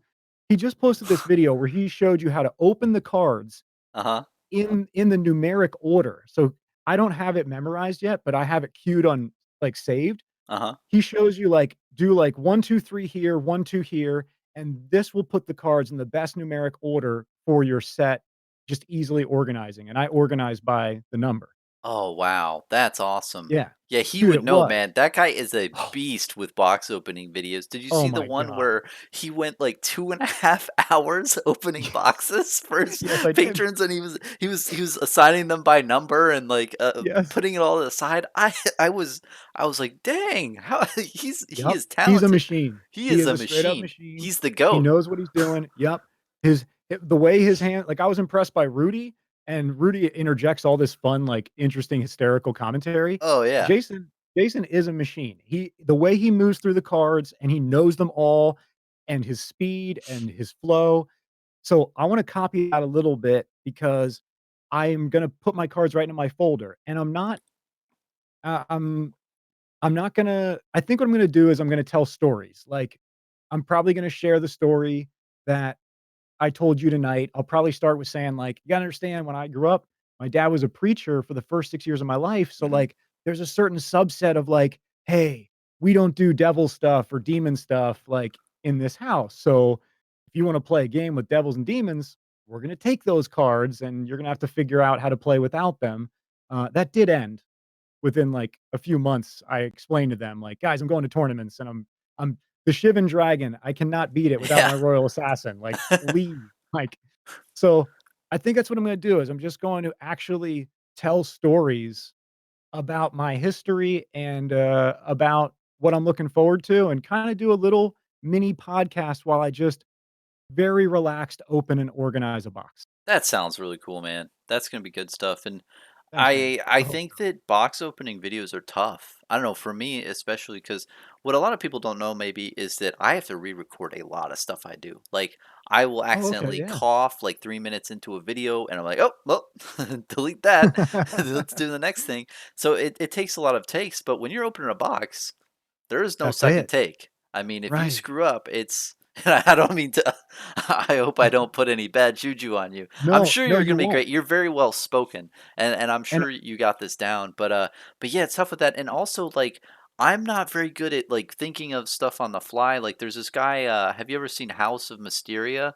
He uh no, I he gotta look dude, them this up. guy he made a lot of videos. I think he was big like 2 months ago, but he opens booster packs, and he, like, creates a story in his mind, and he's like, "The razor reflex is so that, the ninja can do this," and then as he's Oh, opening, he no just way. creates this whole story, and I I gotta mean, see this. it's just really impressive to me that he can map all this out as he's opening stuff, and, Yeah, dude. yeah, it's, So he tells a story with the cards he's opening on the fly live.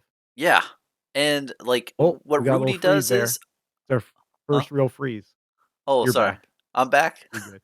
Yeah. Yeah, Yeah, and then cool. yeah, Rudy does the same well, similar thing where he pulls stuff and then he makes commentary, but, in my mind, I like when it's like you're doing something extra to it to making it and I think that sounds really cool, man. You're gonna tell stories along with opening packs and I'm gonna just making try. it chill. No, Yeah, I'm gonna you're try, gonna do like it. yeah, yeah, I'm gonna do it, I'm gonna post it. I won't delete it. You I'll can delete definitely it in a upload it. couple months. I think Right. there's no shame in deleting stuff. I mean, well, like as long as you post it and see, what happens. I don't know. I mean, That's the big thing. what type? So you said you wanted to do like 3 different lanes. You're not going to do that Yeah. 16 lane Bronson strategy. You're gonna No, no, not yet. okay, I'll watch where you weave across, and like yeah. I said, as you make the And if I tracks, I'll cut be you like, off, "Okay." Yeah, no, that's great. Do it, yeah. dude. You try first, because then, if you crash and burn, I'll be like, "Ah, I don't know, maybe that's not a great," but, if you set some tracks, I'm gonna follow. I mean, really, I'm just following all you guys. I'm a big copycat to stuff that I love. Like, I love supporting, I love being a part of it, but I'm definitely just someone who's, like, coming along for the ride, trying to do my own thing. The 3 lanes I see, um while copying everyone, trying to do my own thing, is, I'm definitely gonna do more skits, but they're not gonna be my focus. I'm probably gonna try to get 1 skit a month. The skits hmm take a long time to just even think of. They're not hard. I just like I said, I write stuff down on the fridge all day, and then weeks later, I'm, like, walking by one night, and I'm like, this is what happened with this video. I was like, "Oh, all these different things, like Bronson's Bins and the Gifted Gamers and, like, the lore book and, like, Louis' mats and, like, the dolphins," and, like, all of a sudden, my brain was just like, "Talk do it all, like, just get in front of the and the taco, just get in front of the camera, that was the put it all cherry on together." top. Yeah, yeah, yeah. Well, I had to give respect to, like, the captain who introduced me to the game, and, definitely seems like an awesome I mean, he is. He's just an awesome I don't know him personally, but every time I watch his videos, I laugh, I love it, and I'm taken back to this warm place where I'm like, "Yes, friends, family, fun, games, like, that's what life's about." So, yeah, I'll probably do 1 skit a month when it hits me, and like I Yeah, said, I got, like, 1 or 2 lined up, that are gonna I'm working on 1, haven't started yet, but I got an idea for it, it's all worked out, I just gotta shoot it, and, so that'll probably be a skit I get up maybe this month, maybe in March. um, I would like to really generate a lot of lore before Monarch as much as po and after, but, like, I hope that we're right. I hope that they continue with the lore in a big way. So I wanna catch up as much as I can, so I can be current. So when they release yeah. something, I can dive right in. That would be so cool. Um Because once they get that second lore book, then it's gonna be a huge Whoa. rush to just memorize all that stuff and compare it to the Right. first book and everything like that. So you do have a good amount of time to look it over and make those types of things. But yeah, and I mean, I've said this for a bit. I mean, there's a reason why it's called Legend Story Studios, not Oh, Legendary man. Game You're Studios or so Legendary right. Investments. It's Legend Dude. Story Studios for a reason. It's the story, and that's the hidden thing that they're not focusing on now because like you said earlier, very astute, is they're building the foundation for their game. They're definitely gonna go into that later on. Yeah, man, I hope they do. So I wanna make sure that I'm caught up, so that's gonna be a driving focus, I'm looking forward getting to those little those. lore. Yeah, man, I'm excited, man. It's so much fun. It is the coolest thing in the evening. Like, I actually like the work. I get nervous about the upload and the acceptance or rejection, but so far it's been so welcoming. I shouldn't be nervous. I should just at night, normally at night at this time, like it's like 11 o'clock here, I would have all my lights off. And like, this is what I've been doing since December, since my brother left after Christmas. Mhm. I just get on the microphone and I just read the lore book out loud. That's And awesome. it's just so cool to, like, be in this world, and I just go until bedtime, Mhm, and maybe I wake up and I like how I read it, maybe I don't. I'm not worried about reading it perfectly, I'm just trying to really just read it and get engaged with it. So, again, it's kinda like the skits. I spend a lot of time with material just because I think it's fun. mhm. Editing, reading, doing the voiceovers, um, figuring out what frames I wanna use. So that's so much fun for me. I kinda have to, like, make sure that I finish and upload and post. So right Yeah. now I'm trying to do 1 video a week, either a skit, a lore, or a box opening, and I think it's gonna be primarily little lore videos. I only have 10 boxes. I mean, that's awesome that I have 10. That's amazing. I love that I have 10. Yeah. But, um, but those 10 will pretty much last me to Monarch, and then not to go off subject, but then, like, I don't know what I'm gonna do with if I get my Monarch boxes. Am Mhm. I gonna open? That's a whole conundrum that I Oh, don't know. yeah. So, then I That really yeah. hope they release more lore so I don't have to. They sure will with Monarch. I gotta admit, but hey, you just had an interesting idea. What if you did and I'm not putting anything on you, but I think Oh, a go for it. books on tape of the lore book, Welcome to Wrath, would be huge. Where you Oh, just literally read it verbatim in a voice to be like books on tape. Because I bet there's a lot of people out there. I know a couple of people who have seen me. They've said, "Hey, can you make the videos longer because I have this commute, I have this drive." But can you imagine if you had like the lore book on tape, then those types of people are like, "Oh, I wanna listen to the lore book when I'm driving on this trip, like, 2 hours away." I don't know, dude, I think that could totally. be a hit. No, I'm with you, man, and I gotta say this, Legend Story Studios, if you ever watch this video and you make it this far, if you tell me to stop, I would stop. I never wanna upset that company. Oh, me That's neither, yeah. I just thumbs up everything they do, and if they ever say, like, thumbs down, like, "Hey, dude, quit being the regurgitating slog of the lore book, like, you're reading it word for word." So, No! No, I dude, already have. there's you know how many people comment on that video of my lore book, and they're like, "Where can I get the lore book? That download link doesn't work." And I'm like, and Oh, I'm it like, doesn't work anymore. Oh, I what a don't know if bummer. it works or if their internet or email doesn't work, but they have a lot of hard time getting it. But I think it'd be fine, and you could even why don't you should even or you can even email I them will. say, but I'm going they are to. just so cool people. I don't Yeah. think they would really care. Like I I'm but pretty back sure. to your point, Bronson, that's what I Yeah, was thinking, bro. I was thinking, like, I mean, to be honest, I already have over half the lore book completely recorded, like 50 nice. some pages. Yeah.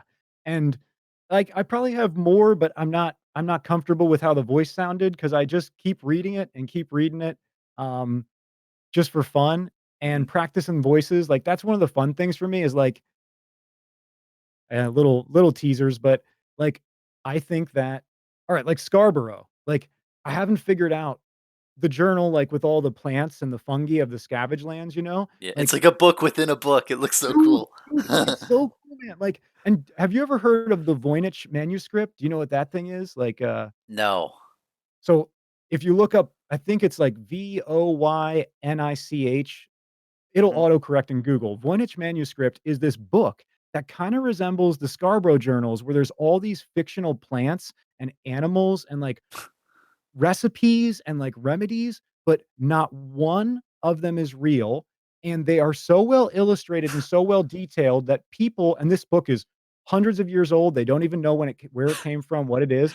They're Yeah. like, "Is this from another world? Like, how is this so accurate?" And that's what I feel like when I'm reading theirs. I'm like, "You guys are making a real like, this is real to me." Like, I'm really get so I wanna know. I have an answer for that. There's Go something ahead, yeah, called please. LSD. That is probably how That's it. that book got That's it.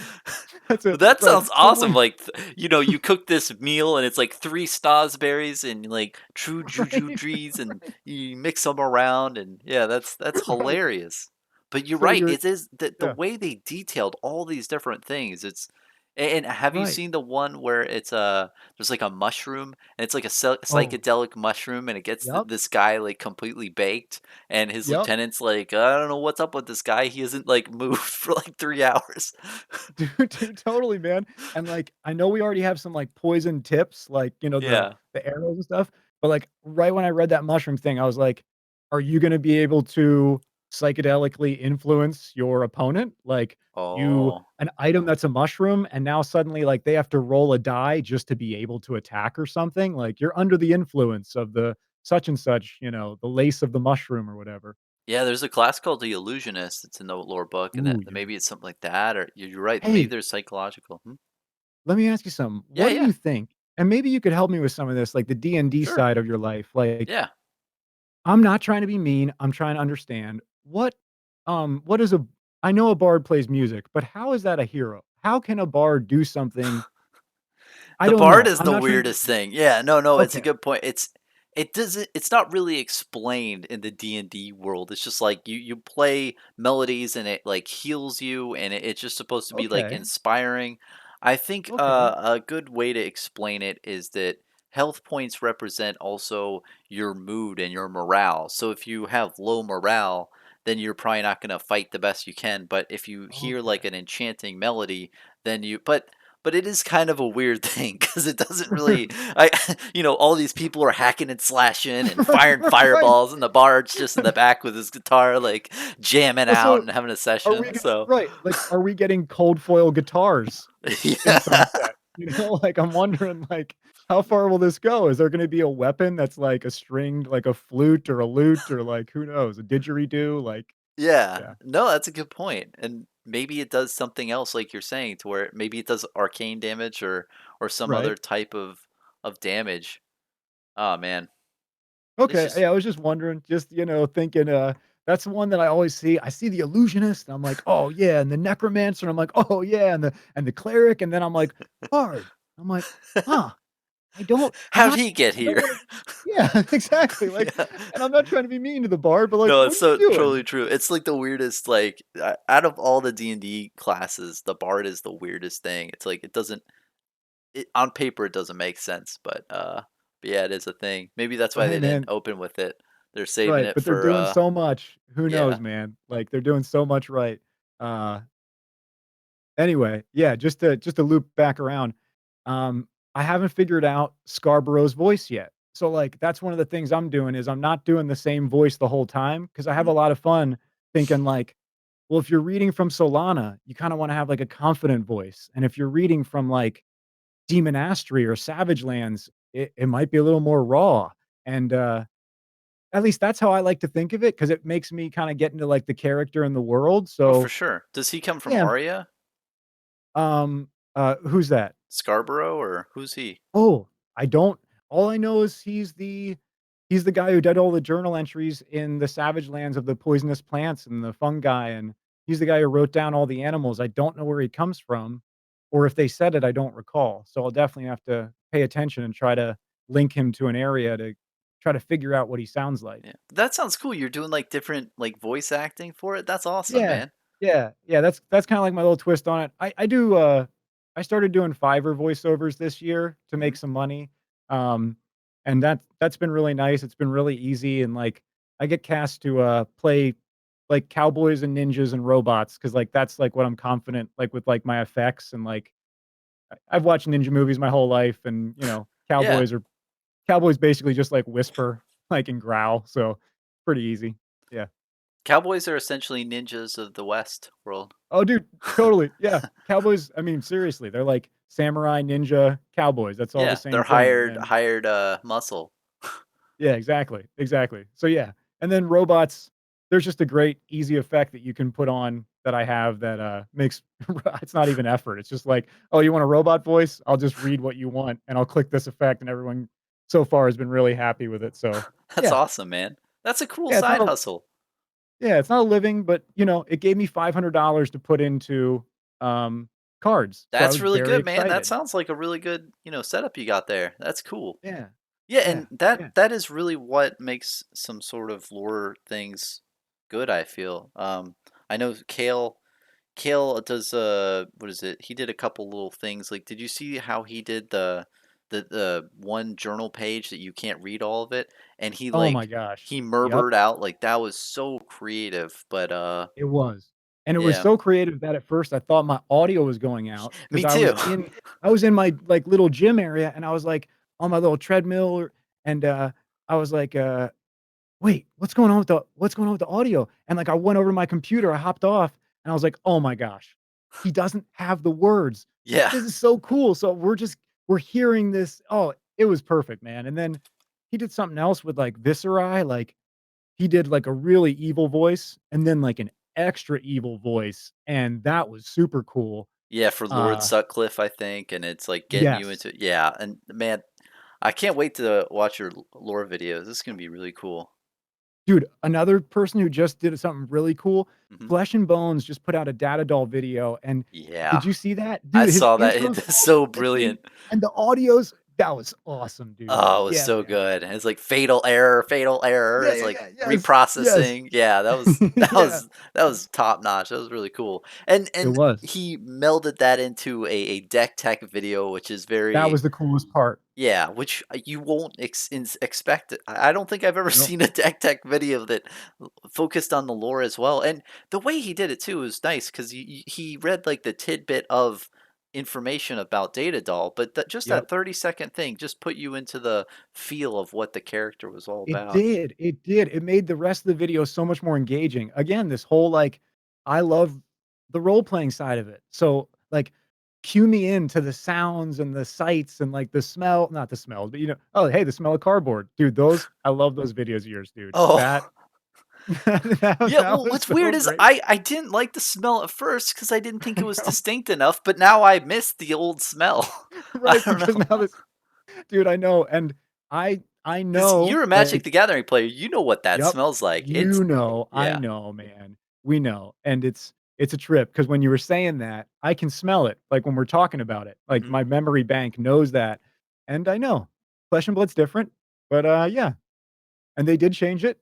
I guess you're right. I don't really know the first edition compared to the unlimited, but I trust your nose because you know the Magic the Gathering smell. I just So, follow like my nose. No, I yeah, mean, dude. I've only opened, Crew, and it's just a very, very subtle, like, mist, but then, Unlimited Welcome to Wrath and Arcane Rising is a very more pungent, like, inky smell, and I wonder what they did really. Maybe they did something different with the ink?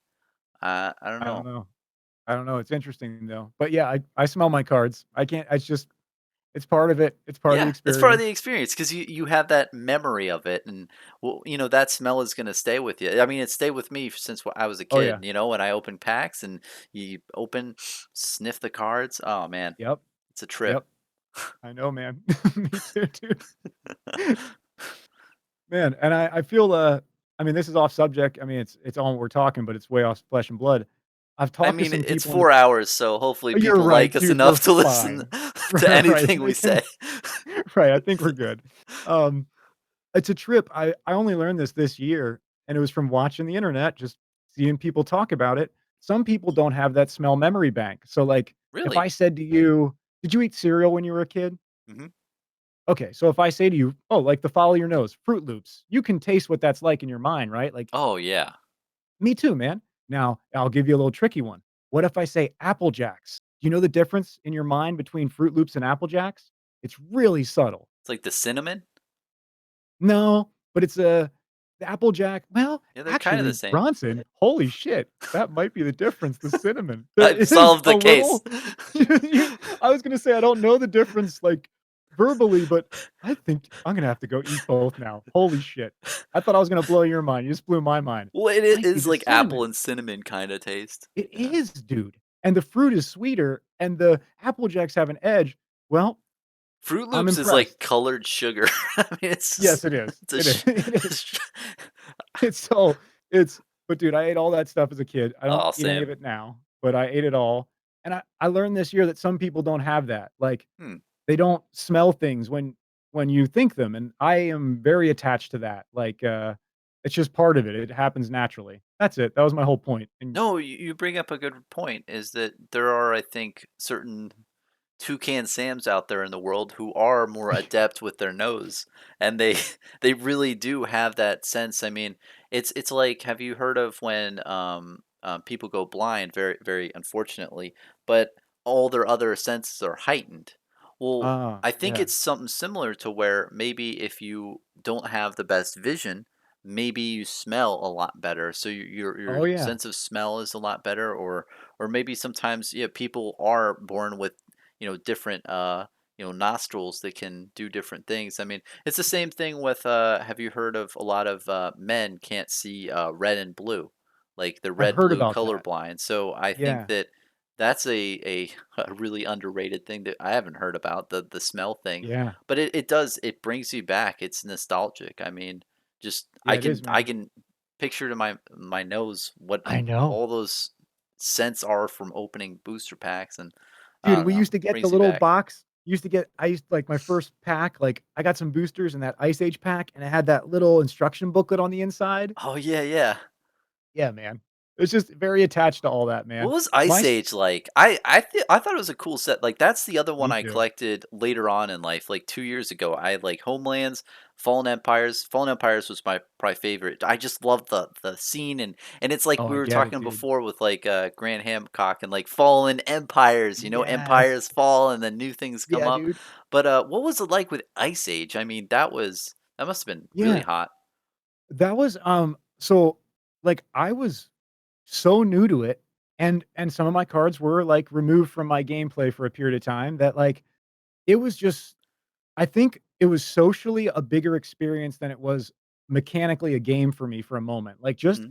it was the first place my parents ever drove me and dropped me off, and they didn't know anyone there. Like, they my dad went in and introduced himself to the comic book store owner, Mark, and was like, "I'm dropping my son off for Friday Night Magic," or whatever it was Uh back huh. then. I think it was Friday night, and Mark's like, "He's gonna be fine. We got kids younger, older, everyone's nothing there's no problems here. He's gonna be It's like a fine. Pick him up." daycare. It sounds like. It felt like it, at least from my parents, yeah, like, I was probably 10, 11, 12, whatever, but, Yeah.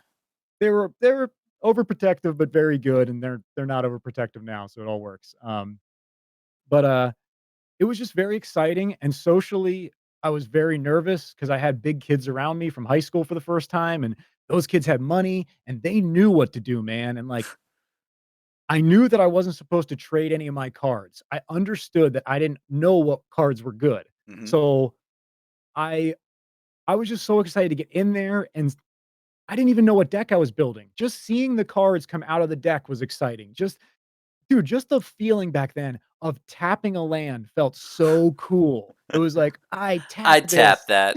Yeah, Yes, yes. It that was just sounds it was funny. cool to say. It was cool to do. It made me feel so awesome as a little guy. Yeah. And, so yeah, like, that in itself, but then, um what really got me back into Magic was when I got older. Like, I took a break, did the normal high school stuff, and, when I got older and I was working a job, that's when I really got into Magic because then I could, even though I was being irresponsible and I was putting myself in, like, financial spots that were uncomfortable for my brother and I have lived together for, like, so long. We don't now, but we always shared a place, Mhm. and he was always like, "Dude, don't don't spend all your money on cards. Like, we have rent next week. I'm buying this many cards so we can play this weekend." Like, and I would just figure it out and hustle and do whatever I had to.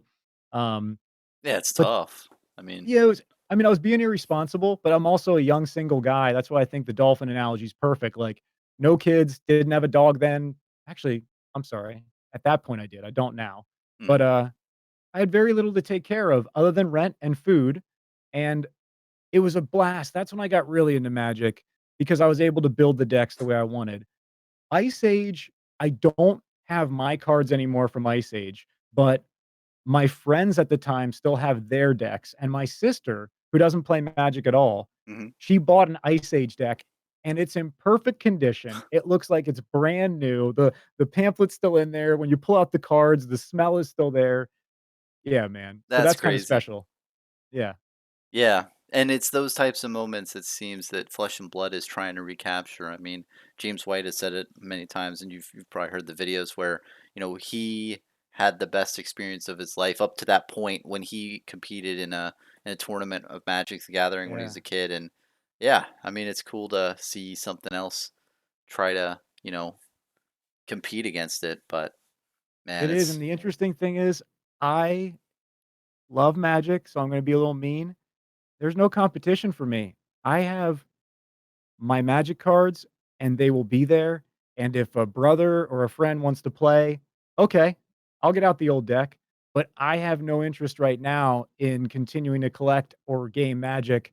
I'm so excited about Flesh and Blood, and I definitely feel like I need to game more, to really get into it, but I'm completely committed, like I mentioned to you, like, this game is so good. yeah, The the only complaints I had about Magic were land lock, lack of land, and, just knowing you got into a game that you could never win, and then you had to sit there and wait 20, 30, 40 minutes, an hour while someone whittled you down or milled your deck or Because they whatever it got their was. land in a better order and Yeah, yeah. yes.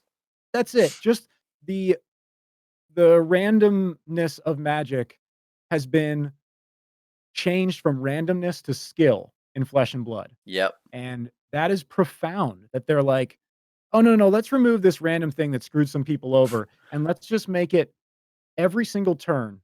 And the card draw, like, Oh, that was the other yeah. thing. In Magic, when you got down to no cards, I felt like a loser, and I'm pulling 1 card and going, "Can I win the game with this 1 card? No, it's your turn. Yep. Can I Oh, it's a land. That's not that does not exist in Flesh and Blood. Those are my only complaints of Magic, and they've removed that, and they've inserted skill. Like, "Oh, here's a couple extra levels that you can figure out, and you're always gonna draw cards unless you decide when you're defending, and then you can't attack as hard, but then you'll go right back up." This is Yeah, so it's such cool. a good balance, you're right with that, man, and you never feel like when you draw up that you're going to be screwed and you can't play. You can always play Yeah. some, and if you can't, you just defend, and I think that out of all of the games that I've ever played, I have never even heard of someone say, "Hey, can I mulligan? Can I mulligan and do that?" Right. That does, like, it exists in the game and it's possible to do, but people just don't do it because I mean, obviously, if you get one less card or so on and so forth, it's gonna be it's not really smart to do it unless you're doing something really particular. I could see if you're doing a turn one thing and you're trying to get maybe a couple sigil of solaces, Yeah, I could maybe. see that. Right. But other than I can that, see like that. literally, you always have some sort of hand with that you can work with. It's just so beautiful, the way It it's is, set up. man. And can you imagine in 2 3 years the amount of classes and different Oh hero my god, dude. combinations and that's the thing that people are so laser focused on like and tunnel vision like this is the game, this is all it's ever gonna be, but it's not the truth. It's only I been out know. for like a year and a half. Like it's got so much more room for growth in the next 5 years once they have 20 different heroes and all this Yeah. stuff. It's gonna be out of this world. I agree, man. I so agree. Like, this is just the beginning. We have 2.5 sets, and I'm already feeling like I have so much that I haven't even gotten to play in these sets yet. I've only played Ninja. Yeah. I've only fought Bravo and Viscera. That's it. Like, Runeblade and Viscera are the only 2 that I've really had matches against. I'm sorry, Bravo and Runeblade. But No, you're the good. idea Viscera, yeah. yeah, yeah, Viscera. Okay, cool, that is. The idea that, like and as soon as we're done here, I'm gonna go find that video and see that board of, like, characters that you talked about. Like, I gotta see that. Yeah, I'll ping it. The I It's crazy. Yeah, please.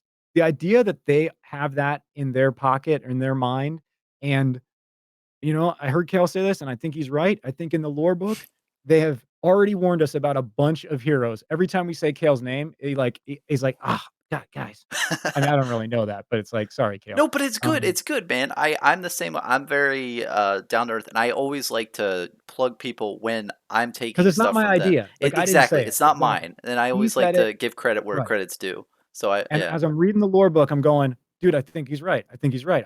I'm reading about all these different, like, Valerie and, like, Felix and, like, and you just keep going and you see these names and these pictures, and it's like, "Dude, are these all gonna be heroes?" And they're mentioning weapons and, like Yeah. and they're mentioning character traits, which Hilda could and play yeah. into the mech yes, yes. Exactly, dude. Like, when are we do we hold on, do we have a Templar right now? I know we have A a Templar? warrior, No, we don't have a Templar. right. Like, I wonder if that'll be a thing, if we'll get, like, a warrior Templar, like, maybe we'll get I think it's Hilda who's the Templar of their group, I think. I think so. Yeah, man. And if It's this is yeah. just the beginning and they've got a whole army and a whole world of characters and creatures that we're gonna connect with, and then if they start doing cross classes and there's duality or there's conflict, like, oh my or shape-shifting spies that are Yeah. not on it's like, you guys, I am so excited. Yeah, the If it excitement's was just off just the a charts. story, I would be excited for the story. Like, I was a fan of Lord of the Rings as a kid. Mm. If it was just the game, I'd be excited for the game, but it's everything, and And not only They that, but it's layered on an amazing community that just loves That's to the crazy part. yeah. I mean, it's just With literally the perfect storm of everything just coming together. I mean, the only problem at this current time that I see is that the product just isn't available to people. And the reason why is because the game's really damn good. it's it. And What that's is why like it's being bought up. Yeah, like, if you're, uh, James White, and Yeah. I've no idea what James White is thinking. His mind is too big brain for me to figure it out, but are you thinking this is a problem that your game's selling out? I don't think so. I don't No. know, but I think you're like, "Hey, look, it's working. In a world where there's a pandemic, there are people who are playing and willing to buy and collect, and they're gonna be able to move forward with this." And, yeah, if you can't get the cards, go to FabDB, and if you can afford only the unlimited, that's awesome, because then you can start gaming, and you don't need all the crazy cards. Just get yourself a box. I'm only, like, a month into playing, and like I said, a handful of games, and that all came out of one Welcome to Wraith booster box, and I just wanna keep playing the cards I have. Yes, I'd Yeah. like a mask, but if I could only play with those, I would be so stoked to keep going. To just get what you can and keep going. Prices will drop, the game will get continue to print, there'll be more sets, there'll be more access, and, uh, and go to FabDB and build a digital deck if you really wanna just get into the game and you don't have any money. Yeah, after a couple of years, that whole thing is just going to completely evaporate. I think in Yep. Monarch, we're going to get a lot more flack. There's going to be a lot of more negativity, like everyone's saying, but that thing is going to fade real fast over time. And then in 2 to 3 years, once millions of cards have been produced and out Ooh, there that dude. people can play with, it's just I mean, then people are not gonna have a scapegoat. Like, there's this whole scapegoat of product availability that's out there in the space that people just keep pointing to, but that Right. scapegoat is just gonna vanish, and then they're like, "Oh, wait, this game's awesome." Yeah, Yeah, totally. Like, uh, when they get to the point like Magic where everyone who wants to booster box can get one, that is gonna be like a watershed moment, like floodgates, like, you know, I don't I mean, I haven't been collecting Magic for like 5 years, like I said, but mm, previous to that, I was heavily into it, and I never missed a new booster box if I wanted it, like, it wasn't an issue. I just went to my LGS and said, "Hey, I'm gonna grab one at the release," and they were like, "Cool, that's it, like, we'll set one aside," and I never didn't get one, so when they get to that point, when they know the demand, when they've figured it out, and I don't know how long this pandemic's gonna last, but they're doing this in the face of a world that isn't really the way that they had planned, and they're doing yeah, really good. So that's I feel like that's a good sign, like, they're not giving up, and and if it people gets really need to realize that I'm sorry, but, No, you're fine. when this game came out, it really wasn't that big at first. I mean, it got Yeah, released, and I think that when they released it, they did. Well, I know for a fact, especially in what is it, March 2020, they sent out to a bunch of different local game stores and game stores everywhere, like 2 Ira decks. And then a nice card and a nice little write up that says, "Hey, we're Legend Story Studios and we love local game stores and we want the best for game stores and here's our game and we're very passionate."